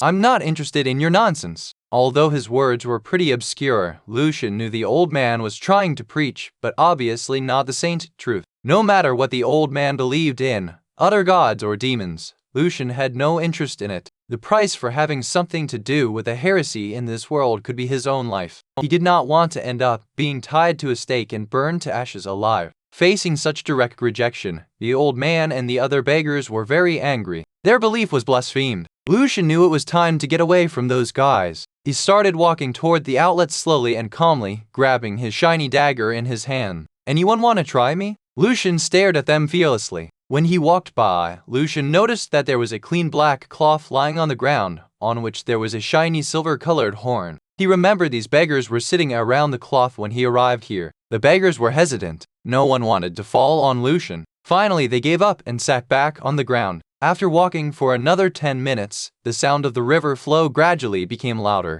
Here should be the end of the sewers. The underground river joins the Belem River here, Lucien thought to himself. There was an iron net covering the water outlet at the confluence and tons of floating trash accumulated in front of the net. Lucien slowed down his pace. He was hoping that he could find more dead bodies here. Lucien did not find anything until he walked toward the end of the sewer. When he started feeling disappointed and was about to go back to the surface, Lucien suddenly noticed that the net was missing a part under the water. Out of curiosity, Lucien grabbed the net and tried to shake it. As expected, there was a big hole under there on the iron net. What was really unexpected was that, at this time, a black bulk of something gradually surfaced from the water. Lucien moved closer. It was a dead body, swollen and rotten. Many parts of its skin had fallen off. The clothes on the body were tangled with lots of trash, which increased the buoyancy a lot. Lucien felt very disgusted and also a bit scared. However, he was still trying to see if there was any corpse mushroom on it. There was a long wound on his chest. Someone cut the poor man open vertically and took away his heart. Checking with the dagger, Lucien's eyebrows frowned. "Wait, this is my purse?" Lucien was shocked. He picked the purse up using the dagger and was certain that it was the purse which was taken away by the gangsters some days ago. "Why is it here?" Lucien was confused. Then he looked at the face of the dead body. The corpse was so badly decomposed that it took Lucien quite a while to finally recognize the guy. And Andre? Chapter 30, Ghost in the Shadow. Chapter 30, Ghost in the Shadow. Translator, Winiethepu, Chris Liu editor, Vermilion. A strong stench of death came out from Andre's rotten face. A face on which Lucien could still tell his great fear and pain before he died. The gangsters under Aaron are acting weird recently. Does it have anything to do with Andre's death? Lucien had absolutely no clue. Wrapping his hand with a piece of cloth, Lucien pressed Andre's body hard back into the water. This time the body did not hook on the iron net. It was washed away directly into the Belem River and disappeared. Lucien stood up and set off for the surface, but to avoid the beggars, he did not take the same route. According to the map he drew in his spirit library, he took another direction about 20 meters away from the place where the beggars gathered. If the map was correct, Lucien would pass by the ruins of the witch's chamber and come back to the ground from the same entrance through which he came down earlier. Several meters away from the corner, Lucien heard the sound of some heavy footsteps and suddenly stopped. The footsteps echoed in the sewers, loud and clear. It sounded like there were a bunch of people approaching, and some of them must be pretty big. Lucien looked around calmly. Soon he found there was a hole in the wall, big enough for someone to hide. Lucien hid himself in the hole, with his back against the wall. A while later, those guys walked directly past him, turning around a corner a few steps ahead. In such a dark place, they would not notice what was hiding in the hole without a careful check. Throw these bodies into the river. Hurry up! It was a low voice from a man. However, he was speaking indistinctly, as if he missed some front teeth. Lucien felt he had heard this voice somewhere before, but could not remember where. Why did it take you guys so long? Remember, don't screw up the whole plan. It was the old man's voice. After a few seconds of silence, the first man answered with slight fear. Sorry, but within 10 days, we promise it will be enough at any cost, like Aaron said. Aaron Ross and Aaron? Now Lucien finally recognized the first voice. It was Jackson, the guy who smashed Lucien's shack, and also because of Lucien, Jackson could not even speak clearly now. From their conversations, Lucien's guess was that the Aaron gang was by no means a victim of the heresy, but an accomplice, and probably Andre was killed because of his disobedience. The old man's voice was very unpleasant. Please tell Mr. Aaron and the other guy that as long as you continuously spare no efforts in helping us grow, you will all receive huge rewards. I know that, in your eyes, I am only a dying, useless old man, which is true, but we are just tiny worms on the ground. Our priests are already powerful enough to beat their bishop. We wouldn't need any of your help were it not for maintaining that thing. I will, Jackson answered in a low mood. But Jackson, I don't think we can meet their requirements. Another voice came, trembling. We gotta make sure that those are people that no one would care about. Homeless guys are ideal, but we cannot find any of them down here, other than his people. That's true, Jackson. It's too difficult to find 50 of them within 10 days. Someone else agreed. The old man laughed. The rest of them are at the bottom of the Belem River. Eels in the river will clean them up for us. Scar, Aaron told us to make it at any cost. We don't necessarily have to focus on homeless guys. If they are just the poor, Aaron will be able to handle this. A cold smile appeared on Jackson's face. You have any target already, Jackson? Scar was a bit surprised. Yes, I do. Jackson's face turned hideous. They gotta pay the price, the two little bastards and their families. Lucien was shocked. His anger was burning his guts. He knew Jackson hated them, but he never expected that the thug could be so cruel and inhuman to the point of planning to kill the whole family. But thank God Lucien was here and found out about Jackson's plan. I gotta solve the problem here and now. The plan of killing them all in the sewers arose in Lucien's mind. He couldn't let them go back onto the ground, or he would not be able to protect John's family anymore. Lucien must kill them all. Then Lucien could tell John about the heresy and no one would know what happened down here. Many thoughts quickly passed through his mind. Lucien reached out to his pocket and made sure that all the magic materials were in position. Carefully, he creeped out of the hole and approached the corner. They had 9 people there, but Lucien had no choice. Staying calm was his most important and powerful weapon. Throwing the last sack into the water, Scar poked the body bag with a long pole in fear. Although they were gangsters, gouging out people's hearts alive was still too much for them, and they also believed in the God of truth. So they prayed in their mind, begging for forgiveness. Jackson, all of the bags are gone. Glancing at the weird old man, Scar carefully asked, We'd better go now. I heard there are a lot of aquatic zombies in the Belem River. Jackson turned to the old man. Does it have anything to do with the bodies we threw away? I've never heard of zombies in the river before. The old man shook his head. We don't want any trouble while we're not strong enough. Alto was the core city of the previous magic empire. Maybe some kind of death power was sealed deep within the river, and now the seal is no longer effective. All right. When Jackson was about to leave with his men, he saw Scar's terrified face. At the same time, Jackson heard a weird, low voice murmuring in the back, like a spell. 20 meters away from them, there was a dark humanoid shadow standing there. Half of his body and face were hidden in the darkness. In the shimmer of the moss, the mysterious shadow was even more strange and terrifying. Ghost! Scar screamed at the top of his lungs. Since he was involved in this, his conscience was tortured by the fear that the people they killed would come back and seek revenge. When he closed his eyes, the warm and bloody hearts that they took from those people's chests when they were still alive were still beating in his mind. Great fear seized him. Scar now could not even move at all. The ghost raised his right hand, and some shimmering powder fell through its fingers. Jackson and the old man started running as soon as they saw the ghost, but all of a sudden they were devoured by complete darkness. The glimmer from the moss disappeared. The darkness spread quickly like a bottle of spilled ink, and no light could penetrate it. They couldn't see anything, except for the old man. The rest of them were crazily wielding their daggers, trying to keep the bloody ghost away. The pipe was narrow. They hurt each other by accident, and some of them started screaming in pain. But fear and panic did not help them at all. Darkness, an apprentice spell. It could block all kinds of natural light in an area no larger than 6 by 6 meters, enveloping everything in complete darkness. For now, as an apprentice, Lucien could maintain the spell for 1 minute. You idiots! Calm down! Stop! Although he could not cast a single spell, the old man heard the priests mentioning about different kinds of magic before. Ouch! However, before the old man made that command, Jackson's dagger scratched him. Within little more than 10 seconds, 2 guys got stabbed by the chaotic attacks of daggers and fell on the ground. The others were also injured to some extent. Driven by the horrible fear, Scar and other 3 guys started running backwards. In the darkness, 2 of them fell into the river like the body bags, while the old man, Jackson, another thug, started rushing toward the shadow. At this time, the weird spellcasting voice arose again. Rate translation quality. Chapter 31. Zombie in the Sewage. After a few more steps, the old man finally broke the siege of darkness. However, his eyes were no longer accustomed to the weak light from the moss. It was just a blink. When he opened his eyes again, some kind of pungent, dark green liquid hit his face directly. Oh! The shrill cry from the old man scared the rest of them.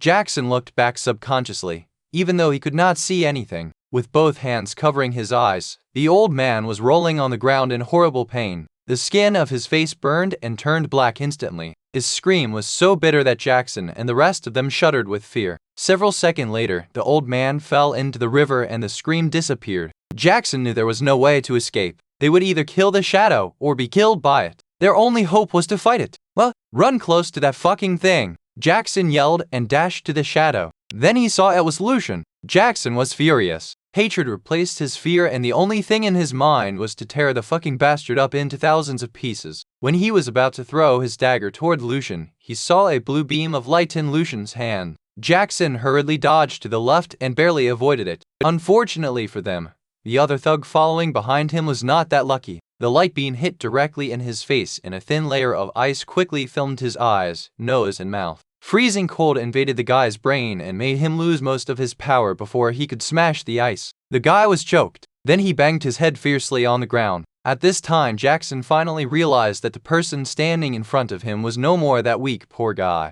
However, he became a wizard, an evil wizard with terrible power. Jackson was not an idiot. He understood that by no means Lucien would let him go. Grabbing his dagger, he leaped at Lucien's throat with all his strength. Suddenly, Jackson felt a heavy pressure fell on him, and then his legs caved. Then his body fell down directly onto the ground. But Jackson swore desperately. He did not know what was going on there, but he knew that losing his footing at this point would be fatal. Longer before Lucien cast Acid Splash, he had already activated his defensive magic, Disarming Loop, without saying a word. Lucien walked towards Jackson, looking at him wielding his dagger in vain. Without saying anything, Lucien grabbed Jackson's hand and slowly pushed the dagger into his neck. The gravity affected the blood and it didn't squirt out from his neck too much. It was ideal because Lucien did not want any of Jackson's dirty blood on his clothes. Jackson's great anger and pain were choked in his throat. His eyes were wide open and his eyeballs almost burst out, while his arms and legs were twitching against the wall.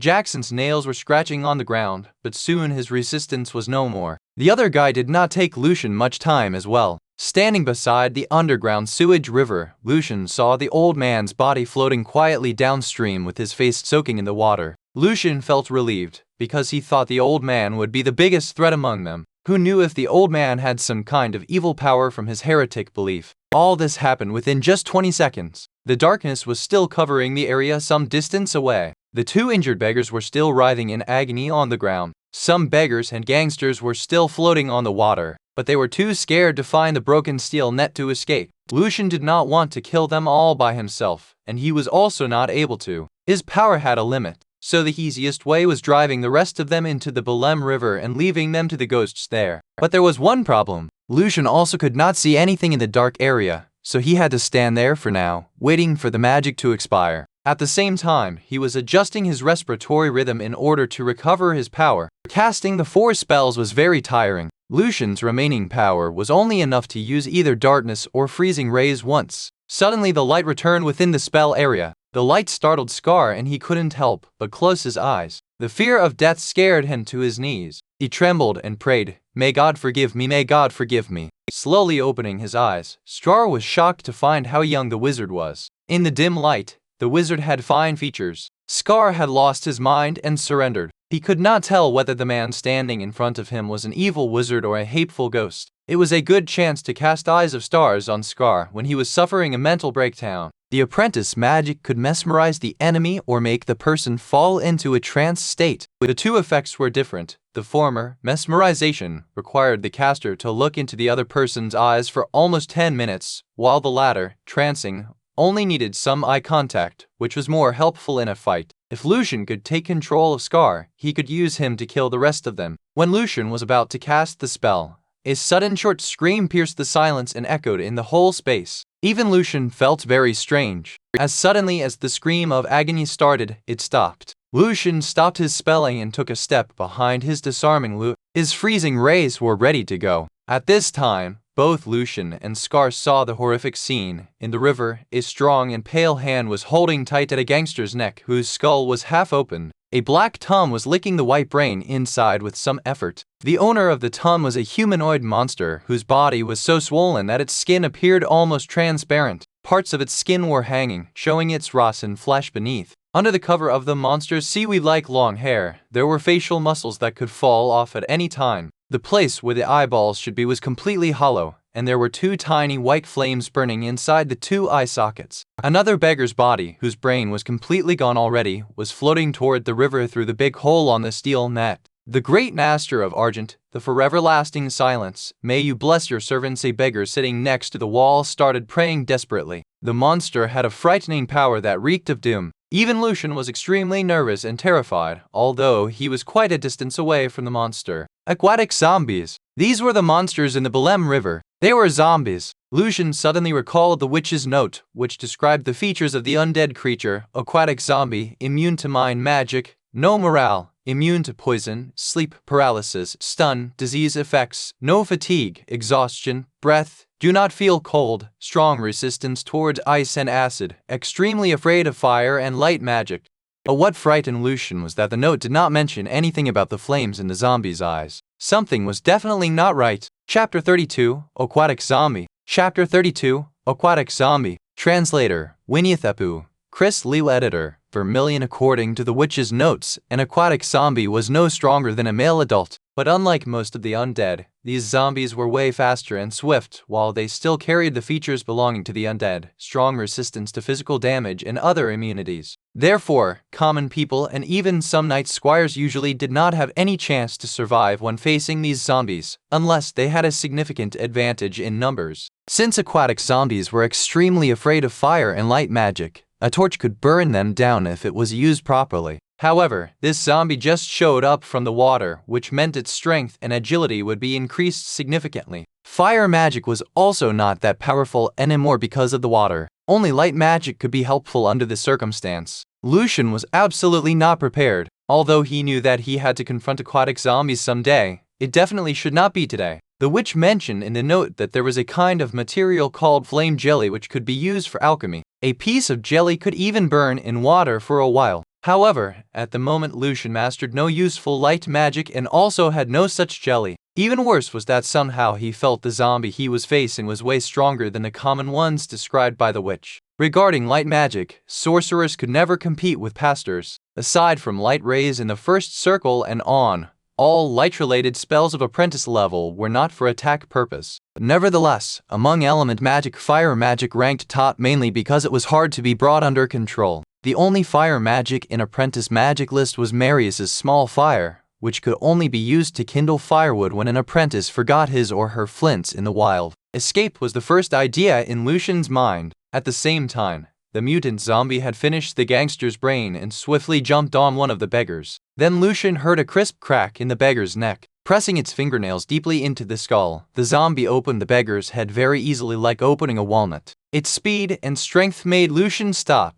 After seeing that, he understood that escape simply meant death. There was no other way to survive other than fight back, and for that he needed to calm down. Lucien's brain quickly started analyzing. The zombie is afraid of light, but it's very early in the morning and it is still dark outside. The zombie won't give me enough time to light anything with my flints. Marius's small fire, no, I don't know how to cast the spell yet. Lucien was standing there, watching the zombie finishing the brain and then jumping onto Scar. His mind was being occupied by different thoughts and plans, but each of them was denied by him calmly. The ability to stay calm was the most important character of an outstanding sorcerer. Mutant zombies could impose a magical effect called Dread Aura on their targets to freeze them with fear. But Scar's fear of the zombie was so great that he managed to move his legs and started running for his life. However, only after a few steps, the zombie swiftly overtook him and grabbed his feet. Scar squeaked out shrill cries desperately. Disarming loop, Eyes of Stars, Mage Hand, Extinguishment, Acid Splash, Freezing Ray, that's all I know. Among them, Eyes of Stars and Extinguishment are of no use here. Disarming Loop is useful, but it's far from enough to stop the monster. Lucien was still standing there, his eyes staring at the monster. The zombie raised Scar with its 2 claws and directly tore him in half. Lucien could hear that Scar's heart, liver and guts fell onto the ground with profuse bleeding. Scar's thrilling scream was still echoing in the pipes. Mage Hand also not powerful enough. Acid Splash, wait. Sulfur is required to cast Acid Splash, which is also a component of gunpowder, and during the casting process the sulfur is lit. Lucien's brain was striving for survival. He would not let his brain become another feast for the monster. The zombie opened Scar's head, in which the white brain tissue was still slightly shaking like a bowl of jelly. Lucien could feel the effects of its dread aura. His heart was racing and he felt breathless. He knew he couldn't lose his mind. Thus, he started analyzing the magic structure of Acid Splash, while his right hand reached into his pocket and grabbed a handful of sulfur. I gotta stop the magic reaction halfway when the sulfur is lit. The notes mentioned that it would backfire. The consequence going from exhausting spiritual power to severe damage in soul, or even worse. Analyzing the structure of the magic, Lucien tried to break it down into several parts to skip the acid reaction part during the casting process and only keep the fire from the sulfur. The process of deconstruction and reconstruction needed to be repeated several times. Even if Acid Splash was only a very simple apprentice-level spell, it was still very challenging for Lucien. Honestly, he was not sure if he wouldn't kill himself by doing this, but he had no other choice. The zombie devoured the brain and threw Scar's body away. Slowly it turned to Lucien and suddenly started running towards its last target. In Lucien's eyes, all of these was like a slow motion. He could smell the stink of death and feel the overwhelming horror. No one could tell Lucien's fear from his face. Lucien didn't move at all. He was just standing there with the sulfur slowly falling through his fingers. The zombie was even faster than Lucien thought. In a second, the horrible creature was only a meter away from him. In the meantime, Lucien started casting the spell and then forced himself to stop before it was completely finished. As if he was hammered in the head, dizziness seized him and his nose started to bleed, but instantly a trail of fire showed up in front of Lucien. The claw of the zombie was just a few inches away from Lucien's head. Lucien's power was completely exhausted and he could not sustain the fire and let it grow anymore. In the last moment he released the fire and fell onto the ground. He had tried his best. The zombie's claw got his clothes and left a long tear on them. Suddenly a fire wall exploded between Lucien and the zombie. He raised his injured hands instinctively to protect his head and then rolled away from the blue fire. The fire wall did not last long. However, after a whoosh, the zombie was covered in flames like a human-shaped torch. Swinging its claws, the zombie stopped attacking Lucien and started stumbling toward the water, but the monster became much slower now. Of course, Lucien wouldn't let it go back into the river. Grabbing the dagger, he stood up and caught up with the zombie. Lucien fiercely kicked the zombie down and stabbed the dagger into the holes where the two white flames were flickering. Lucien felt the burning pain caused by the heat. Once, twice Lucien was too afraid to stop himself from stabbing the monster, as if the zombie would seize the chance and tear him in half if he lost the momentum for even a second. Even though the zombie was still crawling toward the river with flame on its back. But few meters away from the river, the white flames in its eyes were finally extinguished and its bones collapsed. Gasping with great effort, Lucien took out the zombie's brain with his dagger. He still remembered that he needed it. After its brain had been taken away, soon the zombie turned completely into ashes, in which something small was shining there. Chapter 33, The Ring. Grabbing his dagger, Lucien cautiously approached the pile of ash. The shiny item was actually a carved silver ring, inlaid with a small blue gem on top. It belonged to the zombie? Lucien was surprised. He picked the ring up and started scrutinizing it carefully. There was a line of letters on its surface, which was written in the common tongue. Human nature can be colder than snow. The ring was just plain looking, but when Lucien rubbed it gently, he felt a mysterious and amazing power coming from the gem. After a few minutes, when Lucien's power started slowly recovering from the magic backfire, he carefully examined the ring again using his spiritual power. Lucien's injured soul was slightly shocked as soon as his spirit entered into the ring. He felt inside the gem what seemed to be the power of Blizzard, but its structure was way more complicated than that of the apprentice-level magic. It's a magic ring? Maybe that's why the zombie seemed much stronger than the others. Lucien was excited. It seems that the ring's even superior to Benjamin's truth badge. I wonder which power level the ring belongs to. With his remaining spiritual power, Lucien couldn't even understand the magic structure in the ring, not to mention how to leave his own spiritual imprint on the structure in order to use the power. A sorcerer with the first circle spell called Identify could directly understand the magic properties of all level 1 magic items without having to analyze their inner structures. One's ability in using Identify would grow along with their accumulated knowledge, and thus the person could progress and start using the items of higher level. Sometimes there was extra information in some of them, including their makers, for what purposes they were made, and so on. According to the witch's notes, all of the magic items could be divided into different standards: apprentice level, level 1 to 9, and legend level. The evaluation criteria was based on the power of the magic item. If the power was equal to a first circle magic or to the ability of a level 1 knight, it was, correspondingly, a level 1 magic item. Nevertheless, there were 4 ranks within each level: low, medium, high, and perfect. Taking a ring enchanted with the third circle spell Lightning, for example, if the ring could be used once a day, it was a low-rank level 3 magic ring. If it could be used 3 times a day, it would instead be considered a medium-rank level 3 one. If the ring had some extra benefits like increasing the magic resistance of the user, it would be a high-rank level 3 item. If a magic item had some kind of permanent augmentation effect, it would be a level higher than the other common ones. For example, Mind Blank was an 8-circle spell, and a magic item with the immunity toward this ring 8 magic would be recognized as a precious level 9 magic artifact. Furthermore, the grading was also applied to magic weapons and armors. Lucien did not know the ring very well, so he dare not wear it casually in case there was any curse on it. After putting the ring in his pocket, he was in a pretty good mood. However, when he noticed all the bodies and blood around him, he knew that he had more work to do. Most importantly, he needed to learn how to preserve the aquatic zombie's brain tissue. Lucien did not know how to use the apprentice spell called organ preservation yet, but the zombie's brain tissue should be able to last from 3 to 5 days, which should be enough time for Lucien to master the spell. According to the notes, organ preservation was a spell that could actually be used for keeping many other things fresh, besides organs. 24 hours duration each time. No magic reagent required. After opening the zombie's skull with a dagger, Lucien saw its black brain, which looked like countless disgusting worms entangling each other.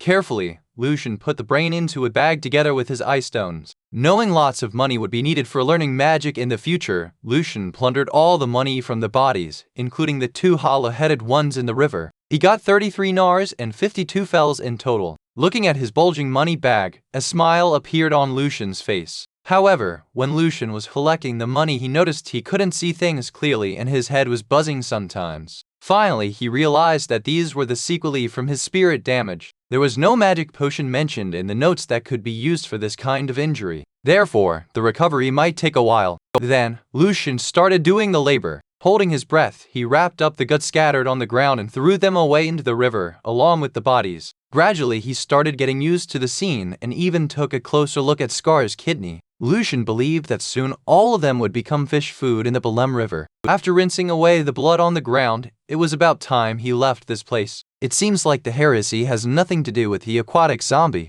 Lucien thought to himself while he was walking. Then what about the red-eyed rats? Lucien decided that tomorrow morning he would go to Lord Ven's manor to find John before going to the Musicians' Association. He had to talk to John about the heresy, but of course, without telling him what actually happened down here. Several pastors in training would come down to the sewers once every 3 days to clean up the trash in the river using spells. But the person stepping out of a shadow after Lucien left was definitely not a new pastor. The Lord of Argent. The for everlasting silence, the person giggled in a mix of disgust and amusement, continuously talking to himself. A different name, a different identity? Interesting, that person must have been bewitched by him. I can't wait to see his shadow coming upon the land. A battle between him and the Cardinal of Alto will be very interesting.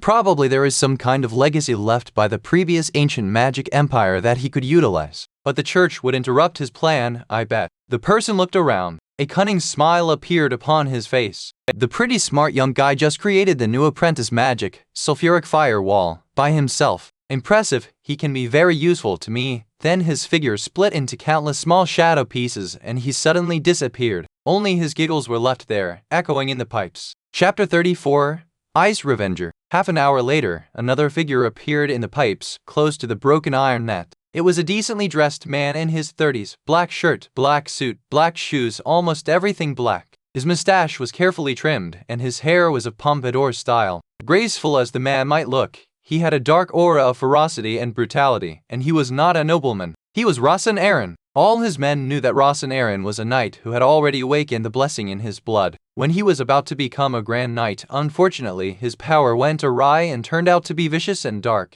The power not only destroyed his noble title, but also caused Aaron's endless hiding from the church. Aaron hated the god for treating him so cruelly. Losing all of his possessions, for a long time he lived like a rat, hiding all the time. While he was trying to at least dress like a nobleman, bitter hatred was still burning his guts day and night. The grading of knight and pastor was similar to the different levels of sorcerer. The ability to use the 3rd circle spell fly, the 6th circle spell magic trigger, or many other 9th circle spells symbolized different levels of sorcerer. When a sorcerer or sorceress could start using one of these spells, it meant he or she had made a new breakthrough. Their spiritual power would grow by a large extent, and their souls would transform into a higher level form. Even their lives would be extended. In the ancient magic empire, people regarded the 1st and 2nd circle sorcerers as junior rank mages, while 3rd to 5th circle were middle rank mages, and 6th to 8th circle, senior rank mages. Above them, a 9th circle sorcerer or sorceress would be respected as an archmage. Similarly, the levels 3, 6, and 9 were the key promoting points for a knight.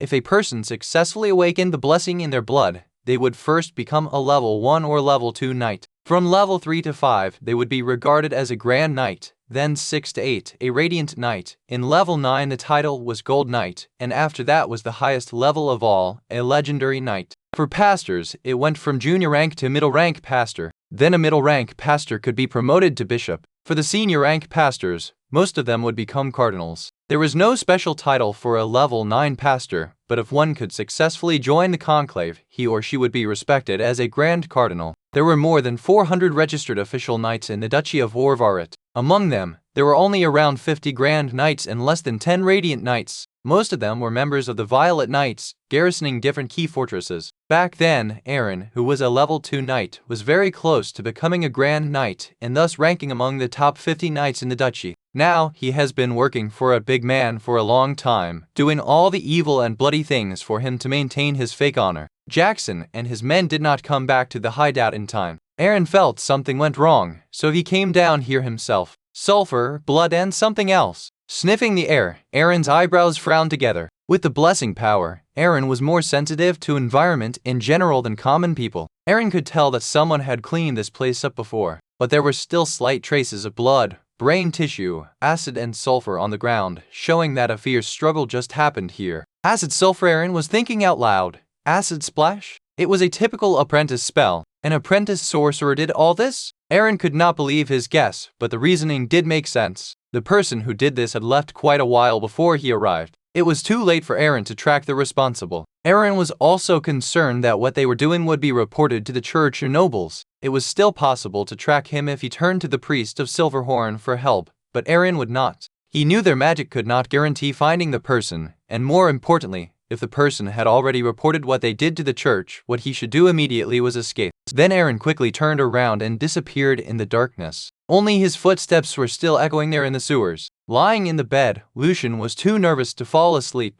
Any little noise could scare Lucien out of the bed. Since there was no chance for him to have a good rest for now, he decided to take a look at the ring again. Doing research could calm Lucien down, and also if his enemies did find him, the ring might help. Inside the ring there was a solid geometric model, of which the structure was not very complicated. With his high school mathematics and physics knowledge, it only took Lucien an hour to finish the analysis. But when Lucien was trying to imprint his spiritual mark on the magic structure, he almost failed during the process. His soul was damaged and Lucien felt his power totally unstable. With great effort, the magic structure was finally imprinted with Lucien's mark. The information of the ring came to his mind. The original owner of the ring, Ice Revenger, was a sorcerer apprentice who was betrayed by his best friend. In order to take his revenge, the apprentice turned to a great alchemist for help and spent all his money on that. The ring felt ice cold, so he could bear the bitterness of being betrayed in his mind. A second circle spell, Palmera's Frost Blades, was sealed in the ring. The spell could torture people with bitter cold and pain.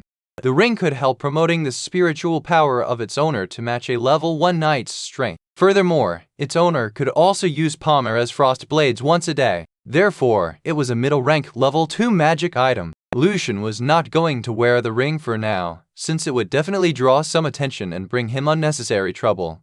But he decided to carry the ring in his pocket, just in case. Lucien woke up early at dawn with a bad headache. He felt dizzy and also had a fever. His physical weakness was caused by his internal injury from the magic backfire. There was no time for breakfast. Lucien wanted to report the heretics to Lord Van as soon as possible. After changing to new linen clothes, he pushed the door open and headed towards Lord Van's manor. The cool air outside was refreshing. He took a deep breath and felt his headache lessen. After 40 minutes walking, Lucien finally saw the magnificent manor. Lord Van was a level 2 knight who used to pledge his allegiance to the Violet Knights. The Grand Duke of Orvart and him became good friends when the Grand Duke was still the Violet Count and the commander of the Violet Knights. When Lord Van became older, he left the fortress in the dark mountain range and started having a more peaceful lifestyle here. But from time to time, he was summoned to the palace to be the Grand Duke's military consultant. The manor was surrounded by a high wall and several watchtowers, demonstrating the owner's military background. Outside of the manor, a number of farmers had already started working. 2 young men in their gray knight squire uniforms were patrolling, followed by some guards. "Who are you? What are you doing here?" Noticing Lucien was walking toward them, a dark blonde knight asked sternly. Chapter 35, Rapport. Facing the knight squire, Lucien replied politely, "I'm a friend of John's. I'm looking for John to tell him something important." The dark blonde man, Ian, made a snort in contempt. "Why should I trust you? Just because you claim to be John's friend? John and other knight squires are in training. I can't let you in, unless you have proof of your identity." Quite obviously, Ian did not get along well with John. Lord Van always had John in high esteem, which made Ian feel more than jealous. In his eyes, John was just a stupid pauper who somehow got a chance to become a knight squire and was always using the knight rules to please Lord Van, while he was definitely better educated and more talented. Another knight squire, Durego, felt the same way. Thus he just stood there, watching while Ian gave the newcomer a hard time. Ian thought that a poor youngster like the one who was standing in front of him would be frightened by the posture of a knight squire. Were it the case, the youngster might just give up or start begging them on his knees. After going through so many difficulties and challenges, Lucien understood clearly what he was facing. In his eyes, it was ridiculous to see the 2 squires trying to pick on him, a nobody. Lucien answered seriously, "John's friend is in great danger. If John can't make it back in time to avoid it, both of you will be responsible for the consequences. I'm pretty sure that Lord Van would definitely not be happy with what you guys are doing here." He knew that Lord Van was a nobleman who strictly stuck to knight rules all the way in his life. If Lord Van knew his men violated the rules, he would punish them severely and drive them away from his land with no hesitation. "How dare you threaten me, you little bastard!" Stepping forward, Ian was so furious that he almost pulled out his knight's sword. Lucien could feel the pressure coming from the high-level Knight Squire. Even the guards standing behind him felt frightened. What was out of their expectation was that Lucien was still the same, calm and serious. He asked sternly, "Are you gonna kill me, an innocent and unarmed boy, right now?" It seemed like he was not affected by Ian's posture at all. His willpower was stronger than the threat. "Did you hear what I said?" Now it was Lucien's turn to take a step forward. "Do you still want to be a knight?"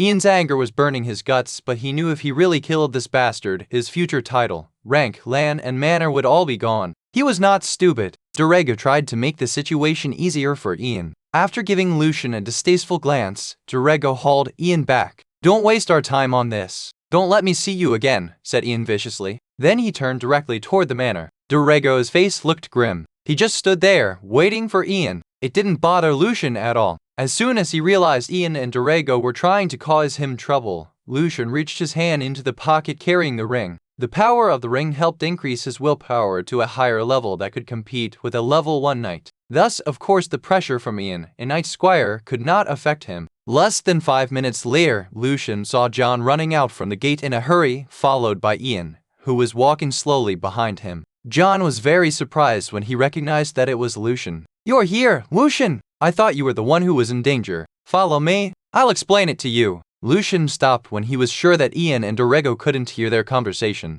Then he turned to John and started telling his well-prepared story. "I met a weird old beggar a few days ago." Lucien put a worried look on his face. At first, he was just complaining about the nobles and knights. But later, yesterday, when no one was around, he started accusing God. And I realized he was a believer of the devil who was doing his vicious missionary work in Alto. I was about to report to the church, but I saw he was secretly meeting Jackson. I'm afraid that the gangsters are involved with the heretic, and they may seize the chance and take revenge on us, or what's worse, on your parents. If you can report to Lord Ven directly about what's going on here, I believe the nobles and the church would pay more attention to it." Lucien looked into John's eyes. "These damned scum, now they're involved with the devil." "Yes, you're right. I should report it to Lord Ven immediately." John took Lucien's words directly without any doubt. "And John, I'm afraid the situation is even more severe than you thought. I counted there are just about 10 beggars now in Alto. Many of them disappeared." Lucien continued warning him, but he could not tell John what happened in the sewers. Frowning his eyebrows, John could guess what happened to these poor homeless guys. "Blood sacrifice," he murmured. Lucien nodded seriously. "Yes, that's what I'm guessing. But John, remember, don't tell Lord Ven that I was the one who found this out. I'm afraid some heretics would seek revenge on me. I have no power to protect myself." "But you will be awarded for reporting this," said John. Clapping on John's shoulder, Lucien's face softened a bit. "I'm more concerned with my life, John. Remember to ask Lord Ven not to divulge your information as well. You have a family to take care. They don't know how to fight as well." "I will. You're always this careful, Lucien." John nodded. There was nothing more important than his family. "But if there's any award, part of it's still yours," John promised. Lucien smiled. "Thanks, John." John stayed a bit longer with Lucien. Since Lucien told Ian and Dorego that John's friend was in danger, it would be quite suspicious if John went back to the manor straight away. After John left, Lucien decided to wait for a few more minutes to make sure that everything was going as expected. A while later, Lucien was relieved when he saw a line of knights galloping across the field. Besides John, there were 6 squires and a young pastor led by a serious-looking elder knight. When Lucien went back to Alto, he felt some vibration under the ground from the sewers. Lord Ven's men were there already. To be prudent, Lucien decided he would not go back into the sewers for a while. Recently, he was focusing on analyzing magic. Some time before the clock showed 8:30, Lucien finally arrived at his workplace, the Musicians' Association, in time for his shift. Chapter 36, Pierre. Elena was anxiously waiting for Lucien in the hall. Being late on the first day of work would definitely not make a good first impression on the director, Mr. Hug. Another receptionist, Kathy, smiled to her colleague and joked, "Elena, who are you waiting for? Your sweetheart?" "Come on, Kathy. I'm waiting for a friend of mine. Today's his first day working for the association." When Elena was talking, Lucien came into the hall. "Thanks God, you are here, Lucien." Elena walked out of the counter and toward Lucien. "Why do you look so tired? Are you sick?" Lucien knew he must look terrible. The headache caused by his soul injury was torturing him all the way. After rushing here, he felt quite dizzy. "Well, I think so, but I'm okay. Thank you for asking, Elena." Lucien smiled to Elena, who was wearing a long white dress today. "I think we're gonna meet Mr. Hank now, aren't we?" asked Lucien. Yes, we are. Elena started walking upstairs and was followed by Lucien. No worries. Sunday's never a busy day, or say, the work is not busy in general. Mr. Hank was a middle-aged serious man who was always wearing a decent suit. After asking some basic questions, Mr. Hank just nodded and asked Elena to lead Lucien directly to the library. The library was on the second floor. While they were heading toward it, Elena was trying to describe the other librarian to Lucien. His name is Pierre Sandor. Both of you work the morning shift in the library. He's an okay guy. I don't think he'll give you a hard time, so no worries. But he's a bit Elena paused for a few seconds. Weird. The guy called Pierre should also have some connections in the association, or he would have no chance working as a librarian here if he was just a nobody. Lucien just wanted to do his own work and avoid trouble as much as possible. The music library was huge and quiet, and thousands of precious music books, journals, and newspaper were collected here. There was only a black-haired young guy sitting behind the wood counter, reading the tablature carefully. In Lucien's eyes, the guy looked like a big fan of music. Pierre Elena tried to draw his attention. This is the new librarian, Lucien. Finally, Pierre raised his head from the book. His brown eyes looked a bit confused. Morning, Elena. What day is it today? Sunday. Nice to meet you, Pierre. I'm Lucien Evans, the new librarian. Lucien introduced himself with a warm smile. Just realizing his new colleague was standing in front of him, Pierre walked out of the counter and greeted Lucien. Nice to meet you, Lucien. I'm Pierre Sandor. When they were shaking hands, Pierre put on a sly smile. Lucien, you'd better refrain yourself a bit. What are you talking about, Pierre? Elena was confused. Just guys' conversation, answered Pierre casually. Shrugging her shoulders, Elena whispered to Lucien, you see, I told you, and I gotta go now, Lucien. Make good use of the books here and work hard. After Elena left, Pierre started showing Lucien around. While he was walking, he talked to Lucien casually. I sometimes talk in a weird way. If you don't understand, don't let my words disturb you. So you asking me to refrain myself was also a casual talk? Asked Lucien. Nope, that was serious. Guys in our age can easily drain ourselves from too much you know what I'm talking about. Lucien didn't know what to say. Now in Lucien's eyes, Pierre looked like a big fan of music, and kind of nasty. After introducing the basic stuff that Lucien had to do as a librarian here, Pierre stretched himself a bit and said, only the members of the association can have access to this library, so it's never busy here. Just remember to be polite to the musicians. You can spend more time here, and I'm gonna go back and enjoy the well-tempered clavier now.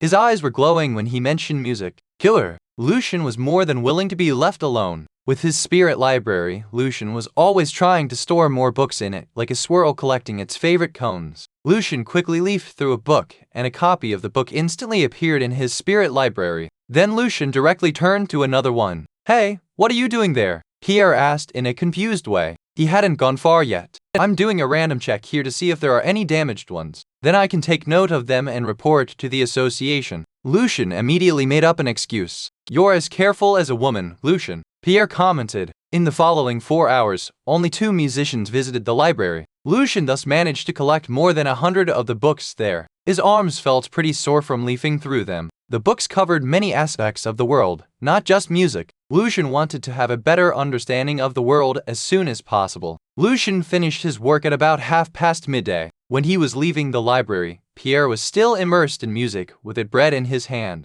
Later, Lucien went to Mr. Victor's place and continued his study. Life was pretty peaceful in the following couple of days. One evening, John came back. When no one was around, he started telling Lucien what happened on that day. Chapter 37. Choosing a musical instrument. Joel was still not at home when John and Lucien were talking, and Auntie Alyssa was busy preparing dinner. Their youngest son, Ivan, was still playing on the streets with his friends. You can never imagine what we found down there, John said seriously. There was a demon hall. What? Lucien was more than surprised. They built a hall down the sewers? Has Lord Ven questioned the heretics yet? Shaking his head, John sighed with disappointment. No, Lucien. We didn't find anyone there. All of them were already gone by the time we arrived. It's impossible, John. I didn't tell anyone else about this except you. Lucien started feeling worried. What if the demon followers somehow found out it was him who exposed and denounced them? Lord Ven told me that information about our actions might have been leaked by a knight. We don't know who did this yet, but if it's true, the knight should be of a relatively high level. Lucien thought about the possibility that the heretic power had infiltrated into the upper class. However, It was astonishing to imagine that the evil power had corroded some of the noble knights. What about Aaron's gang? Lucien asked. The leaders escaped, including Ross and Aaron. The rest of the gangsters know nothing about the heresy. They can't lie in front of the divine power of the Inquisition. John's eyebrows frowned. Even though they know nothing, all of them will be sentenced to death by the judges. Facing heresy, the church never showed mercy, and Lucien believed that the way the church treated sorcerers would not be any better than that. One of the books from the library that Lucien read recently was called Hunting Sorcerer, which was written in the year 392 of the Saint Calendar, or say, 423 years ago. It was an instruction for sorcerer hunters and night watchers, telling them how to identify the sorcerers, how to track them, and even how to torture them. Lucien remembered some of the paragraphs, which sounded ridiculous and cruel to him. If a suspect lies in an unsociable or eccentric way, the chance of him or her being a sorcerer or a sorceress is high. However, even if a suspect is always sociable and passionate, the possibility still could not be ruled out, because he or she might just be pretending. If the person you suspect panics when he or she knows who you are, the person is a sorcerer. But if the person does not, don't lower our guard, because all the sorcerers are experienced liars. If your divine spell cannot help you, make sure the identity of the suspect. In fact, disable punishment of the suspect can be useful. If the person rolled like when facing a punishment, that means he or she is trying to communicate with demons of secret power. If the person as seriously, that means he or she have got a particular devil power, and that you must torture the person in a more severe way. If the person dies, it is because the demon took his her light in order to keep their secrets safe. If you have tried them all but still cannot be sure, leave the suspect to our Almighty God. Burn the suspect. A sorcerer would burn down to ashes, while God would protect the person safe and sound in the fire if he or she is innocent.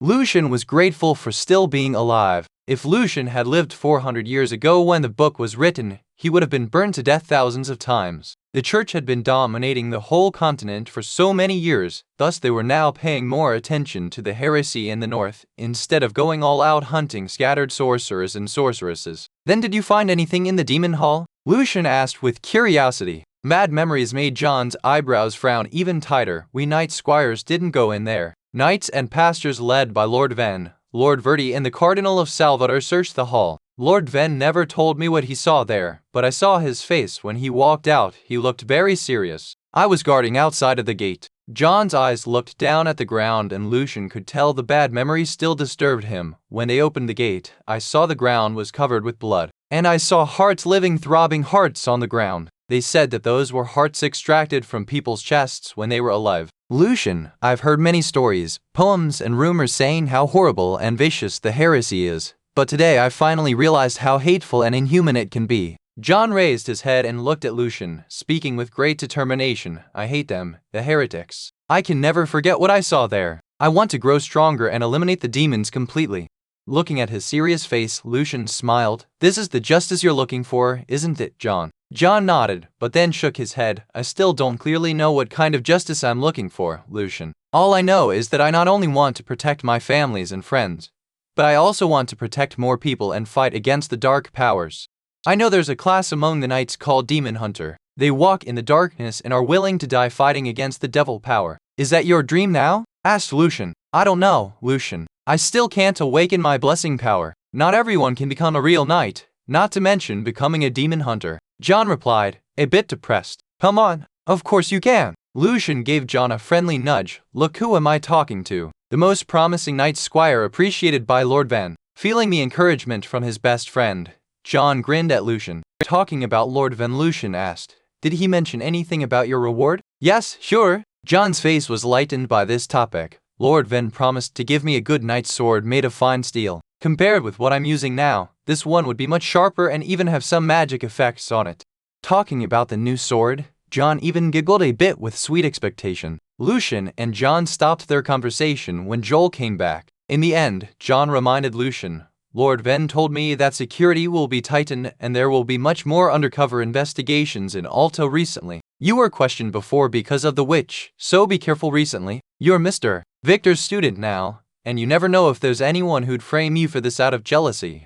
Thank you, John. I'll be careful, said Lucien gratefully. He knew that, as a knight squire, John was not allowed to leak this kind of information to someone else. Lucien knew he had to be really careful recently and stop practicing most of the spells that could cause a mess. However, Lucien also believed that after this massive search, when the knights and the nobles started letting down their vigilance, it would be even safer than before. Another Sunday morning, and Lucien was trying to organize everything on his day off. Although he was not practicing much casting during the past couple of days, his analysis work of the other several magic spells went on pretty well. His spiritual power was completely recovered and grew even stronger than ever with his meditation. For now, Lucien could cast up to 6 spells of the element school successively. In his spare time, Lucien also worked hard on his music studies. He spent lots of time with reading different books in his spirit library, but not only music books. From a variety of books, Lucien started to learn more about the continent, those countries believing in the God of Truth in the south, and heretic countries in the north, as well as the evil creatures living in the dark mountain range. The brain tissue of the mutant aquatic zombie could be preserved up to 3 years by exerting the magic once a day, which enabled Lucien to have enough time to collect the rest of the magic matters. Your progress impressed me again, Lucien. After testing Lucien's basic music knowledge learned within the several classes, Mr. Victor commended, then we can move forward to actual practice and to learn how to integrate what you've learned from the books into it. When Lucien first helped with improving the harpsichord, Victor thought that Lucien might just happen to have an inspiration there. But now Victor felt that Lucien at least had some talent in music. Lucien, what musical instrument do you want to learn? Asked Victor gently. I'm relatively good at violin, harpsichord, pipe organ, and flute. But if you want to learn something else, I should also be able to help.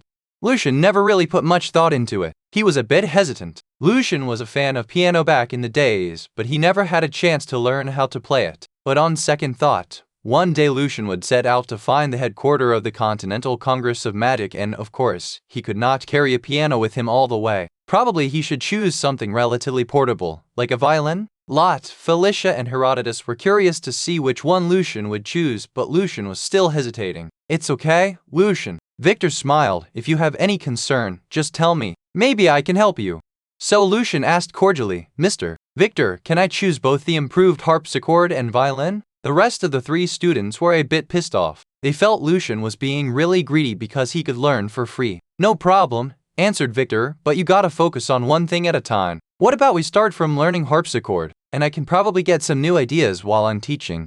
Sure, thank you, Mr. Victor. Lucien was grateful. Chapter 38, Modern Piano Fingering. Chapter 38, Modern Piano Fingering. Translator, Winyathepu. Chris Liu Editor, Vermilion standing up from the couch. Victor clapped his hands delightfully. All right, Mr. Ryan and Mr. Shovel have finished the improvement of the harpsichord a couple of days ago. Let's try the new harpsichord today. All of you can come. I even feel that I shouldn't call it a harpsichord anymore, since its tone, its range, and its volume are completely different now. For me, it's a revolution in string instruments. Seeing the joy on his face, Lucien could tell that Mr. Victor was very satisfied with the improvement. Mr. Victor, as the initiator of the harpsichord improvement, you may like to give the new invention an official name. When they were walking upstairs, Lot talked to his teacher in a flattering way. Yes, Ryan, Shovel, and I actually talked about the name before. However, none of us could find a proper name for it. Victor looked at Lucien with a mild smile on his face. Lucien, what's your idea? My idea? Lucien was a bit surprised. Of course, you made no small contribution to this. We'd like to hear your suggestion, said Victor. Well, Ryan appreciated its mechanical sophistication, so he wanted to name it Mechanical Harpsichord. I mean, Mr. Ryan is a talent in music, but definitely not good at naming a new musical instrument. Mechanical harpsichord doesn't sound right to me at all. What's your idea then, sir? Lucien asked. I prefer to have a new name. This new musical instrument combines both the features of harpsichord and clavichord, and it has a much wider range of tones compared with its predecessors. So I would suggest the name to be sucrachord. Including Lucien, none of the students present knew what to say toward this name. Well, what about the name pianoforte? Lucien said with uncertainty. Pianoforte? It's a pretty new name, but it sounds a bit weird. Victor rubbed his chin with his hand in thoughts. The sounds produced by the new instruments were an extension of what the harpsichord could do. Lucien was trying to make the weird name make sense. Lucien knew, in his world, the first piano made by the Italian harpsichord maker Cristofori was first called pianoforte. In Italian, pianoforte meant soft loud. Lucien wanted to keep the name, because it would be sweet if he could play an instrument in this world which was almost the same as a piano on Earth. Pianoforte. Victor found the name was pretty interesting. What about just piano? Lucien was very surprised that Victor would appreciate the name. I like the name piano. Felicia agreed, which was even more beyond Lucien's expectation. It was the first time Felicia showed her commendation for any of Lucien's ideas. A faint blush appeared on her beautiful face. I don't know why, I just somehow feel like it's the proper name. Mr. Victor nodded with a bit of confusion. Yes, I feel the same way, Felicia. Piano, it feels like it should be called piano weird. Yeah, that's how I feel as well. Lucien was a bit nervous. He did not understand why both Mr. Victor and Felicia had a special feeling toward the name. Hurriedly, he changed the topic. I can hear someone playing music in the practice room upstairs. Yes, Mr. Ryan is here today. Didn't I mention it? Victor answered with joy. Felicia's face was now as red as a ripe tomato. Ryan was sitting in front of the piano, his hair silver and his gesture charming. Without moving his shoulders and arms, his fingers were dancing on the piano keyboards, and a beautiful piece of music was flowing out of the musical instrument. They indulged themselves in the joys of the song. No one made a sound until Ryan finished playing. All the students and Mr. Victor started applauding for the amazing performance. Mr. Ryan, as an excellent violinist, it's amazing that your skill in playing clavichord is also great. Felicia's eyes were glowing. Your performance was as good as MS. Sylvia's. Standing from the bench, Ryan bowed to them elegantly with his right hand on his chest. He was trying to play the same song on both the clavichord and the piano to see the difference. He turned to Felicia and smiled. I'm flattered, Felicia, but I can never compete with MS. Sylvia, it was she who wrote this song after all.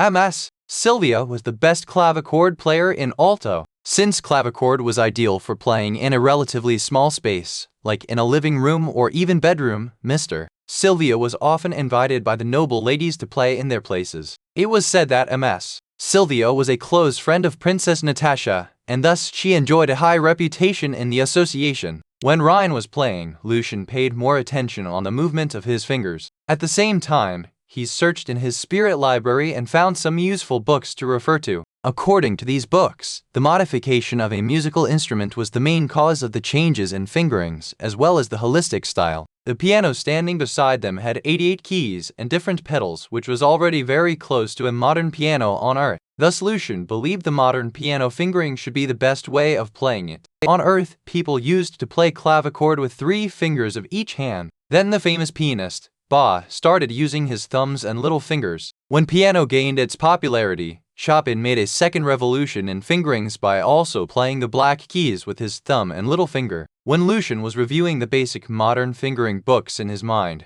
Victor told Ryan about the new name of the instrument. It turned out that Ryan loved the name as well. Come here, Lucien. Sit in front of the piano. I'm gonna show you the basic fingerings, Victor said to him. Lucien trotted toward Mr. Victor with a bit excitement. However, as soon as he sat on the bench, Lucien felt something was not right. It was a bit too short for the piano. Mr. Victor, can I have a taller bench? Asked Lucien. What? You're not much shorter than Mr. Ryan. The height should be fine. Victor was a bit surprised. Extending his arms, Lucien tried to show it to Mr. Victor, but if I sit on a bench of this height, I could only use my fingers and wrists. If I want to use my lower and upper arm, as well as my shoulder, I need a taller bench, otherwise it would be too awkward.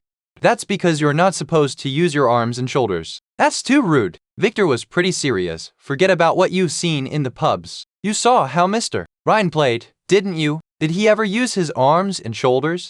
Victor's reaction was within Lucien's expectation. Modern piano fingering was quite hard to be accepted by many famous pianists back in the days. In their eyes, pianists using modern fingering like Franz Liszt were rude. The way of swinging arms and shoulders in their mind looked very barbaric, and it was like smashing the piano. Yes, Lucien, those players in the pubs are not well educated. I know you probably grew up in that environment, but now you're here. It's time for you to see what is noble music now. Seizing the chance, Herodotus scoffed at Lucien's words. Mr. Victor, the piano is a new musical instrument. Lucien explained calmly. I feel that how a musician plays the instrument should depend on the features of it. As an extension of harpsichord, piano is superior in both volume and range. With the strength of arm and shoulder, I feel its features could be presented in a better way.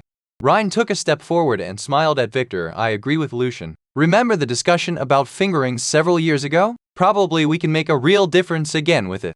Victor thought for a while and finally said, all right, maybe we can give it a shot. But Lucien, if it later is considered wrong, it would take you a long time to forget the wrong movements and start over again. Are you sure you want to do this?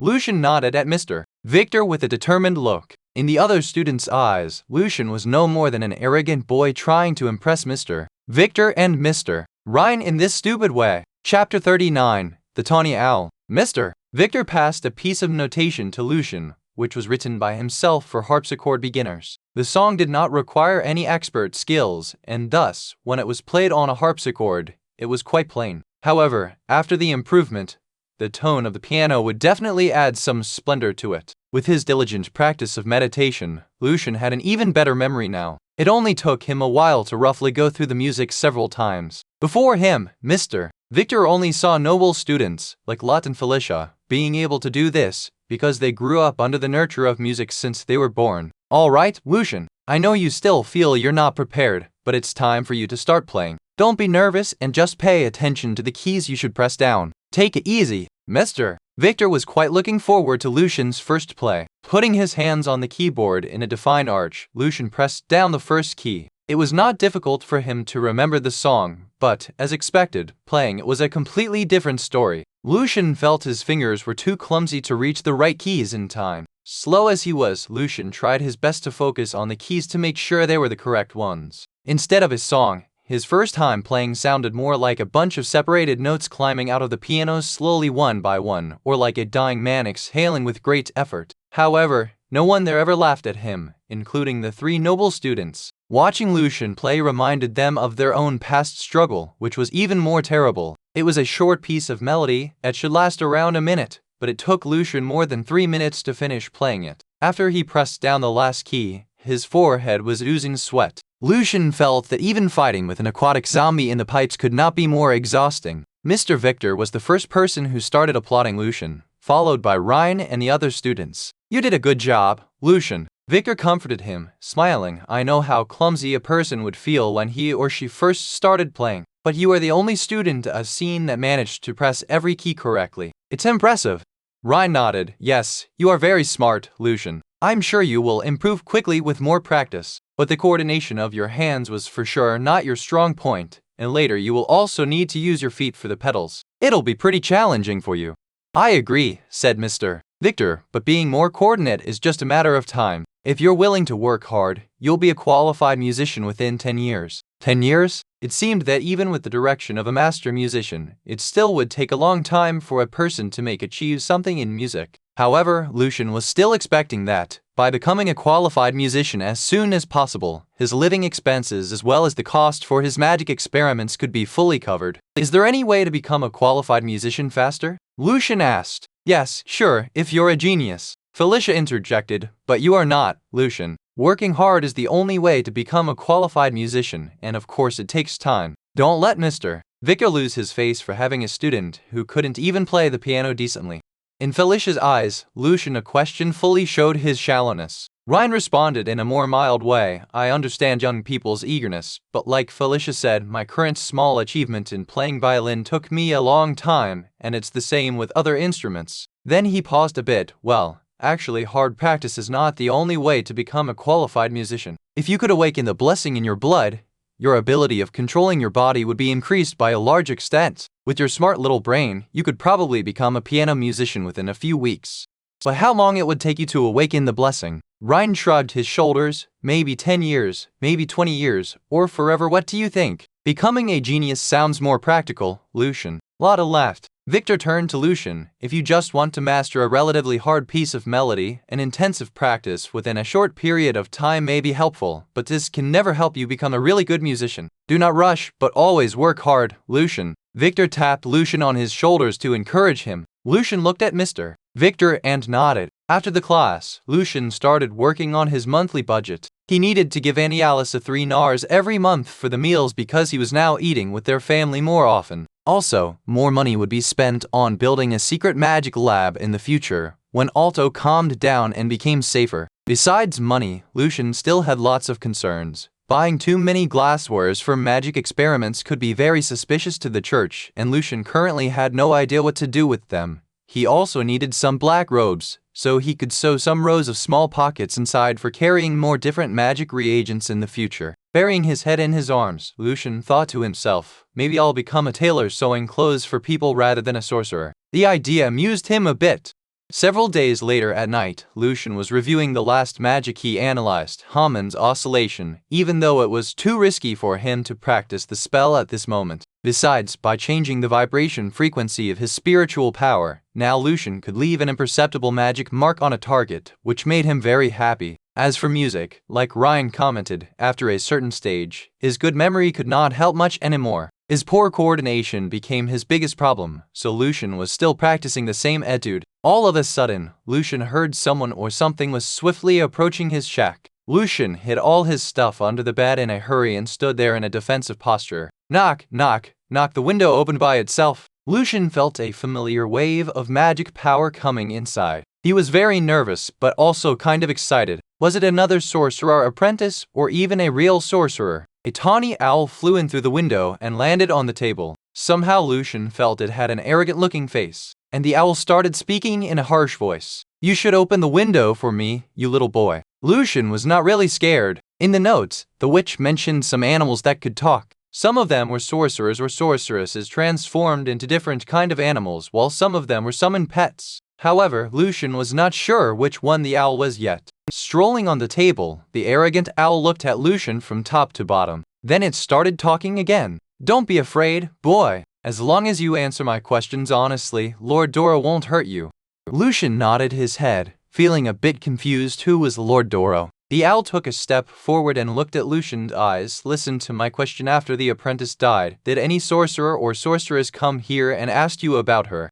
Chapter 40, Tracking. As long as all the required reagents were ready, an apprentice could start summoning his or her own pet. With different reagents, there were also different summoned animals. Some could be common animals like owls, cats, or ravens, while some could be very powerful magic creatures like a fairy dragon. Once they were summoned, mysterious connections would be built between the owners and them. Thus, an owner could gain some special abilities based on the features of his or her summoned pet, and vice versa. As long as the pet was strong enough to handle magic, it could also use some of its owner's basic spells. For example, if one could summon a cat as his or her companion, the summoner usually would then have good night vision, and there would be also a significant improvement in the person's agility. Meanwhile, the cat could help its owner to cast some of the apprentice spells like darkness and organ preservation, even some basic necromantic spells. However, as to how many spells a companion pet could master, and how many times it could cast the spells depended on its owner's level. That was to say, the power consumed by a spell would not come from the pet, but still from its owner. If the owner's remaining spiritual power was not enough, the pet would not be able to use magic. A summoned companion pet could also grow stronger to higher levels, but the special abilities its owner gained would not be further improved along the process. If the pet died, or somehow the connection was broken, the owner would lose the special abilities deriving from the pet and even be injured. Lucien had never paid much attention to summoning spells before, because having a magic pet in the city under the nose of the church could easily bring him big trouble. A few seconds later, Lucien slowly answered the owl's question. "No, I didn't see any other sorcerer or sorceress." The owl flapped its wings in satisfaction. "Very well, you are indeed not lying. Lord Doro has been watching you for some time, and no one came or asked about her." Sneaky little bird. Lucien almost rolled his eyes. Then, the second question. "What happened in the witch's secret chamber, and what did you find there?" The owl's big round eyes blinked. "Well, I went down there with a few guards." Lucien told the owl exactly what had happened in the chamber, except, of course, the part about the magic books being copied to his spirit library. No one would believe that there was a whole library in his soul anyway. What a tragedy for the guard. He lost his arm. The owl sighed. "Good boy, Lord Doro's job is done now. Good night, little boy." Then it flew directly toward the open window and gradually disappeared in the darkness. Then Lucien finally realized that Doro was the owl's name. Without doubt, the owl had a master, and Lucien wanted to figure out who the person was. So when Lucien was talking, he left an almost undetectable mark on Doro, the owl, with his spiritual power. When he was sure that the owl had flown some distance away from his place, Lucien quickly put on his black robe and ran out of the door. It was very dark outside at midnight and the streets were quiet. Lucien spread his power out and soon detected the owl. The owl did not fly very fast. Lucien was a bit hesitant whether he should follow the bird or not. Doro didn't look like a very strong summoned pet, so Lucien was guessing that its owner probably was also an apprentice. But what if there were other sorcerers at the place? A few seconds later, Lucien decided to take the risk. After all, sooner or later he needed to find other apprentices or sorcerers and join them. Such a good opportunity like the one sitting in front of him was definitely worth the risk. Furthermore, if Lucien found himself in a dangerous situation, he still had a level 2 magic ring to help him, the Ice Revenger. Lucien followed the target and ran on the streets. At the same time, he kept some distance between him and Doro to make sure he wouldn't be noticed. About 10 minutes later, Lucien saw the owl flying into a window on the second floor of a building covered by darkness. Carefully, he approached it and was a bit surprised when he found out it was actually the copper coronet. Lucien put his Ice Revenger on the finger and then carefully walked toward the back door of the pub. With some easy apprentice spells, he sneaked into the tavern and went upstairs. Luckily, no one was on the corridor at this time. Listening carefully with the help of his spiritual power, Lucien could hear a man talking in a low voice inside one of the rooms. Listening to his owl's report, Smile was sitting in a rocking chair with a glass of wine in his hand. Then he closed his eyes and lay back on the chair. Well, it seems that the guy doesn't know the witch as well. Oh no, I have no clue now, not at all. How can I find the man from the Continental Congress? Smile, as long as we keep collecting information. Doro was trying to comfort him. While he was feeling depressed, there was a knock on the front door. Doro jumped to the bed at once and buried himself under the blanket, while Smile bounced out of the rocking chair and asked nervously, "Who is it?" "I'm looking for Doro, the owl, and you, mister." Smile, a man answered in a calm way. His voice sounded harsh and cold. Doro screamed, and its big round eyes opened even wider. Smile's spell was ready, but he dare not launch the attack rashly on a stranger who he knew nothing about. "I asked, who are you?" Smile repeated, "I'm a sorcerer, and I know the witch. Like you, I'm also looking for the man from the Congress." The harsh voice paused a bit and continued, "Earlier I heard your owl asking a young boy about the witch, so I followed your pet and came here." "What? It was Lord Doro's mistake. What a tragedy," yelled the owl. Smile relaxed a bit. At least he knew it was not the church, where they would have broken the door at once without any explanation. "If you're a sorcerer, you don't need me to open the door for you." Smile did not lower his guard though. If the man opened the door by himself, he could have a few more seconds to better cast defensive measures. Besides, he could tell from the spell if the guy was really a sorcerer or a pastor in disguise. The two powers were different. Then, the door opened. A freezing cold and threatening power came into the place before the sorcerer entered. Smile took a step back. He knew he was definitely overpowered. None of his apprentice spells would be helpful when facing the other sorcerer's power. Then he saw a mysterious man wearing a black robe whose face was hidden in the shadow of a hood. Lucien, on the other hand, saw the apprentice's face well enough and realized that he actually met Smile before. When Lucien first visited Copper Coronet, Smile was the hook-nosed man sitting beside the pub counter. Chapter 41, Apprentice Group. Chapter 41, Apprentice Group. Translator, Winyathepu. Chris Liu. Editor, Vermilion. Facing the threatening power, Smile subconsciously tried to avoid looking at the face shaded by the hood, as if there was a dreadful and evil pit hidden inside. He even thought it was possible that the sorcerer in front of him was a user of black magic. After putting on Ice Revenger, it kept infusing a steady cold flow into Lucien's body, strengthening his willpower. At the same time, Lucien could also sense the tension in the air built by the ring. With Ice Revenger, Lucien could be immune to all the apprentice-level magics working on his mind. The person who wore the ring could, at the same time, have the frightful presence buff, forcing people surrounding him or her to feel frightened, which was usually a buff of night. Without asking for permission, Lucien entered the room and closed the door behind him. Under the alert gaze of Smile, Lucien casually found a chair and sat down. Then he started talking again in the pretended harsh voice. "I knew the apprentice by accident. She made an appointment for me to meet the sorcerer who came from the headquarters of the Continental Congress of Magic. I was looking forward to meeting him to find the land where sorcerers and sorceresses can feel free to study magic. But before the meeting, she died and I never had the chance to meet the sorcerer. I was planning on asking the young lad named Lucien the same question as well, but your owl was a step ahead of me."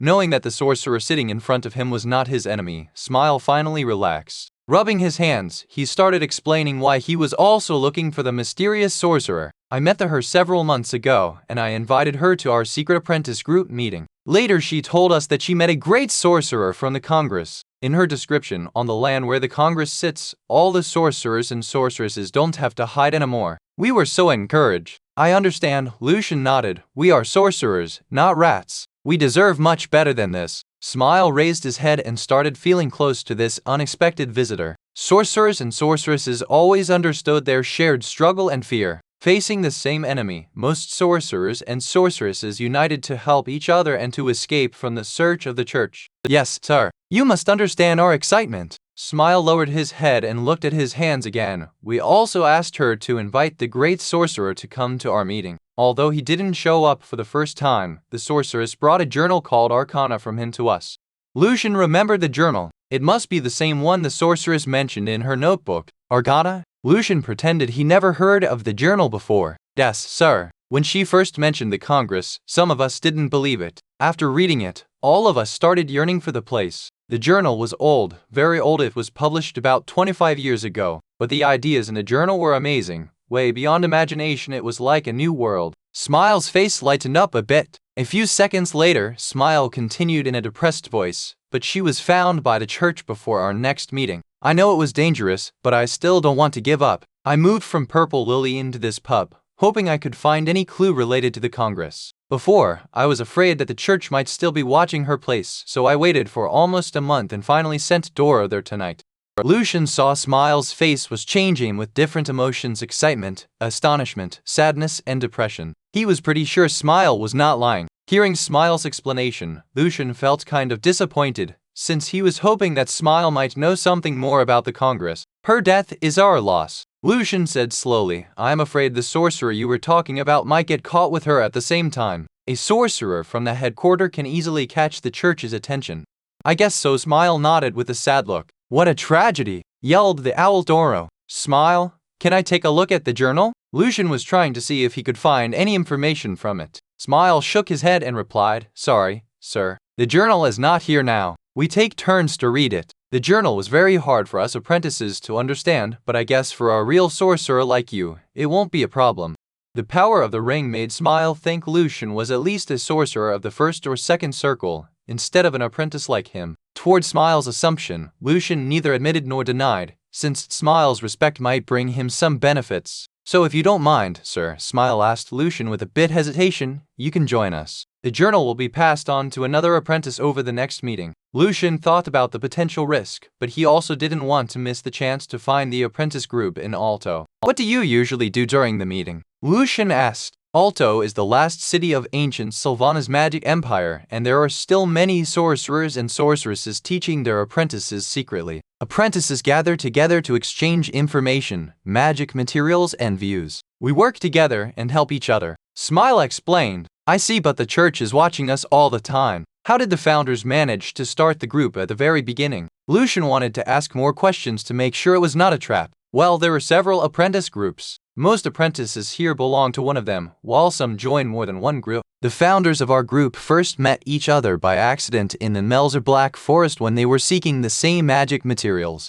Smile answered in a patient way. I know you're very cautious, sir, and I completely understand. Every one of us all felt the same way when we first joined the meeting group. You'll see that it's a very secret group. Except the one who introduces you to the meeting, you can hardly recognize anyone else there, because we'd all dress like the way you're dressing now.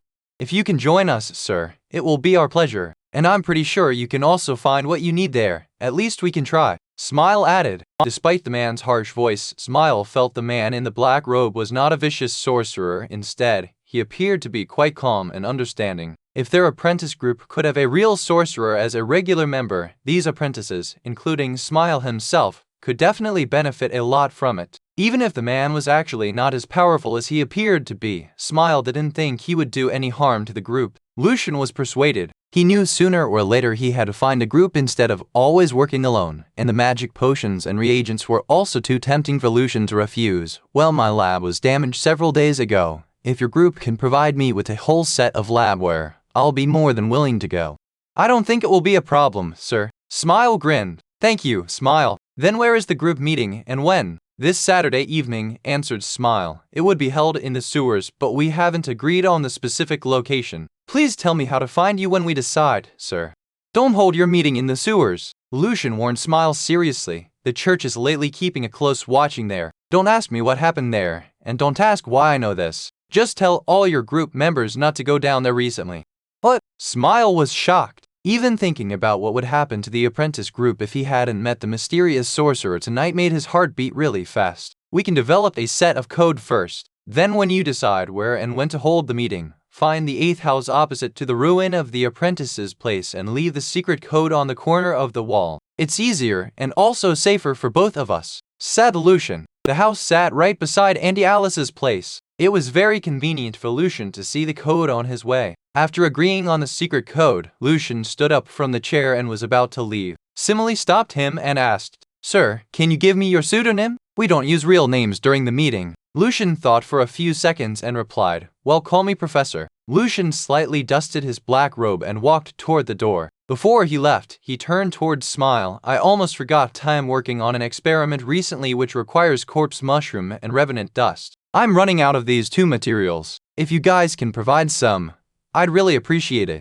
Then he opened the door and stepped out of the room. "Good night, Owl." Lucien nodded politely. Owl is Smile's pseudonym. Smile watched the mysterious sorcerer closing the door gently and heard his light footsteps downstairs. Like a dream, the room became quiet again, as if the man had never been there. Chapter 42. The Secret Meeting. Chapter 42. The Secret Meeting. Translator, Winniethepu, Chris Liu. Editor, Vermilion. After leaving the room, while Lucien was walking downstairs, he dispelled the spirit mark he left on Doro, as he didn't want Smile to somehow find out his own unique way of tracking. Carefully, Lucien approached the back door. Again, with some easy spells, Lucien managed to leave Copper Cornet quietly and no one ever noticed him. Just in case, Lucien took a very roundabout way first, instead of going back to his place directly. Lying in his bed, Lucien felt kind of encouraged since now he was certain that he was not alone. He was comforted by the fact that there were still other apprentices working hard while carefully hiding from the church. He wondered how many apprentices, sorcerers, and sorceresses were there in Alto in total. In the following few days, Lucien's life was pretty plain but peaceful. Lucien got up early in the morning to do some workout and then went to work. Sometimes he read music books, and sometimes religion and travel book. Sometimes he read in his own spirit library and analyzed the magic structures. Although Pierre could be kind of weird sometimes, when he was reading his music books, Lucien almost couldn't feel his existence. And luckily, Wolf had been out of town for a while, and no one else in the association would ever give them a hard time. Life was almost perfect these days. The only pity was that Lucien didn't have a chance to see Ms. Sylvia, the famous violinist who was still single. According to Pierre, she was a goddess-like lady and was very talented. Since Pierre kept mentioning her for countless times, Lucien also started feeling curious. However, Mr. Sylvia didn't come to the association very often. While learning music, Lucien was still learning how to read, but the time spent on the latter was much shorter now, since he was learning really fast. Like the rest of the music students, after finishing the class, Lucien would stay at Mr. Victor's place and start another 2-hour piano practicing. Lucien's quality of being persistent helped him a lot. He never stopped practicing until he had really sore fingers and arms and sweated a lot. The evening was reserved to the study of magic. Nothing could pull Lucien out of the magic world in this period of time. On Friday evening, while Lucien was on his way to Auntie Alice's place, he noticed there were some doodle-like patterns at the very corner of a wall.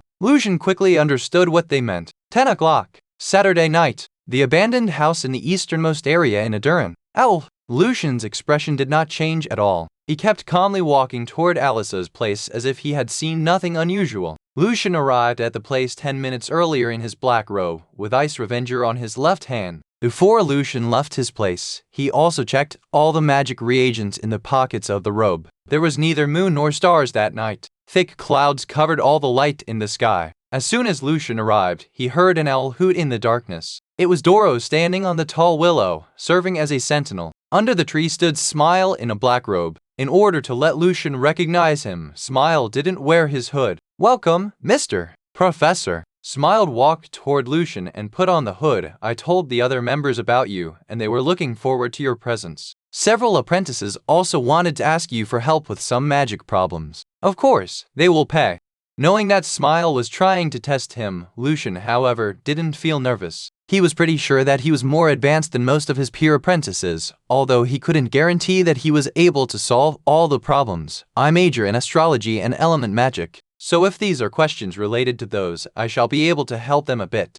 Smile nodded. "Then please follow me, Mr. Professor." Smile stopped in front of the old wood door of the abandoned place. After knocking on the door in a unique rhythm, Smile mimicked an owl hoot. A few seconds later, a man wearing the same black robe opened the door slowly. When the man saw Lucien, he slightly nodded towards Lucien. This must be Mr. Professor, then. Lucien could tell it was not the man's real voice as well. Yes, this is Mr. Professor. Smile's voice was also lower than the other night, and Professor, this is Firewolf. Nice to meet you. Lucien lowered his head slightly and greeted him. His left hand stayed in the sleeve, and his ice revenger was ready. After walking through the living room and another door, Firewolf led them to the storage room. At the corner of the room, there was a staircase that led underground. A basement! He wondered why he never thought about building a basement under his shack, instead of taking the risk in going down into the sewers every time. And at the same time, he could build a bigger crypt in Melzer Black Forest for practicing more powerful spells. This was not a very spacious basement. 11 low stools were placed surrounding a long table. Flickering candles sparsely illuminated the place. The other 8 apprentices were already sitting there. All of them were wearing black robes. Lucien walked downstairs with great caution, followed by Firewolf and Smile. They closed the door of the basement before they sat down. Everyone, today we're honored to have Mr. Professor here to exchange ideas and thoughts with us. Smile stood up and started the introduction. Mr. Professor is a real sorcerer. I'm sure our apprentice group meeting would benefit a lot from Mr. Professor's profound knowledge. Then Smile started introducing the apprentices present one by one. This is White Honey, Morning Star, Reindeer, White Glove, Oak, Philosopher, Mercury, and Hanger. The honor is all mine. Lucien slightly bowed. Please forgive me for being so direct. I come here largely because of the journal, Arcana. Can I take a look at it first? No problem, Professor. Take your time and we can do random discussion first. Philosopher nodded and slowly handed Lucien a black hardback book. His voice sounded pretty old. Besides, I heard from Owl that you need a whole set of labwares and I brought them here tonight. I'll be glad to give them to you as a gift if you can solve a problem for me later.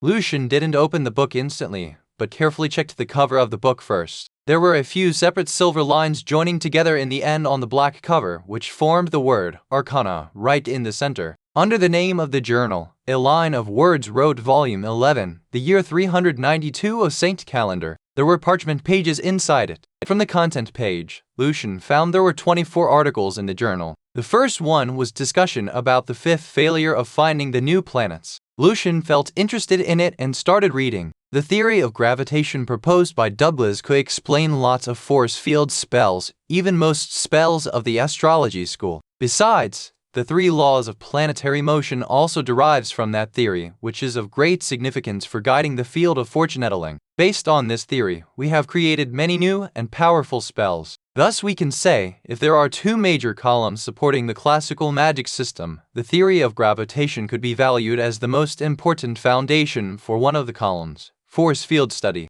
There is still one question remaining to be demonstrated. The theory of gravitation enables us to figure out many guiding formulas, and thus we know that the continent where we live in also belongs to a planet. The planet keeps rotating and at the same time revolving around the sun, so do the rest of the planets in the sky. Following the formulas mentioned above, we can also locate these planets. However, no one, not even the greatest sorcerer or sorceress, ever managed to reach the planets using the most advanced space magic, including me. Even we can calculate the coordinates of them, we can find none of them in the presumed places in space. When I was trying to cast the advanced space magic, although I could not reach the planet, I could feel the gravity of the target planet from my presupposed transit spot. The planets are there, but at the same time, they are not there. When Lucien found out that the planets in this world could tell destinies, Lucien was already quite surprised. Now he felt surprised again and very confused. Chapter 43, A Real Professor. After he roughly went through some of the formulas in the article, Lucien found that the formulas in this world were basically consistent with what he had learned before at school. If there was no calculation at stake, the sorcerer should be able to locate and find a planet. However, including the author, no one ever managed to arrive on the target planet. So weird, Lucien thought to himself, feeling confused. Then he saw the author's introduction, Oliver Constantine, Grand Arcanist, Legendary Archmage, Level 3 in the profession of the Hand of Annihilation. It looks like the title of Grand Arcanist is even superior than Legendary Archmage, and the 2 titles are not overlapping. They should belong to different evaluation or ranking systems. The latter is decided by how powerful the sorcerer or sorceress is, while the former depends on one's contribution to the study of arcana. Lucien was guessing.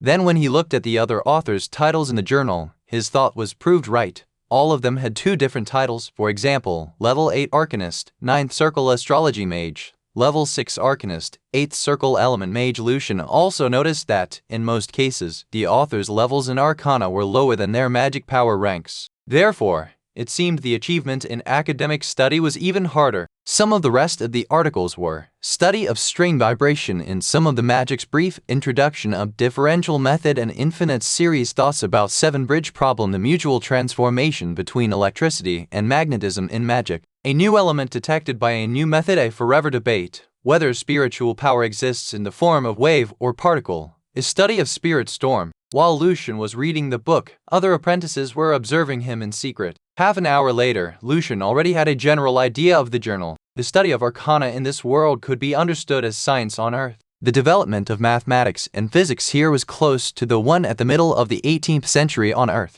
Calculus had been basically built up, while there was a very rapid growth in the development of geometry. Also, the development in mechanics and electromagnetism had been pushed further in this world. At the same time, some spells here were beyond the comprehension of Earth science, for example, space jump. As for element magic, it was close to the development level of chemistry in the early 19th century on Earth. Researchers, or say, arcanists, had determined what particles made the elements and had realized that earth, fire, wind, and water were actually not elements. Besides, they had started measuring atomic weight as well. But the journal was published 20 years ago. Lucien speculated that the current development level of arcana should be even more advanced. After he closed the journal, Lucien found that all the apprentices present were looking at him. He smiled and asked, "It's a very interesting book. Can I keep it for about 2 weeks? As long as you can answer my questions, Mr. Professor." The voice of philosopher sounded very old. Of course, philosopher. You may ask now. Knowing that the elder apprentice was trying to test him, Lucien was pretty confident. He believed that his knowledge should be enough to answer some apprentice questions. Philosopher took out a stack of papers filled with words and numbers. "Professor, since you specialize in element and astrology, I have some questions for you related to the first article in the journal. When I first met these formulas which can predict the orbiting of stars, I was so fascinated, but I couldn't understand how they were derived and why they actually work. Can you explain it for us, sir?"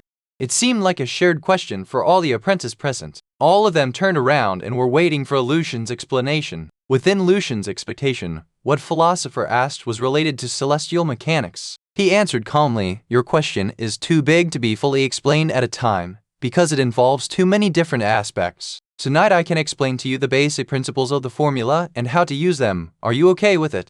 "Sure, Mr. Professor," philosopher answered politely. "This symbol represents gravitational constant. Some of you may wonder, what is gravity? Well, gravity is the force that makes you fall back to the ground when you jump up without using any magic, the force that makes apples drop. These phenomena never follow the will of God, and they should not be taken for granted." Lucien was trying to make his explanation simple, and when the other apprentices interrupted him to ask why, he just answered in this way: "In order to explain this question, many more concepts and principles will be involved, and they cannot be comprehended when you are apprentices. After you become real sorcerers and sorceresses, these questions will be easier to be studied." That was actually because Lucien himself did not fully understand the underlying principles of the formula as well. Philosopher sighed with emotion. "One can never learn enough in the world of magic. Before I thought I had made some progress in this field, but now I just realized I'm way far from that."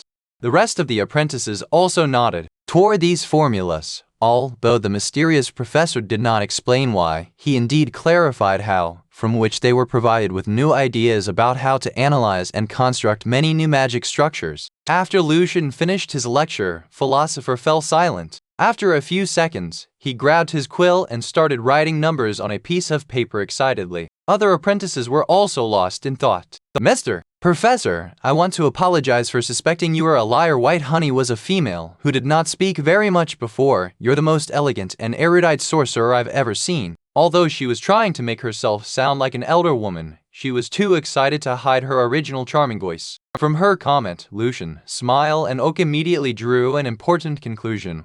White Honey was a member of more than one apprentice group. Lucien answered in his pretended harsh voice, "I accept your apology, but actually, I don't really care what other people think of me. My knowledge and power is always mine." Later, when White Honey, Smile, and Oak were exchanging magic materials, Lucien also bought some of them. Laying the right hand on his forehead, philosopher made a deep bow towards Lucien. It was the manner of the ancient sorcerers. I want to extend my sincere thanks to you, sir, my mentor. Philosopher said, excitedly, your explanation solved many of my questions. I'm hoping that, with your help, I can figure out how to analyze the key first circle astrology magic in order to become a real sorcerer. Mr. Professor, to show my appreciation, I hope you can accept this set of labware. Besides, you can choose any one of my stuff here. Mr. Professor, I heard that you need corpse mushroom, and I've brought them here. I'm not sure if you're willing to solve a question of mine. Mercury was another female in the group, who sounded quite nervous but also excited. Other apprentices were looking at Lucien respectfully, hoping to learn more from him. Lucien started feeling that he was a real professor now. Chapter 44, Knowledge is Money. Mercury took out a small box, in which there were 3 corpse mushrooms. One was darker than the other 2. She asked politely, you can take them all if you're willing to answer my question, sir. Corpse mushroom was required in many magic potions. The average price was about 10 nars, and the darker ones were even more expensive. If they were badly in need, the price could be doubled or even more. Lucien couldn't resist the offer. He nodded. All right. Mercury found the article in the journal titled A New Element Detected by a New Method and asked, my question is about the basic elements. The author defines Thai, which is extracted from sunstones, as an element in this article. But I thought only earth, fire, wind, and water were basic elements. Her voice was slightly trembling, as if she knew that the answer to her question would overthrow all of her previous knowledge about element magic. In fact, the question was related to the important difference between the ancient and the contemporary magic system. Well, after a while, Lucien finally responded, honestly speaking, I'm not sure neither. I studied the ancient magic system like all of you. In the past, I often found conflicts between some theories and my own experiment practices, and thus I started putting more thoughts on it. The reason that I'm able to explain those formulas is not because I already have a deep understanding of them, but because many of the corresponding questions have been existing in my mind for a long time, and the article just solved them. It was very suspicious that a sorcerer who claimed himself to have nothing to do with the Continental Congress of Magic could understand all of the formula in the article, but Lucien was too excited to realize the fact when he first read the journal. Now he had to restrain himself a bit. That's why I was only explaining the application of the formulas. As for the principles lying behind them, they're also strange to me. Lucien continued. He did not want to take even a slight risk of being suspected. This article showed the process and the result of an experiment with only a few formulas. I can only share some of my thoughts roughly toward the theories mentioned in it, but I can be wrong. No problem, sir. Mercury answered firmly and turned to the other apprentices, and I want to invite all of you here to join our discussion. This kind of instruction could be very expensive. Without the questioner's permission, others were usually not allowed to listen to it. Important information sometimes would be protected by a special magic called secret communication in order to avoid eavesdropping. I heard that there has been a long-time discussion between sorcerers and sorceresses on whether the belief of 4 basic elements of the world is just a myth. Lucien started analyzing. Many believe that the real element should be more abstract and should be more than just 4 kinds. The other apprentices nodded thoughtfully. Many of them had the same doubt as well when they were conducting magic experiments. I'm not sure what are the real elements instead, but from this article, it seems like they have redefined element and found many new ones through different experiments. The experiment in this article was an example. The author showed his way to find the new element by using the 9th circle magic firestorm to bombard sunstone in an enclosed magic circle. The author obtained a beautiful and pure crystal called Thai, which was both more flexible and lighter than mithril. Lucien speculated that there was no periodic table of the elements in this world yet, but in this magic world, elements here were probably totally unpredictable. In order to show the conflict between the ancient element theory and real-life practice, Lucien took a few apprentice element magics for example. After hearing his idea, the rest of the apprentices present were very excited. Mr. Professor, I believe you're right. Being explained in this way, many of my experiment questions can be easily solved. Mercury was very grateful. Thank you so much, Mr. Professor. Hire, who was standing in the corner all the time, also could hardly conceal his excitement. Mr. Professor, what about spirit? Is it also composed of certain elements? I don't have the materials you need, but you can choose anything you want in my bag. The other apprentices now held no suspicion of Lucien's identity. They all firmly believed that Lucien was the most knowledgeable sorcerer they had ever met, and were all eagerly hoping that the great sorcerer could share more of his ideas with them. Disappointingly, Lucien shook his head, Sorry, I haven't dipped into necromancy, so I cannot answer your question. After putting the 3 corpse mushrooms into his pocket and taking Philosopher's suitcase, Lucien asked, "Do you have extra corpse mushroom or revenant dust? I want to buy more, or you can ask more questions." The brain tissue of the aquatic zombie was enough for about 7 to 8 experiments, and each of them would consume 1 corpse mushroom. Lucien hoped that he could collect the materials as much as possible, since the church has been keeping an eye on us for a long time and it's too risky to cultivate the mushroom by ourselves. Corpse mushroom is very rare these days. Except Mercury, I don't think other apprentices here would be able to offer you more, Mr. Professor. Philosopher answered respectfully. He seemed like the leader of the group. Like White Honey, Philosopher was a member of another 2 sorcerer groups, but the other sorcerers and sorceresses he had met were all very arrogant. They would only help the other group members who could offer something they really want, or give instructions to their own apprentices. Therefore, he was very grateful for Lucien's help. Compared with corpse mushroom, revenant dust is even harder to find. White Honey added, the formation of revenant requires strong grievance and resentment gathering in a certain way. Although using the blood of some evil creatures can summon revenants, the blood is even more precious than the dust itself. After all, this is Alto. Lucien was kind of disappointed, but he quickly moved on. Later, he answered more questions raised by the other group members and got more materials and magic reagents in return. Lucien's knowledge earned great respect for him among the apprentices. Besides respect, Lucien also earned a whole set of magic labware, 3 corpse mushroom, many other magic materials and reagents. Just like the saying goes, knowledge is money. Chapter 45, Lucien's Magic Lab. When Lucien had found most of the materials that he needed, it was time for him to call it a day. "I gotta go now," said Lucien in his pretended harsh voice. "We can continue over the next meeting." He also had to go back and review his physics and chemistry knowledge in order to explain more questions in better ways for the group members. To show their thankfulness, all of the apprentices stood up, laying their right hands on their foreheads, and bowed low to Lucien. "Mr. Professor, can we have the honor to keep you staying a bit longer? Each of us is going to share our recent thoughts by presenting them to the others later. It would be our great pleasure to have you here," Philosopher hopefully asked. The discussion part was open to anyone. All of the apprentices present were hoping Lucien would possibly make comments on their ideas. Even some random words from such a knowledgeable sorcerer could benefit them a great deal. For Lucien, the invitation was an extra surprise tonight. Although Lucien could understand many advanced formula based on his previous knowledge, he, on the contrary, was having a hard time analyzing some of the apprentice spells. Concealing his excitement, Lucien was trying to make himself sound as calm as possible. "All right. Thank you, Professor." White Honey first showed her appreciation. It was a productive discussion, from which Lucien also gained a lot from the other group members. Many of his questions related to apprentice magics were solved and his knowledge gap was filled. At the same time, the other apprentices were also very encouraged to see that Mr. Professor was actually paying attention to their discussion. In the early morning, after exchanging some more information, the meeting was drawing to a close. Lucien was stopped by Philosopher when he was about to leave. "Mr. Professor," asked Philosopher hopefully, "do you mind leaving your contact information to me? So if we can find any revenant dust, we can contact you immediately." However, Lucien shook his head. "Sorry, I'd rather not. Owl knows how to contact me." Cautious as Lucien was, he would never trust anyone easily. Well, Philosopher nodded disappointingly. "Will you attend our next meeting 2 weeks from now?" The other apprentices present were also waiting for Lucien's answer eagerly. "I don't know yet." Lucien's attitude was ambiguous, since he did not want his attendance to be regular. "I might be in Mel's or Black Forest at that time, preparing some experiments. Anyway, I'll let Owl know in advance." But Lucien's vague answer was good enough for the members. At least this great sorcerer didn't refuse them directly. After Smile made sure that it was safe outside, Lucien and other apprentices left the basement in succession. Having the suitcase in his hand and some new magic materials in his pockets, Lucien walked home with no companion. On his way home, Lucien spread his spiritual power, which covered a certain range, to detect if there was anyone following him. And all he found was a raven. He didn't feel even slightly relieved until he was finally back in his shack.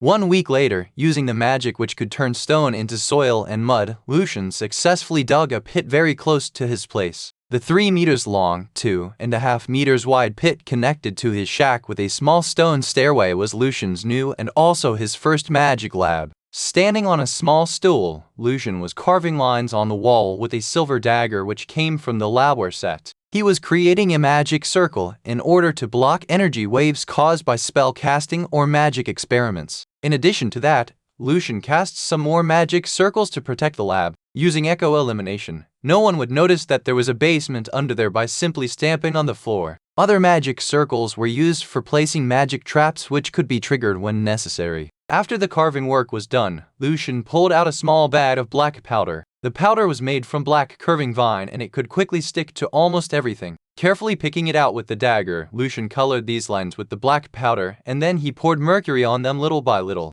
Amazingly, the mercury did not drip at all. Instead, it was instantly absorbed by the power. Now the outline of the magic circle was very distinct. Pressing his palm in the center of the pattern, Lucien spread out his spiritual power and activated the magic circle. The silver lines were lit bit by bit. After a burst of silver light, the magic circle completely disappeared in the wall as if nothing ever existed there at all. Lucien stepped down from the stool, feeling exhausted. Building a magic circle could be very tiring. The more troublesome part was that, 10 days later, it had to be replaced with a new one when the power of the circle was gone. For real sorcerers or sorceresses, they could maintain their magic circle using their own spiritual power, or building much more complicated ones which could recover the power automatically by themselves. Some parts of magic creatures, like their fur, horn, or blood, could also do the job. Then it was the last step. Casting the spell in an opposite way, Lucien built a long stone table from the soil. Placing all the glasswares and small stoves on the table, Lucien was more than happy and satisfied.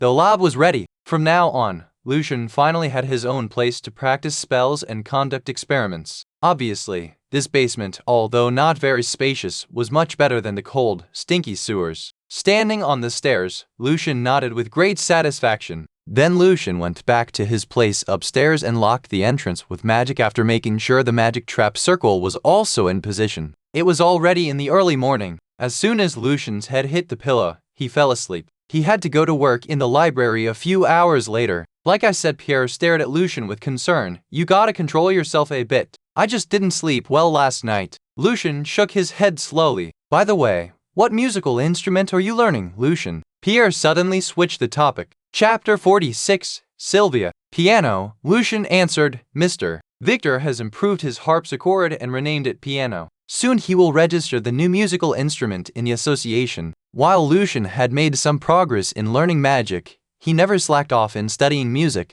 After all, he needed a decent job to make a living, and more importantly, to disguise his identity. Being a musician would be ideal enough. After all, no one would easily suspect an elegant and young musician to be an evil and notorious sorcerer. Harpsichord piano, Pierre repeated thoughtfully. Suddenly he became excited and dashed into the bookshelves. A moment later, Pierre came back with the book in his hand. "You're gonna need the book. I gained a lot from it. By the way, did I ever tell you that in 4 months I'll take the qualification test of the association? If I can pass it, I'll finally be a qualified musician."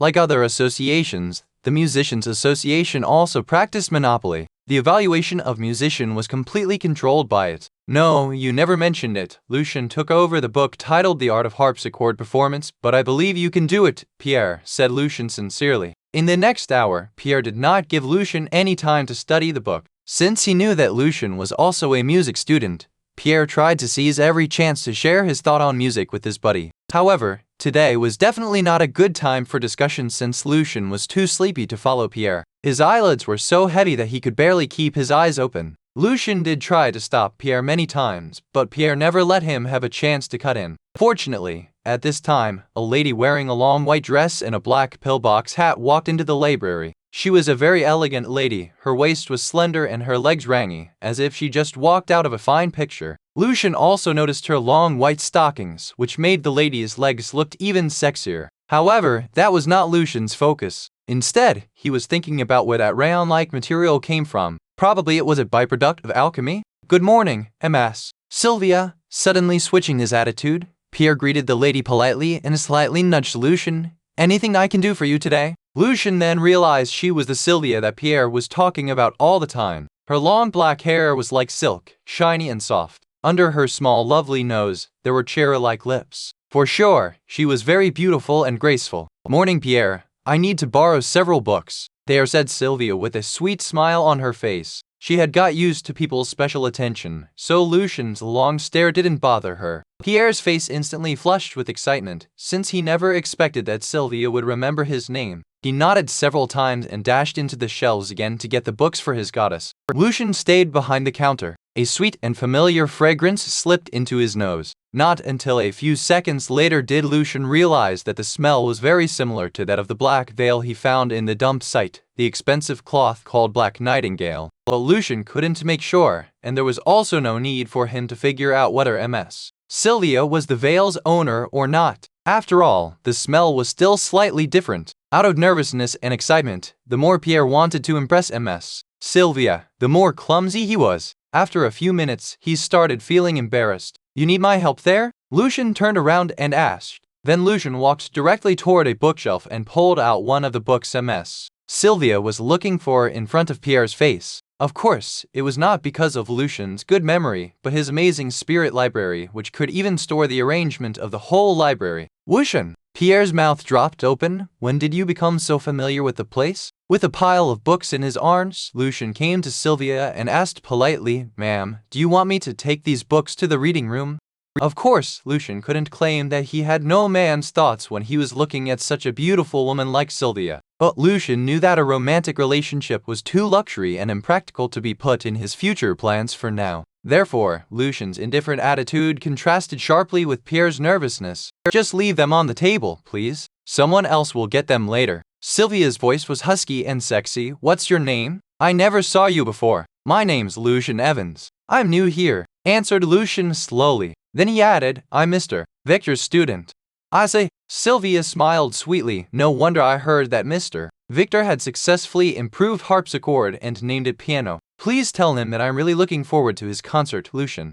The quick change of Lucien's attitude was a bit strange for Sylvia. When she just walked in the library, Lucien was staring at her legs like a pervert, while now it seemed that Lucien was not interested in women at all. After Lucien finished registering the borrowed books, Sylvia thanked them and left the library. Lucien noticed that there was a lady wearing a black pillbox hat waiting for Ms. Sylvia. Standing there straightly like a spear, the slim lady was taller than Lucien by about half a head. Behind the lady stood a beautiful young maid and an elegant middle-aged woman. Noticing that someone was looking at them, the poker-faced, middle-aged woman instantly threw Lucien a cold eye. At that moment, Lucien felt he was suddenly thrown off a cliff and all the colors of the world faded. As if the woman had a rough ocean in her eyes, Lucien couldn't stop trembling in front of the huge waves of the ocean. Lucien lost his ability of thinking. He didn't fully recover until he could only see the woman's back. The woman and the slim lady changed a few words and the latter looked back at Lucien with some amusement in her eyes. But Lucien could also feel the great pressure in it and her authoritative aura. "Who are they?" Lucien was astonished. He had never met someone like them before in this world, especially the middle-aged woman. It felt like her gaze could easily disarm Lucien completely. Pierre came close to Lucien and made a long sigh. "Sylvia, she's my goddess." "I know, I was not very impressive though." Then he nudged Lucien. "But buddy, you can't just stare at Ms. Sylvia's legs like that. That's too much." But Lucien paid no attention to what Pierre just said. "Wait, why do you look even paler now, Lucien?" Pierre asked, surprise. Chapter 47. Victor's Trouble. Weakly, Lucien asked in a trembling voice, "Pierre, do you know who the other three madams are?" Lucien found himself only being able to recall the eyes of the last young lady of her dangerous, blue eyes. "Nop, but I could imagine what happened." Pierre shrugged his shoulders. "Ms. Sylvia has many noble lady friends, and some of them are knights who have awakened the blessing. Well, you were staring at her legs so impolitely, so one of her friends probably just gave you a lesson using her knight power." "I see. I wonder if the younger lady was Princess Natasha. Her power was so overwhelming. Except Princess Natasha, I don't think there's another female knight in Alto who has such power." "And the middle-aged woman standing beside her might be her guard," Lucien said to Pierre thoughtfully. "No matter who they are, my friend, the noble ladies have nothing to do with you, and never will." Pierre patted Lucien on his shoulder. "Noble ladies would never waste a second on common folks like us." Although everyone was endowed with the blessing, offsprings of nobles always had a better chance of awakening the power. Therefore, nobles would never marry common people but only nobles in order to keep their blood pure. "Ms. Sylvia is my goddess, but is too far away from me. All we can rely on is music." "Buddy," said Pierre earnestly, although he was the one who flushed his face just now. In the following several hours, Lucien was being tortured by his sleepiness. At noon, Lucien refused Pierre's invitation of having lunch together and was going back home to get some rest. When Lucien was walking downstairs, he saw Alina was talking joyfully with a tall and young man who had shining blonde hair and a very well-featured, pretty face. From his fancy clothes, Lucien could tell the man was a noble. Soon the man bid farewell to Alina and walked upstairs, passing by Lucien. He was really a very good-looking man. Lucien came downstairs and talked to Alina half-jokingly. "You have feelings for him." "Come on, Lucien, you're my friend, and you can't tell that was fake smile on my face?" Gently rubbing her face, Alina answered in a low voice, "He's Mackenzie Griffith, the second in line of the Griffith family, director, Othello's student, and also the No.1 playboy in our association." "The Griffith family?" Lucien heard the name before. "Yes, Griffith." Alina nodded. "If I'm not mistaken, you know Lot, right? Mackenzie is his elder cousin. He's very good at playing harpsichord and violin." "I see, but why you don't like him? And why were you still pretending?" asked Lucien. "Well, I know I shouldn't talk like this about a noble, but he's a bastard. As a notorious playboy, Mackenzie is known for his misbehavior. He especially enjoys conquering women who do not have interest in him, who treat him coldly. It is said that once there was a girl from a common family who refused Mackenzie a few times. In the end, Alina pursed her lips with strong disgust. "Be careful, Alina," he said with concern, "but in a couple of years, you'll be married, I guess." "Get married?" Alina slightly sighed and her eyes looked sad. "After seeing so many elegant musicians and gentlemen in the association, now it's impossible for me to marry an ordinary guy." What Alina said was true. Once a person had enjoyed many delicacies, plain bread and water became hard to swallow. "Then what's your plan, Alina?" As a friend, Lucien did care about her. "Well, probably to be a mistress of a noble or famous musician." Alina laughed when she saw Lucien's astonished face. "I'm just joking. I've saved some money and I'm gonna learn music like you, Lucien." "Wow, that's really cool, Alina." Lucien was impressed. An independent and hard-working girl was always impressive. "MS. Sylvia is my idol. I wish someday I could also be an elegant and beautiful female music master like her. For such a music goddess, nobody would say that staying single in her age is a big deal, because she doesn't need a man at all. She has the world of music. Although I know many musicians in our association have a crush on her, well, Mr. Victor is not included." Mr. Victor's wife had passed away almost 10 years ago. Since then, Victor remained single and put all his passion into music. Everyone in the association knew that, including Lucien. "So are you gonna be MS. Sylvia's student?" asked Lucien. "I'll try, but MS. Sylvia rarely looks for new students." Alina nodded. Her green eyes were filled with happiness and excitement. "Or I can be your student, Lucien, when you become a good musician." She smiled. "It will be my pleasure." Lucien also laughed. With plenty of magic materials, Lucien didn't attend the apprentice meeting for the following several times. He had copied the journal Arcana in his spirit library before he buried it at the foot of the wall to let Smile take it back. From the marks left by Smile, Lucien could tell they were pretty disappointed and were still looking forward to his presence. But Lucien did not want to rush. He still needed a few more weeks to fully absorb the knowledge that he gained from both the journal and the last meeting. Time went by. When Lucien was able to cast 9 apprentice-level spells consecutively at a time and was very close to moving to the next level, Intermediate Apprentice, there was only 1 month left before Mr. Victor's concert was held in the Psalm Hall. Being uninspired, this musician again became anxious and fretful. The tune of the 4th and also the last symphony just wouldn't come in Victor's mind. Soon he got too stressed to teach so many students, so he had no choice but to suspend the class for those non-music students for a whole month. But his unusual testiness was still very obvious in the music students' eyes. Something that sounded like an ink bottle fell on the floor and all of the students downstairs raised their heads. It was not the first time that day. "Well, we gotta do something. Breaking stuff definitely can't help with getting inspiration." Lot shrugged his shoulders. Chapter 48, In the Hall. Chapter 48, In the Hall. Translator, Winniethepu, Chris Liu. Editor, Vermilion. Since the success and reputation of a teacher was also directly related to the students, Lot and Felicia were also quite worried. "Do something?" Felicia rolled her eyes. "Do what?" Frowning his eyebrows, Lot answered thoughtfully. "A symphony is a quite long piece of music and usually consists of 4 parts. For a concert, 4 symphonies are enough. I don't understand why Mr. Victor insists on creating new symphonies. After all, he got so many good ones he wrote before to choose from." Mr. Victor did pick out the best one, and it will be one of the 4 symphonies. standing beside. Athy joined their conversation, but it is also the only ready-made one from the 4 symphonies. Mr. Victor felt all the others are nowhere close to the best one. In order to present an excellent concert, Mr. Victor has to make sure all the pieces of music are equally impressive. Rubbing his eyes, Herodotus sighed. Mr. Victor always wanted to be perfect. His previous works were actually very popular among many musicians and nobles, or he would never be qualified to give a concert in the Psalm Hall. If we try, probably we can persuade him. He looked at Lot and Felicia, while Lucien, a poor student who could only play the simplest music for now, was subconsciously ignored by him. What do you think, Mr. Evans? Asked Felicia. She knew that, among all the people in the sitting room, Athy was the one who knew Mr. Victor the best. After all, Athy had been taking care of Victor for almost 30 years. Unfortunately, I don't think so. Slowly, Athy shook his head. The concert is of great significance for Victor. He wants to fulfill the wish of his late wife, which is to have a perfect performance in the Psalm Hall. Thus, he won't make any compromise. Probably, we can look for some potions that are helpful for him to relax. As an apprentice, Lucien's first idea was seeking the help of potions and drugs. No, we can't. Those drugs will slow down one's mind and cause the inhibition of inspiration. Athy denied Lucien's proposal seriously. But we can't just let Mr. Victor torture himself like this, said Lucien with concern. Then what can you do, Lucien? Come up with a new masterpiece for Mr. Victor, said Herodotus with clear sarcasm. He never liked Lucien. If you cannot, please shut up.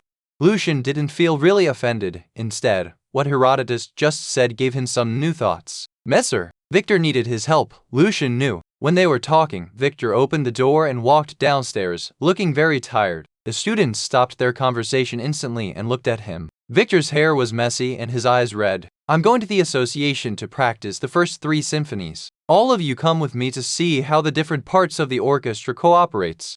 Although all of them were a bit relieved to see that Victor's mood had returned to normal, they knew the trouble still remained unsolved. On the 5th floor of the association, the orchestra was playing a magnificent symphony. The 4 parts of the symphony were integrated perfectly and together provided the audiences with a grand acoustic feast. As soon as the orchestra finished playing the last part, a cold applause came from behind. All the students looked backwards. It was Wolf. Good, very good. It looks like you're ready for the concert, Victor. Holding his chin high, Wolf still looked the same, arrogant and mean. Victor enjoyed a period of peaceful time when Wolf was out of town, and now apparently the happy time was over. Victor's face instantly darkened since he knew Wolf must have heard something. Before Victor said anything, Wolf asked with a fake smile on his face, I remember you asked for my advice before I left. Now I'm back, so let me see your work.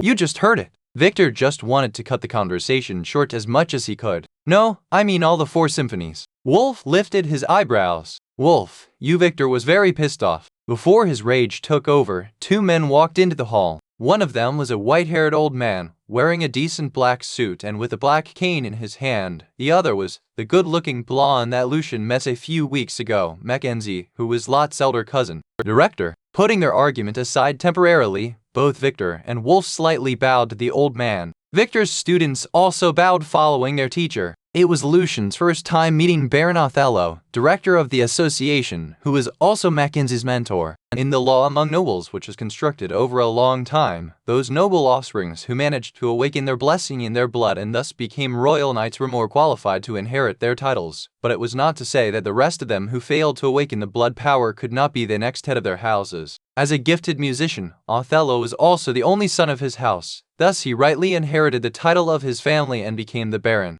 Victor, I heard that you're having a hard time with the 4th symphony. Othello walked to Victor and asked him seriously. Victor nodded his head, his eyes lowered. Yes, sir. Othello slightly raised the cane in his hand along with his voice. You must know how important this concert is. You're representing our association to play in front of Grand Duke and the Princess, and you gotta make sure nothing will go wrong. Do you understand?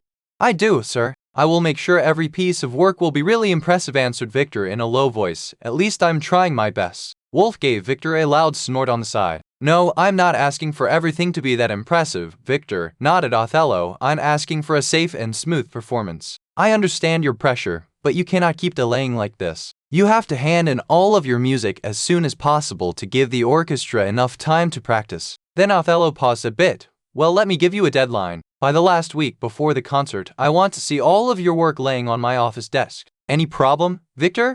Victor shook his head with great effort. No, sir. He knew that if he still could not come up with the last symphony, someone else in the association would replace him very soon. I hope you understand why I'm pushing you. Othello looked less serious now. I believe you can do it, Victor. The director nodded to show his encouragement and then walked out of the hall. At this time, Mackenzie approached with a smile face. My dear little cousin, I hope you won't have any trouble with the music like your teacher is having here. Although I'll be one of the examiners in the next 3 years and I'm very looking forward to your violin performance, my integrity will never allow me to lower my standard.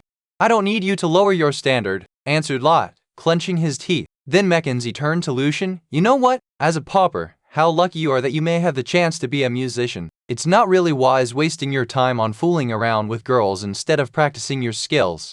Lucien was very confused when he just heard Mackenzie's comment, but soon he realized he was talking about Elena. Recently, Elena spent some time with Lucien in order to learn more about music. Then Mackenzie left and caught up with Othello with a lovely smile on his face. In the family of Griffith, as the second in line to inherit the title, Mackenzie always spared no effort to please the housemaster. Oh my Victor, you're still racking your wits about your last masterpiece? Pretending that he didn't know the fact before, there was a smile of triumph on Wolf's face. Enjoy, Victor. Enjoy your first play in the Psalm Hall, cause it may as well be the last.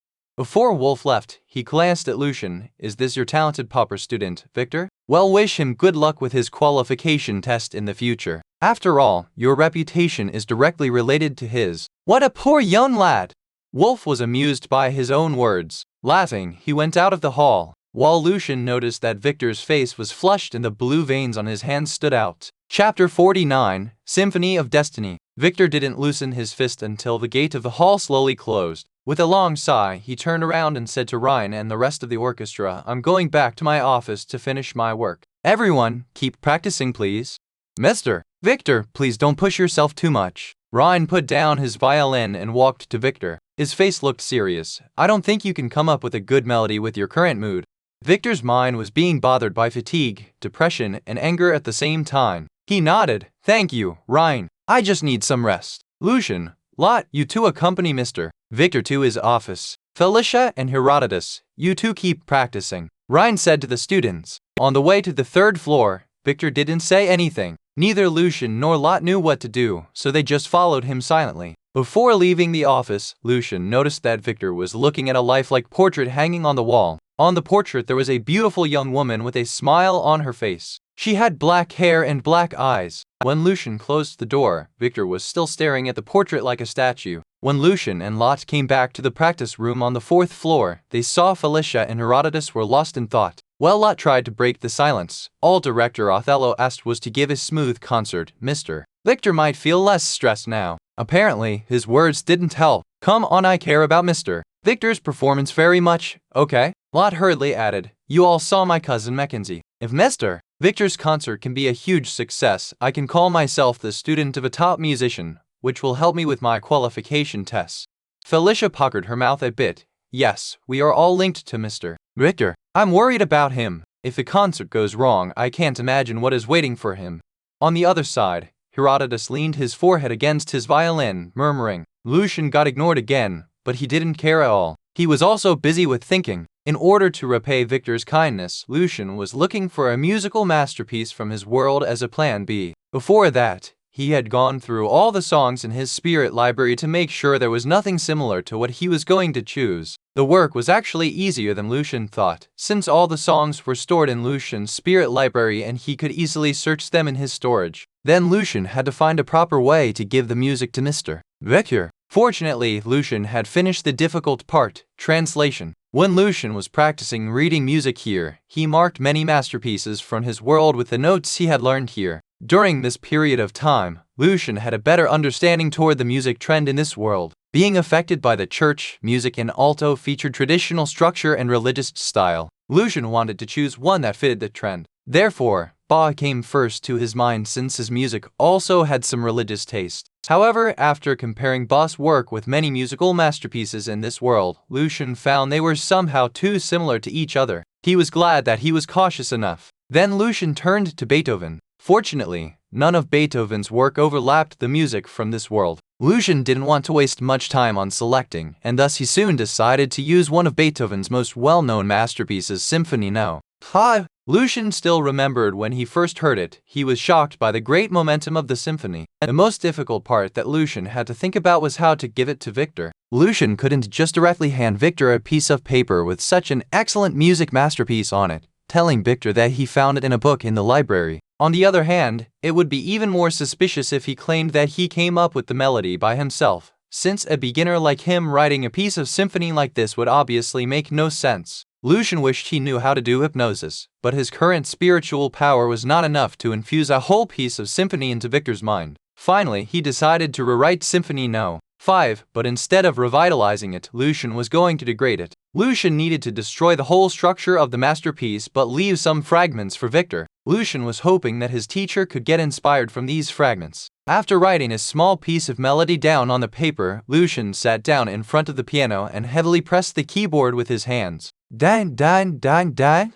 It was so loud that Herodotus almost fell off his chair. Following the magnificent beginning, the rest part of the melody was like a disaster. What the heck are you doing? Lot asked while frowning his eyebrows. I want to help Mr. Victor. What I saw today made me feel depressed but also angry, and this combined emotion just gave me some inspiration. I'm going to write it down. Lucien explained. What? Lot almost laughed. Are you saying you are writing a symphony? How long have you been learning music? You don't really understand how to play piano yet. Felicia's voice became higher. Spreading his hands, Lot replied directly. No, you're not able to help Mr. Victor. Lucien, I understand your wool, but you are just a beginner. Do you think everyone can write a symphony just because they have so-called inspiration? Herodotus sneered. What you just played was rubbish. Stop showing off in front of Mr. Victor to please him, you jester. Lucien, please stop. Felicia shook her head with depression. Can you just stop? Don't make the situation harder. But Lucien also shook his head firmly. No, I'm inspired. I can write a good one. Lot, Felicia and Herodotus were staring at Lucien as if he was a madman. Chapter 50, Composing. Lucien kept playing. He could only press the keys one by one since the skills required in this symphony were far beyond his beginner level. Lot, Felicia, and Herodotus felt there was a heavy hammer knocking on their heads. Their anxiety and anger were accumulating. Ugh! Herodotus and Lot cried out at the same time. What? Lucien turned his head and looked at them innocently. Mr. Victor asked us to practice. And I am practicing. Then what are you two doing here? Lucien! Gripping his fists, Herodotus's face flushed with anger. However, he was too short and thin for a fight. Lucien had been practicing fighting for a while and was half a head taller than him. A few seconds later, Herodotus shook his fist in the air. I don't want to be punished by Mr. Victor for beating you up. Then he turned around and burst out of the practice room. Sorry about the noise. Lucien shrugged his shoulder but had no plan to stop. He grabbed his quill again and wrote more music notes down. The melody now only contained small pieces of the masterpiece, but most of it were Lucien's stupid creation. Are you serious, Lucien? Lot was looking at the ceiling of the room, rubbing his forehead. You want to have a look? Lucien was about to shove his piece of paper into Lot's hand, but the latter directly rejected. Lot looked at Felicia. Let's go. Staying here for one more second will drive me crazy. She nodded. You're right. I need some fresh air finally. As he wished, Lucien was left alone in the practice room. After locking the door, Lucien went back to work. He started adding more pieces from Symphony No. 5 into the melody, hoping that he could come up with a degraded version of Symphony No. 5 with lots of imperfection, and thus Victor could improve it to restore it to a real symphony masterpiece. In order to show the progress, Lucien had to provide many drafts. Also, Lucien needed to practice lots of times to make sure his poor playing wouldn't completely ruin the music. At least he had to show some of the value of the music in front of his teacher. In the following several hours, the drafts of many versions piled up on the desk and the pile was growing taller and taller. Playing many parts of the music over and over again, Lucien was sweating all over. When the sky became darker, Lucien stretched himself a bit and then left the practice room with a thick stack of paper in his hand. Lot, Felicia, and Herodotus were sitting in the hall, watching Mr. Victor conducting the orchestra. When Lucien came in, they rolled their eyes simultaneously with antipathy. However, Lucien in turn gave them a big smile. Felicia shook her head with a long sigh. Sitting in the soft audience seat, Lucien closed his eyes and continued thinking about his work. Half an hour later, the rehearsal finished. Victor and Ryan came down from the stage and walked in front of them. Mr. Victor now looked much better. How was the practice this afternoon, everyone? Any problems? Asked Victor. Lucien is the biggest problem, Mr. Victor. Herodotus answered instantly. He was writing a symphony. A beginner. The noise was so horrible that all of us left the practice room in the end. Rejoicing in secret, Lucien almost couldn't hold his smile back anymore. He had to thank Herodotus for letting Mr. Victor know what he was doing. Is that true, Lucien? Victor looked at Lucien with great surprise. You're composing a symphony? Slightly raising one of his silver eyebrows, Ryan was looking at Lucien with great interest. Lucien nodded seriously. What I saw today and what I've experienced before brought me some inspiration, so I wanted to write it down. Gentle and kind as Victor, he didn't immediately scold Lucien for being too arrogant. Instead, he asked his student, "Can I have a look at it?" "Me too," Ryan cut in with great curiosity. "If you don't mind, Lucien."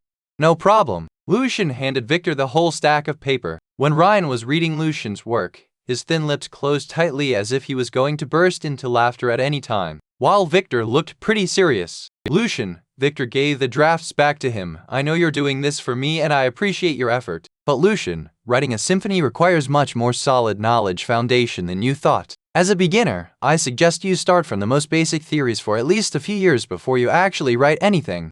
Victor was gratified to see his student was trying to help him. At least the intention was good. Furthermore, the rest of the students just realized why Lucien did all of these. They suddenly felt Lucien was even more crafty and sophisticated than they thought. "Well, although your work is still very, immature, there are a few highlights in it." Ryan was trying to comfort Lucien. For example, this part. The exactly few bars that Ryan was pointing at came from Symphony No. 5. "Thank you, Mr. Ryan." Lucien nodded to him with appreciation. Then he turned to Victor. "Mr. Victor, I know you do not agree with what I'm doing, but I still want to finish it. No matter if it turns out to be good or bad, or even horrible, it is the first piece of music work in my life."